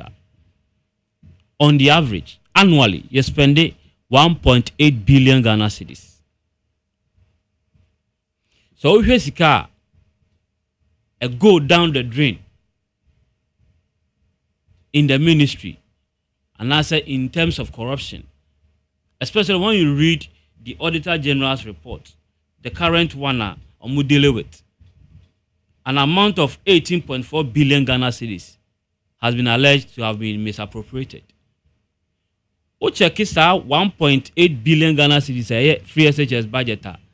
Esisa empempema dachi ama dachi omabeye omamba pa abeboa ama yejuma ye omani mabo ama economy ejina na. Sasika 18.4 billion annual budget for free SHS 1.8 billion on the average, you know. OHS can demand sa budget yearly. It will take care of free SHS for at least 10 years. And no change. Recent one President Mahama call budget was 3.5 billion Ghana cedis. And numpo say if you are sticking to that budget of 3.5 billion now, sa 18.4 billion yeah. Auditor General report HSA you lose through corruption and other corruption related activities now. It will take care of free SHS for 5 years. Mark Jerry, and nun this will be or catch him say Obia Fesca through corruption. In TM fight is any Pakoni and Jessica back no. Me support 100%. Mark, Kromha and as Omayim Emra Ben Yini. Emra Edi Jessica. Ye wo. Quite a fast to a buying yama. Ye wo. Ohio Public Procurement Act. Act 663. A chile a buy a juma and a buy juma for emphaso and to omunyama and any procurement. A buy Audit Service Act at 584 and so chile kwaya emphaso near yen spend this car in abide institutions. But all these laws have been sidestepped. And now Okwabano sorry the ope and other abansika a year. And I'm say abaya juma de 2 year con and I say the 2 year betty name we infant 2 year 320. Any corruption activity be about way I find say previous regime, current regime, impo if you come and crown pen to be seen there. Obia fa kwan bono so edi o ma adwiri mu no. Me support say ya investigate na intimiji sesika no emfa moa o man chechire. Nemum, when you have the practice of selectivity, now we say on crop for the omoye squeaky clean. If you be any omo crojin say osrabofo. But the only means say opponent and I better target omodia. Why is the due process? Where is the fairness in the whole thing? Mark, you know to Kromha and I omayimu. And a political party some need representation in parliament. A call on Attorney General say on drop charges against Edubuahin. The same Edubuahin's name was referenced by my brother here. Minimum say one our press conference now. Let me feel say Attorney General back. The Minister for Press Conference. I will catch here say the political parties in the Kayano and task MONTIE on the prosecutor and over prosecutor papa no. I don't say women say adechi any answer. And Mama Melinda dear or say wa withdraw the case because nipa no kwa serve as a witness to the case. Me tell you because me say committee say wa drop a case no because wa investigator who say or prosecutor na enye ya ma kan kamini ni asem. But the expert na mo wan say nipa odinu ko gina court and in answer wo say ono an answer me gina ho media dance fam wa wo asem a wo dey court. Mark, onim the financial commitment accord into that deal and sana ma na jatum say obedi asamutiama Attorney General. Onim the financial commitment akomu and sana ma na jatum say obedi adanse ma Attorney General. Sabe yati Kromha yenim ye ho edi ye ho nkomo so wachire enti se bibi koso a yenyina ye asotu fema yete. Attorney General is not doing this country any good. And the oral team I setting up no, I have said it several times say one of the institutions and I say set up and now committees are President Mahama is setting up across financial loss to the state. And with these kinds of Adeomaye, I will call on any successive government say these individuals who are on that committee shouldn't be left off the hook. They must be prosecuted. Because so far on my sika, now the investigation. Now at the end of the day, it becomes a white elephant. You've caused financial loss to the state. And by extension, double financial loss to the state. Because we are you say and Simbimu, no Jessica de Abre. O Crampona, O Castle Quacoya in Dia Breno. O some parfait. And to be a day, what you double level. Obi our forging date of birth. What is the credibility there to be able to investigate Obi? Let's put him aside. And Mark, on the substantive issue, no, AG to prosecute Omo Diska allegedly. Biano. Me problem with that. I don't know. But I believe, say, you see, he who alleges must prove. And the name of the evidence, the game is what? Evidence. The era when Petre Sam na ya say o Mexica. Petre Sam na ya say o Mexica. Magere, only me be ya adwen say ofre press conference bia yetua per diem de ma journalists are invite omo. And at least transportation with omo. One musica na editua sesika no. At the end of the day, press conference is what? Accountability series. Accountability series. Accountability should be at the courts. The error, yen seminar beto public domain. Now, you winning sympathy in the court of public opinion. Now, in the law court, or the qua, ain't standing the test of time. No, is that what we are encouraging in this country? An office has been provided for you. Man it as a man. And recoup or recover our monies back for us. But this era of the paint your opponent in the public domain, say onye, and then at the end of the day, we call law court and to standing the test of time. That should be done away with. Because in between and yet the same thing and expect different results. Until one has been proven guilty, the person is deemed innocent. But typical of the NDC, mini 18 offer obia the boyeni. The only Jesus among them, no, is that the line we want to do? I thought Sir President Mahama promised us what you call resetting. In Tidanka, in Yamadada, if he said, no, or be corrected.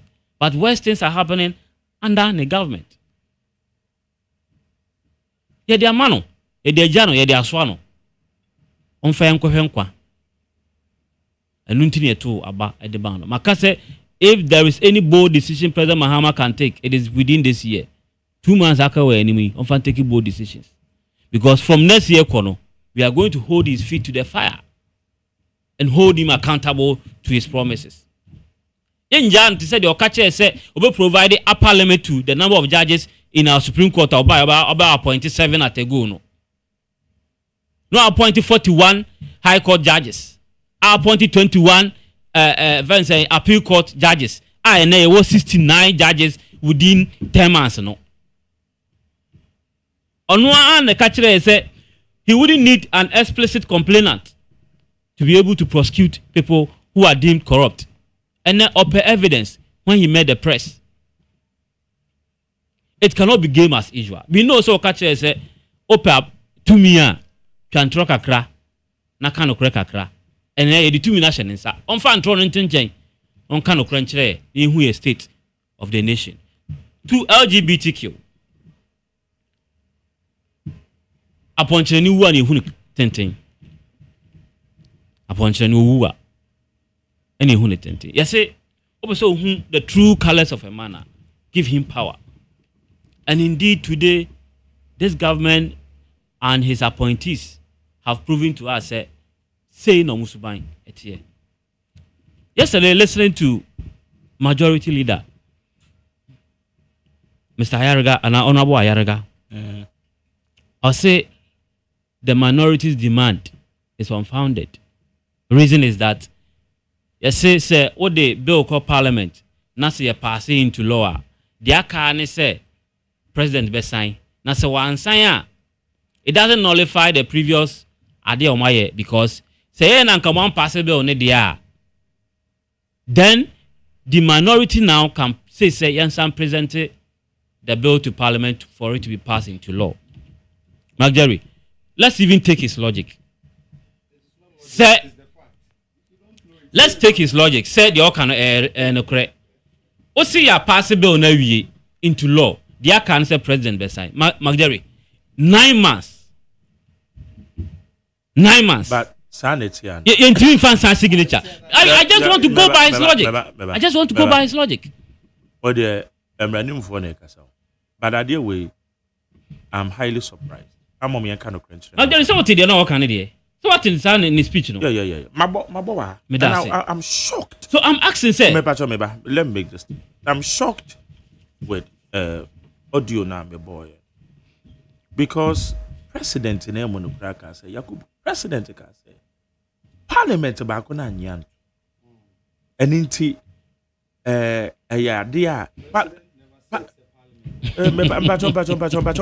Yakubu, don't go there. Don't go there. It wasn't. But it wasn't transmitted to the president. That is what the president said. Exactly. Now, no, they're not going to be saying. What did he say? Should I play it? Play it. What did he say? My brother, I don't have that luxury. I don't have that luxury. I've played it. It's unfair for you to issue your frustrations when you haven't played it for us. What do you mean by me issuing my frustration? Analytically, when you play my voice now, my interview, my voice and no pay what me program. So it can say what I want to hear. So you are pleading with me to play for you to listen. I'm pleading with you because I was not sent, the topics we were going to discuss. In other words, I can say I was ambushed. So play it. Let us analyze it. Whether it's so you haven't listened. I haven't. But what I'm telling now, you what I say, I haven't played it. Mama politics, mama politics, you know. I for President Mahama. Adia Hamid. I feel now with political analysis, Baba analyze it. I did that one clear. Was it play and let's analyze. Me can't imagine. I'm the host. And I'm not is what catch him. So Jerry, okay, you have played on your show.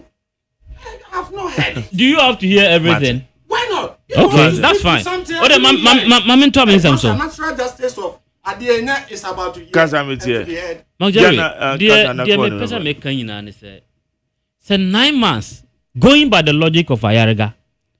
And the President Mahama the best sign bill there. And we have a long way to go as a country. Coming from the majority leader, who is the leader of government business. If this is the proposition and understanding of the law as a long-standing a lawyer in good standing for this number of years, now say the logic say President Mahama to be able to sign a bill into law will take him 9 months to do it. There, you see a punch any who and you be who it. Mark Jerry, in all this, only one want me do who ya pa. Human rights activists in this country. A job was so good President Kufuor na buying a pampam. Pastors in this country. A job was so good President Kufuor na appointees a pampam. Politicians. A job was good President Kufuor a pampam. Let me feel say President Mahama Ba ain't taking 7 days for the bill to be reintroduced into Parliament. But then all voices of conscience. Akwakoda. President Mahama won't you so for a reminding of anti-LGBTQ. Jerry, who shared the spirited fight that was mounted on President Kufuor then. Se mu kwatampo akwa President Mahama so ankonya akunya so no ordinatosi so. The spirited fight, the advocacy that accompanied this bill. Then in 2024, leading to the election period, emu kɔ tempo akɔ President Mahama so a ankanya ni sɛ ne majority leader at the parliament play politics with LGBTQ no and then the meaning say affect the moral fabric of our society bi mu meaning say and then the Ghanaians you need family values bi mu. This is the hypocrisy you are talking about. And now the last part of it is say the majority leader is now contradicting the president who is the leader of this country. But I believe, sir, indeed, in their private circles, when they sit and they look into the crystal balls, they will say, indeed, we deceived Ghanaians to win their political will. Jerry, okay, I need 100.9. Moro Yakubu said until what?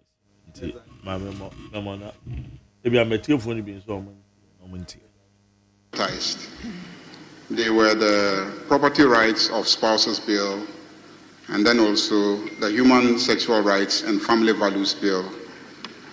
And at conclave, we drew the attention of the Right Honorable Speaker to these two bills that were advertised. The clerk was there. I think you were also the Right Honorable Speaker. So when we drew the attention of the Speaker to the advertisement, he indicated that he did not recall approving that it should be advertised. And the clerk told me that he thought the bills had gone through the processes.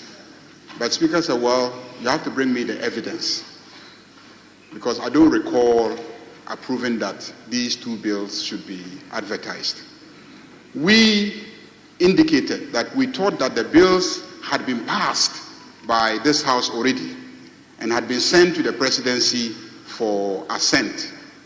And so we didn't see the need to reconsider a bill that has already been passed by this House, waiting for presidential assent, unless the constitutional procedure for returning the bill to us is complied with by the president, for us to reconsider and then use our 2/3 majority to approve the bill, even if the presidency had some issues with it.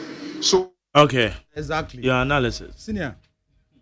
What did Mahama Ayariga say that contradicts the president? That the Speaker of Parliament says that Adeno, you advertise it, but on Kaise, you advertise it.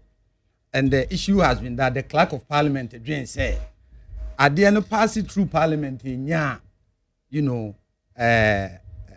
endorsement by the whole House.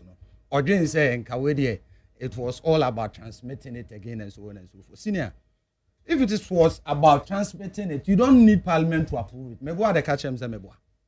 And the outcome to us. Asma me can say it was about transmitting it to President Mahama. And yes, you're not being fair to me.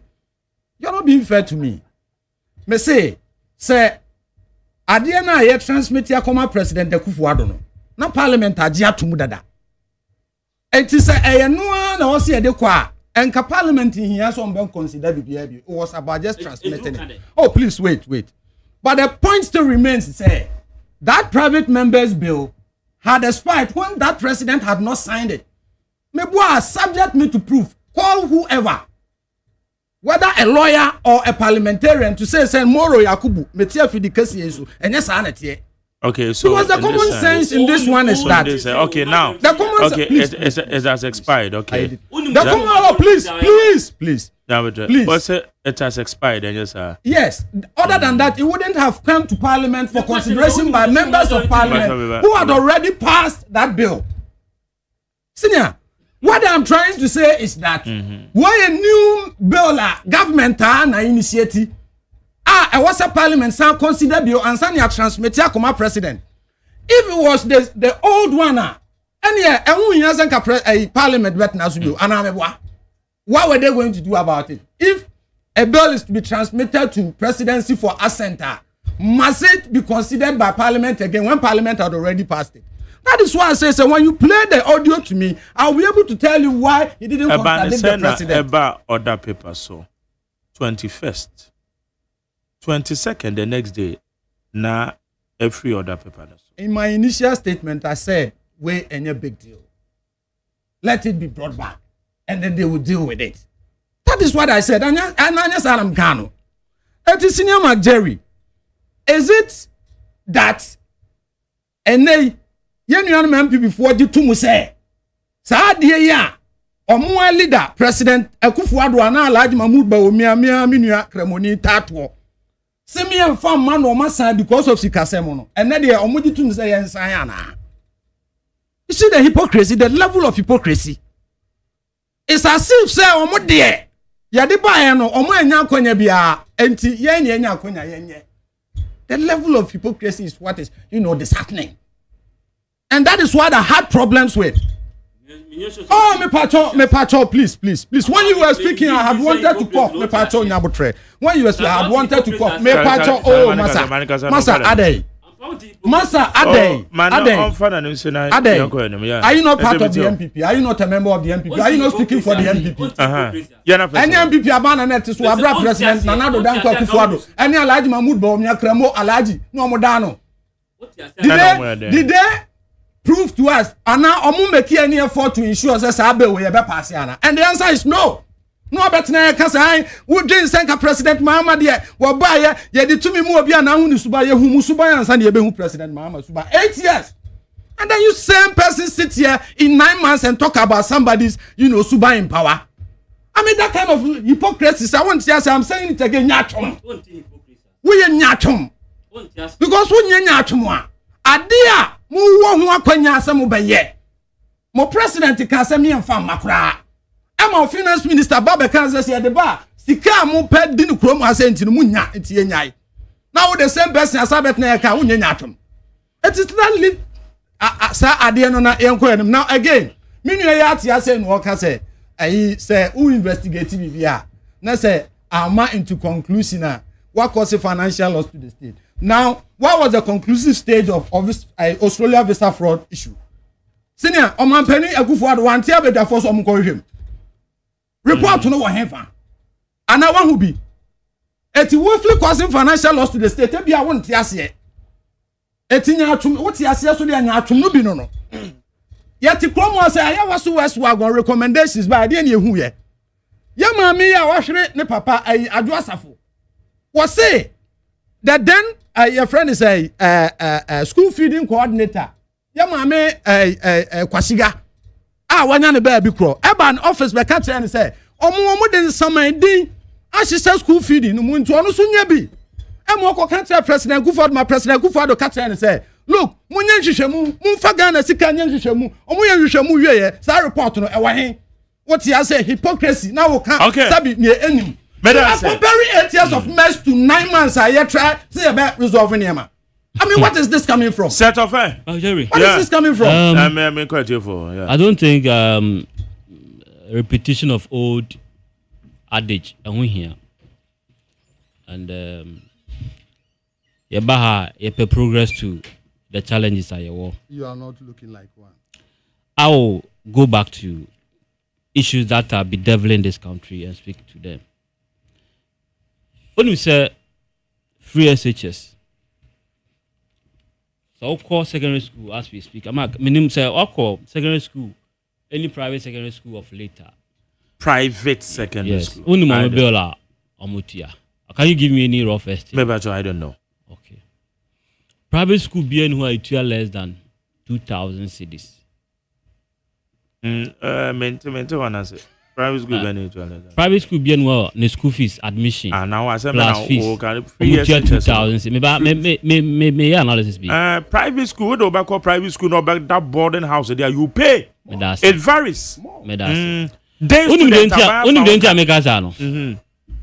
Ministry of Education under this government say Omutia 994 cedis. Yeah. A cover day. I didn't know what you said. I cover the students, our more private schools.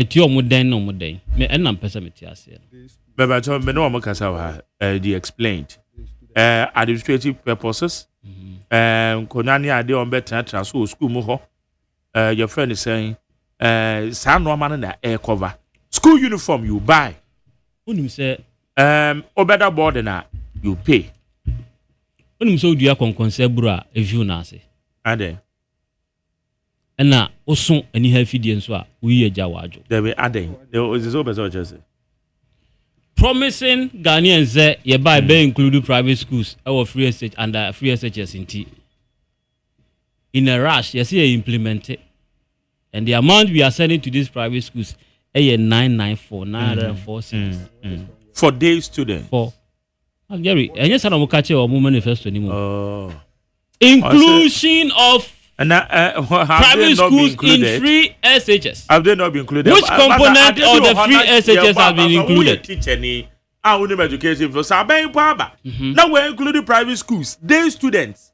That's a step in the right direction. We're 294. We're going pilot because if you want to pilot something, what you should have done was to pick about 2-3 schools.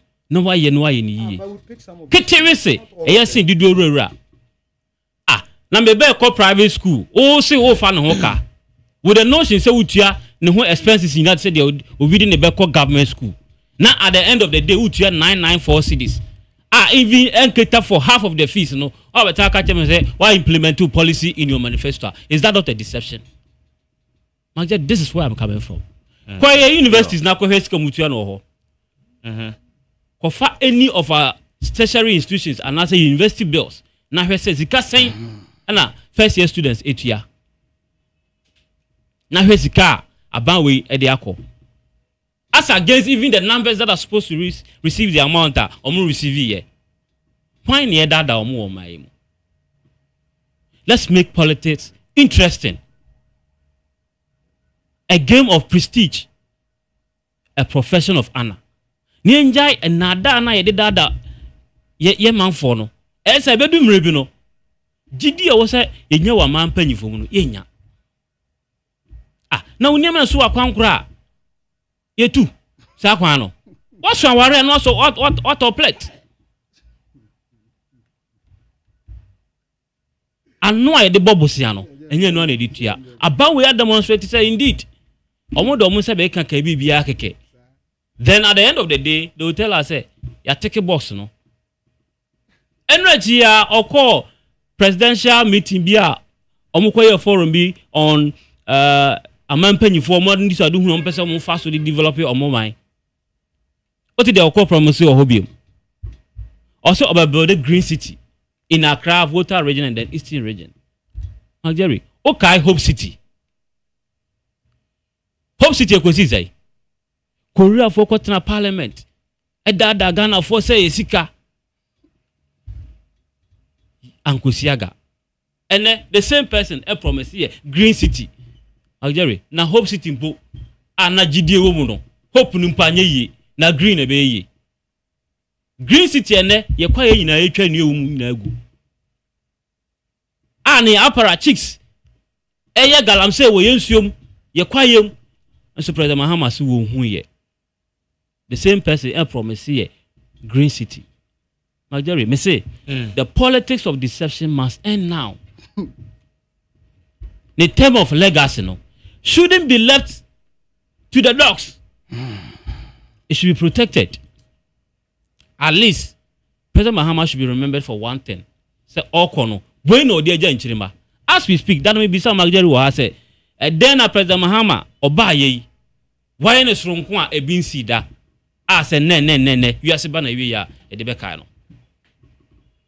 President Mahama must sit up na makache ne say the next reshuffle no so we free advice on reshuffle na attorney general because say about we were problem attorney general number 1 okay on reshuffle no there are so many legal minds in NDC on between occupy the same position and the attorney general is in battle with the OSP on docketer obehia e dey prosecute offenders.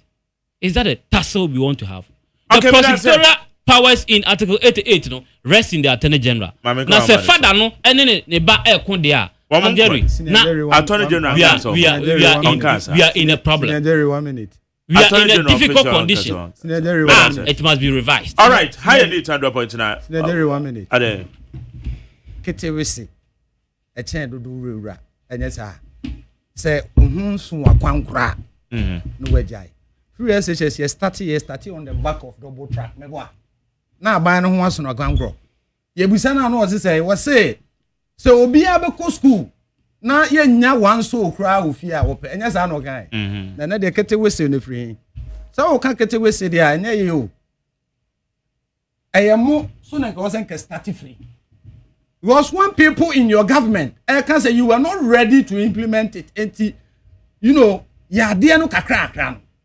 What have you done since please this what happened and why and to buy dinner the account yeah the private account and I will say they say sika ye dey mo no koshe private you know say no mutua and ho ye defeat you now free war. You see your hypocrisy is legendary. Ade we actually say obedu point 2 for enyi. Remind yourself of what you people are taking point we na say 2 for na enyi papa and sana what start akasa other than that you look like somebody who was not in this country when you people were baby mo do ni say 2 for kete we say any do Ghana for 8 you and untina and I had a traffic light red gold green 030225790 030225790 03022435540 03022435540 me ba so ma che hello ma che ti o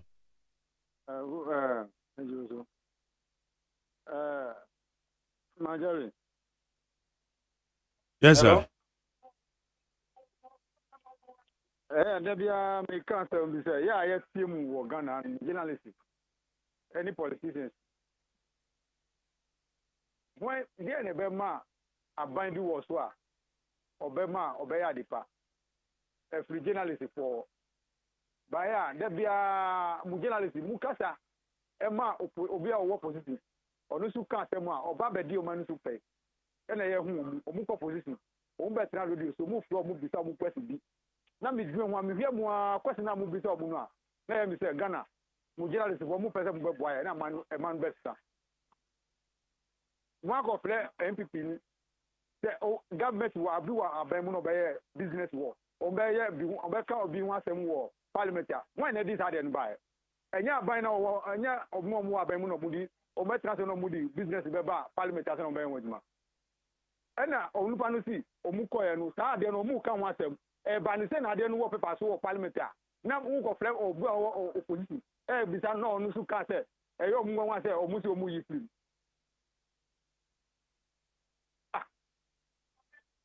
Baba waka say we parliament onu mu enye aban Baba waka say we unsa asema kan wunnim hunim de ni ntino waka no watara me pacho nipa no eye sponsor. Okay, you made us. All right.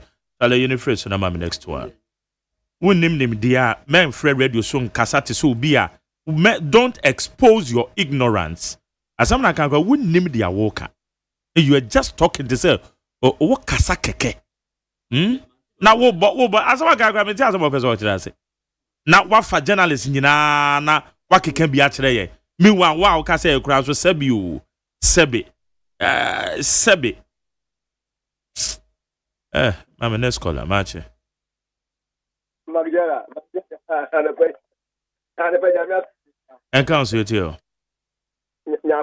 Momuntina radio fo bi wo mumie phone lines no nipa bi say o mkasa e nti etu ono no wa ye ne program e o ma wo ntina wo fie na kamo amkasa so mo nimde pa ba obi kasa te sesei o radio so wa kasa just like that wa kasa keke mi wa kasa so wa attack journalism wa attack me say identity grand mako bisa question e say nyansa nim ono no meka nyansa ma ye din so nka nyansa so a sana ne de no kra de baller so we shouldn't do that wa attack o keke wa attack me di me say attack me na me fo so be pump nyansa into my hair because anya bibia na minim say na de no kra de anya fe so anya fe asane nko course, Mona, my oh, should there be attacking? Oh, should there be a more alarm attacking? Eh, Debbie Obefrebia, I quite afraid. Debbie Obefrebia, journalist. What attack yes, and a journalist, and a galamsey, a more cannon call, and a journalist. There be every day. Don't worry. Let's move on. Uncle.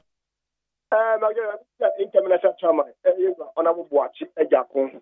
You must MPP delegate. Now, when the spare time, you go to obey and pay for. Yana for HK Nipa, more the deep party anymore. Or more to about again on the to that chairman. Who made a mistake? Uncle, you'll be you. You look at their complex with the forget of so friend, so obligated to pass them. No merely that. No need to be mine. Never pay any confident of the man or the bar, and a very also bar or the beginning of the corner of each of the beer develop. Jump away, I think, and a fair. Never hear the drama of my research in India, and no research in India.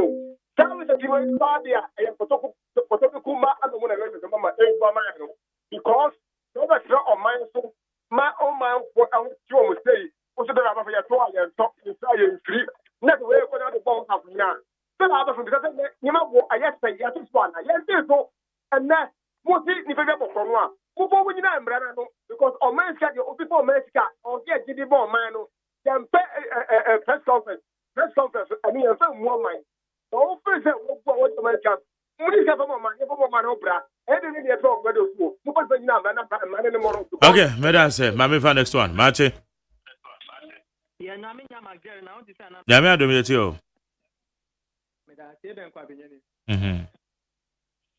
Mamintia, me mampeni. John Dramani Mahama, Gonja, the Concra, or the Amamu Papa, MPP Pontiaki, Vice President, Prof. Nano Pupajima, and a Chief of Staff. Namintia, Naba, with the Peter of Samachitia, Nibona, Popena, Honorable Carry the Nipoku, CDC board. Meanwhile, that is where Jerry, we are strong when it comes to journalism. In the men found to think of one or moon be a phone in the so much of say, a moon majesty. Send you one who say, yeah, yes, friend, you didn't know my opinion. Yaminko to answer out because we have no dear, will be better, will be to the dog.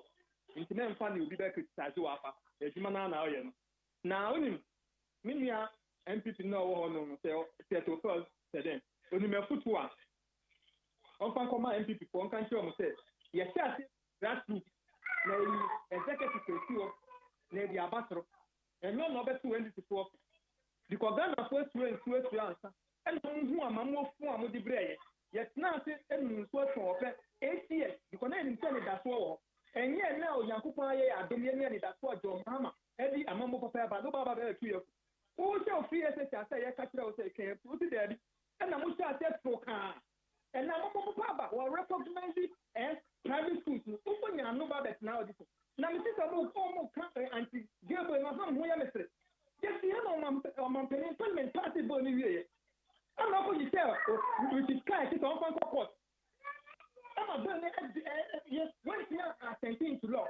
And the one you know about it, fair. And it's no my member of the power. Okay. Madam say, Beba Chomache. Maybe also my that is saying, Namia do me too. When do you want left for me? And make your way to say, yeah, Dr. Baumia, let's say delegate. Dr. Baumia, honor and essay. The Bia Medica. Fastball, Bill, and you are Waba once. When we power down. Debbie. Do you maintain Baumia and you just never for the Aquawa moving as an on Debbie? Debbie. National Chairman John Weldon also said, Seminia, NBC communicators now on. So say, and some more can not say, Nanabia says, or young true, Bonia, hey. What do you want, Justice? Just on your son, above. Now, me blame MPP, Nana, the Damba Akufado, and come in and blue. Tessa, blah. Some up a John Zaman Mama, our power. Asofoton, you can want them. Dida, you can want them. Sada, you can want them. Wyoming, you can want them. Bad branding, you can want them. What is saying? You want to know Bia and Coco and Vescutino. Debbie, 1994 about your power. Maybe almost they don't know, no one can go as no, Yan Cat will be a discar, Mommy just can obey this car. Almost just a canoe, no matter almost time to no, and yes, sir, and then go say, I hear MP, and he said, double salary, 1 day. Then MP for ye. Then normally, I want to my young face. And I found one down with you, more on one down with the ball. That's the mistake. Oh, dear, oh, you minister, oh, MP. Now, what you gonna see? And this is no quality, do put the number there. Okay, madam, say, Mammy, fan next one. Marche? Yes, sir. You too. Hello, Mr. Kwasi, this is you. Yo. I think to see out for our Sakaya. It's not a car one support here. What's the look at that? Look at Jabba. Mama took action against all those before he took to power. That opens that we will be political. So I'm not for the Canada. I'm not even well informed. Jerry, what are they called for? Only got a body. It's so delicious. They are done now with their left and right. When you are students, SHS students with expired right. That's said your mama. You can't be a coffee a year on the Montayon. Therefore, appreciating a good wire about 10 months. As well, I can appreciate it. Don't about that. We like it. Let us go out of phone, can appreciate it. Never go out of phone, can appreciate it. The only thing Ghanaians want from President Mama is to collect our money from these people and save them. So, upon all these crimes they are committed, we have the audacity to open their mouth and talk in this country. With all the crimes they committed, they have the audacity to tell that they are coming back to power because they are working free. President Mama, tell these people, every time anything comes to government and save this country and get away with it, to stop being the same. These are punish them because Ghanaians are tired of these people. Criminals. Okay, better say. Marche? Marjorie. Yes, sir. Marjorie. Umi abema ajano wana mikasa Fred Dome kwa binya. Okay. Yabema umo energy mapa odiso omangana. Mami chia Honorable Madi Jibril, baby Obiani Chairman Joe, and Mr. Peter. Hello, Marjorie. Yes, I too. Aha, Mammy come ourselves, and Mr. Credit me as a me can tell, Nami come in here. Kaka me can say, Marjorie, young cano clear and Janipa. And Mr. near MP 4 years, I thought it be another a year before Kaka.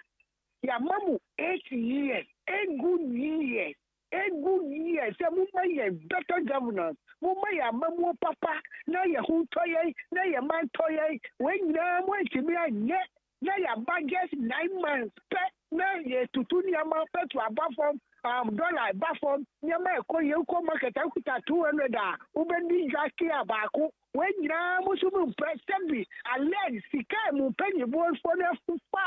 Ye mamu bia mu be ye di na ya prosecute omu. They see me sika no na dia be yo maye juma. I don't blame them. I blame our leaders. Some of attorney general why mo fu na press conference oh yeah. American is also na ye penye for so be yes sir. The only juma na ye fraud there. Nobody you have guy cannot be rich.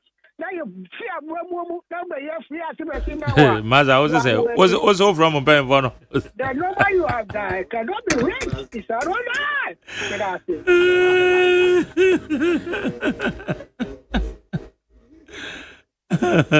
The balance too. Okay, watch the last one. The number you have died. I know that this.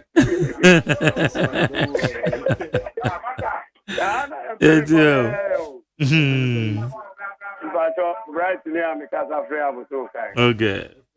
Jana one, Yada Supa, Mamefa Kunya Wesu, Namitia, Honorable Madi Jibri, any original chairman, Honorable Ashimon, Namitia Abolo Bakupe, College President Bakupe, any Honorable Joshua Amido Akamba. Wow, MPP for the dia being 8 years. That gay through Bay, yeah, they call Parliament. No more, one Kunya be free. Now, Honorable Opinion Market, our Parliament. And I did bill with echo to former President Akufo-Addo in him there. All passes are bill, and some are Ghana for. Montier passes, and a Ghana for 2 by the Tiamo. And then, Yanya is John Dramani Mama. I'm on one Kataka says, I know, on no source to ounce to software. Umfa Bay, Uncle to a John Dramani Mama, and you tell on sign or Becca or on sign. It is a Kata baby, no, at Reden. Your best attorney dinner. Obi and we are punching and for that prison. Obi and Korea, brother, and money for that prison. Now, if you want, we are going to start. She Bianisuka can share Japadia, Papa, we are yet. She what is Cassia, yes, oh, what to talk, or Bobo. Yes, Romo. So Mubabomo Dibiase, Obibiara was Paganis, can Ufuriata or Sina Bruci, our back bonnet here, yes, Romuter, Omundio Munde. Okay, that's a 100 years, you'll be our Frabia, that's I'm sure. Okay, Moro, Yako, Yabranaso, and then I'll yeah. Mamin Champany Phobio. Na Menkase Munio. Yeah, boy, Juma. They say dollar number drew 10. Bank of Ghana in Tobago. Oko Forest Bureau, no one. All that I'm saying is a Minia pennies, a Minia Ketuansu. Was a DNA the Bekai President Mama. At the end, could be the Bekai President Mama or more no young Fanka 8 years. President Mama 9 months old. He has been able to stabilize the city for over 8 months. And in the 9th month, Anameboa, say Betunus 1470, Anameboa. And they are no Casa Uncle 14 that.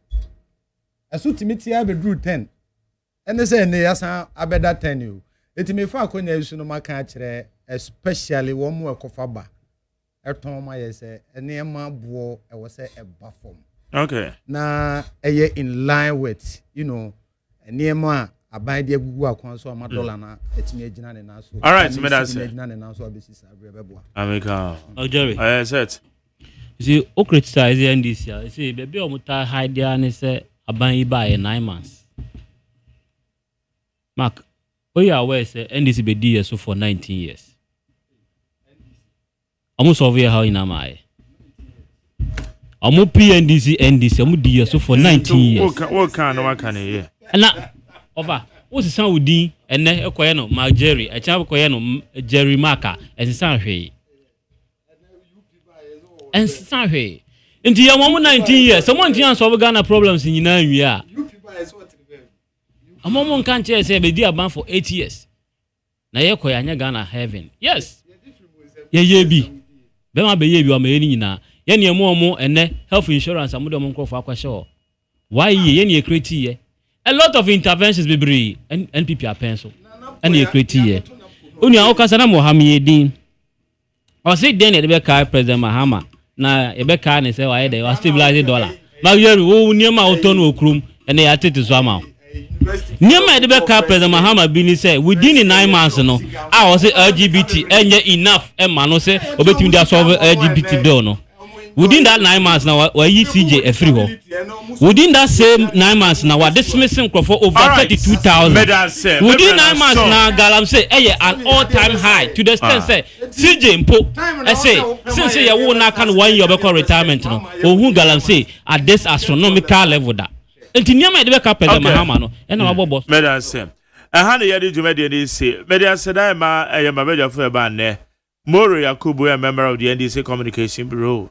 And as a member of the National Communication Team NPP. But as a Mama Sancha make up for the Mammy Akusiotona. Now, Bena Frema Bank running and I for woman a social media administrators. But don't I mean name producer or Tamechi, a channel manager, my supervisor, friend, Kwesi Abuaje, the Darling Board. Now, Dr. Faradexena, executive producer, fully supported by my general manager, Kennedy Asantio say. Engineers, Medasia, Chuagbonina Nejari, and Abuaje. Meeting the Magjerio Sayaja, and I war, and now you may be your torchlight, Sebonon Soa, Yabesan Asia. May sorry, dear, na DJ Bosco, Michia Kobe, a year may official Baba Kobe, or Taifa, and a year Kwesi Ampoma Electricals. Kwesi Zu or Taifa, Kwesi Ampoma, Mama special good morning. Here call Yamea Doma, Yabesan Asia Ochina, DJ Bosco.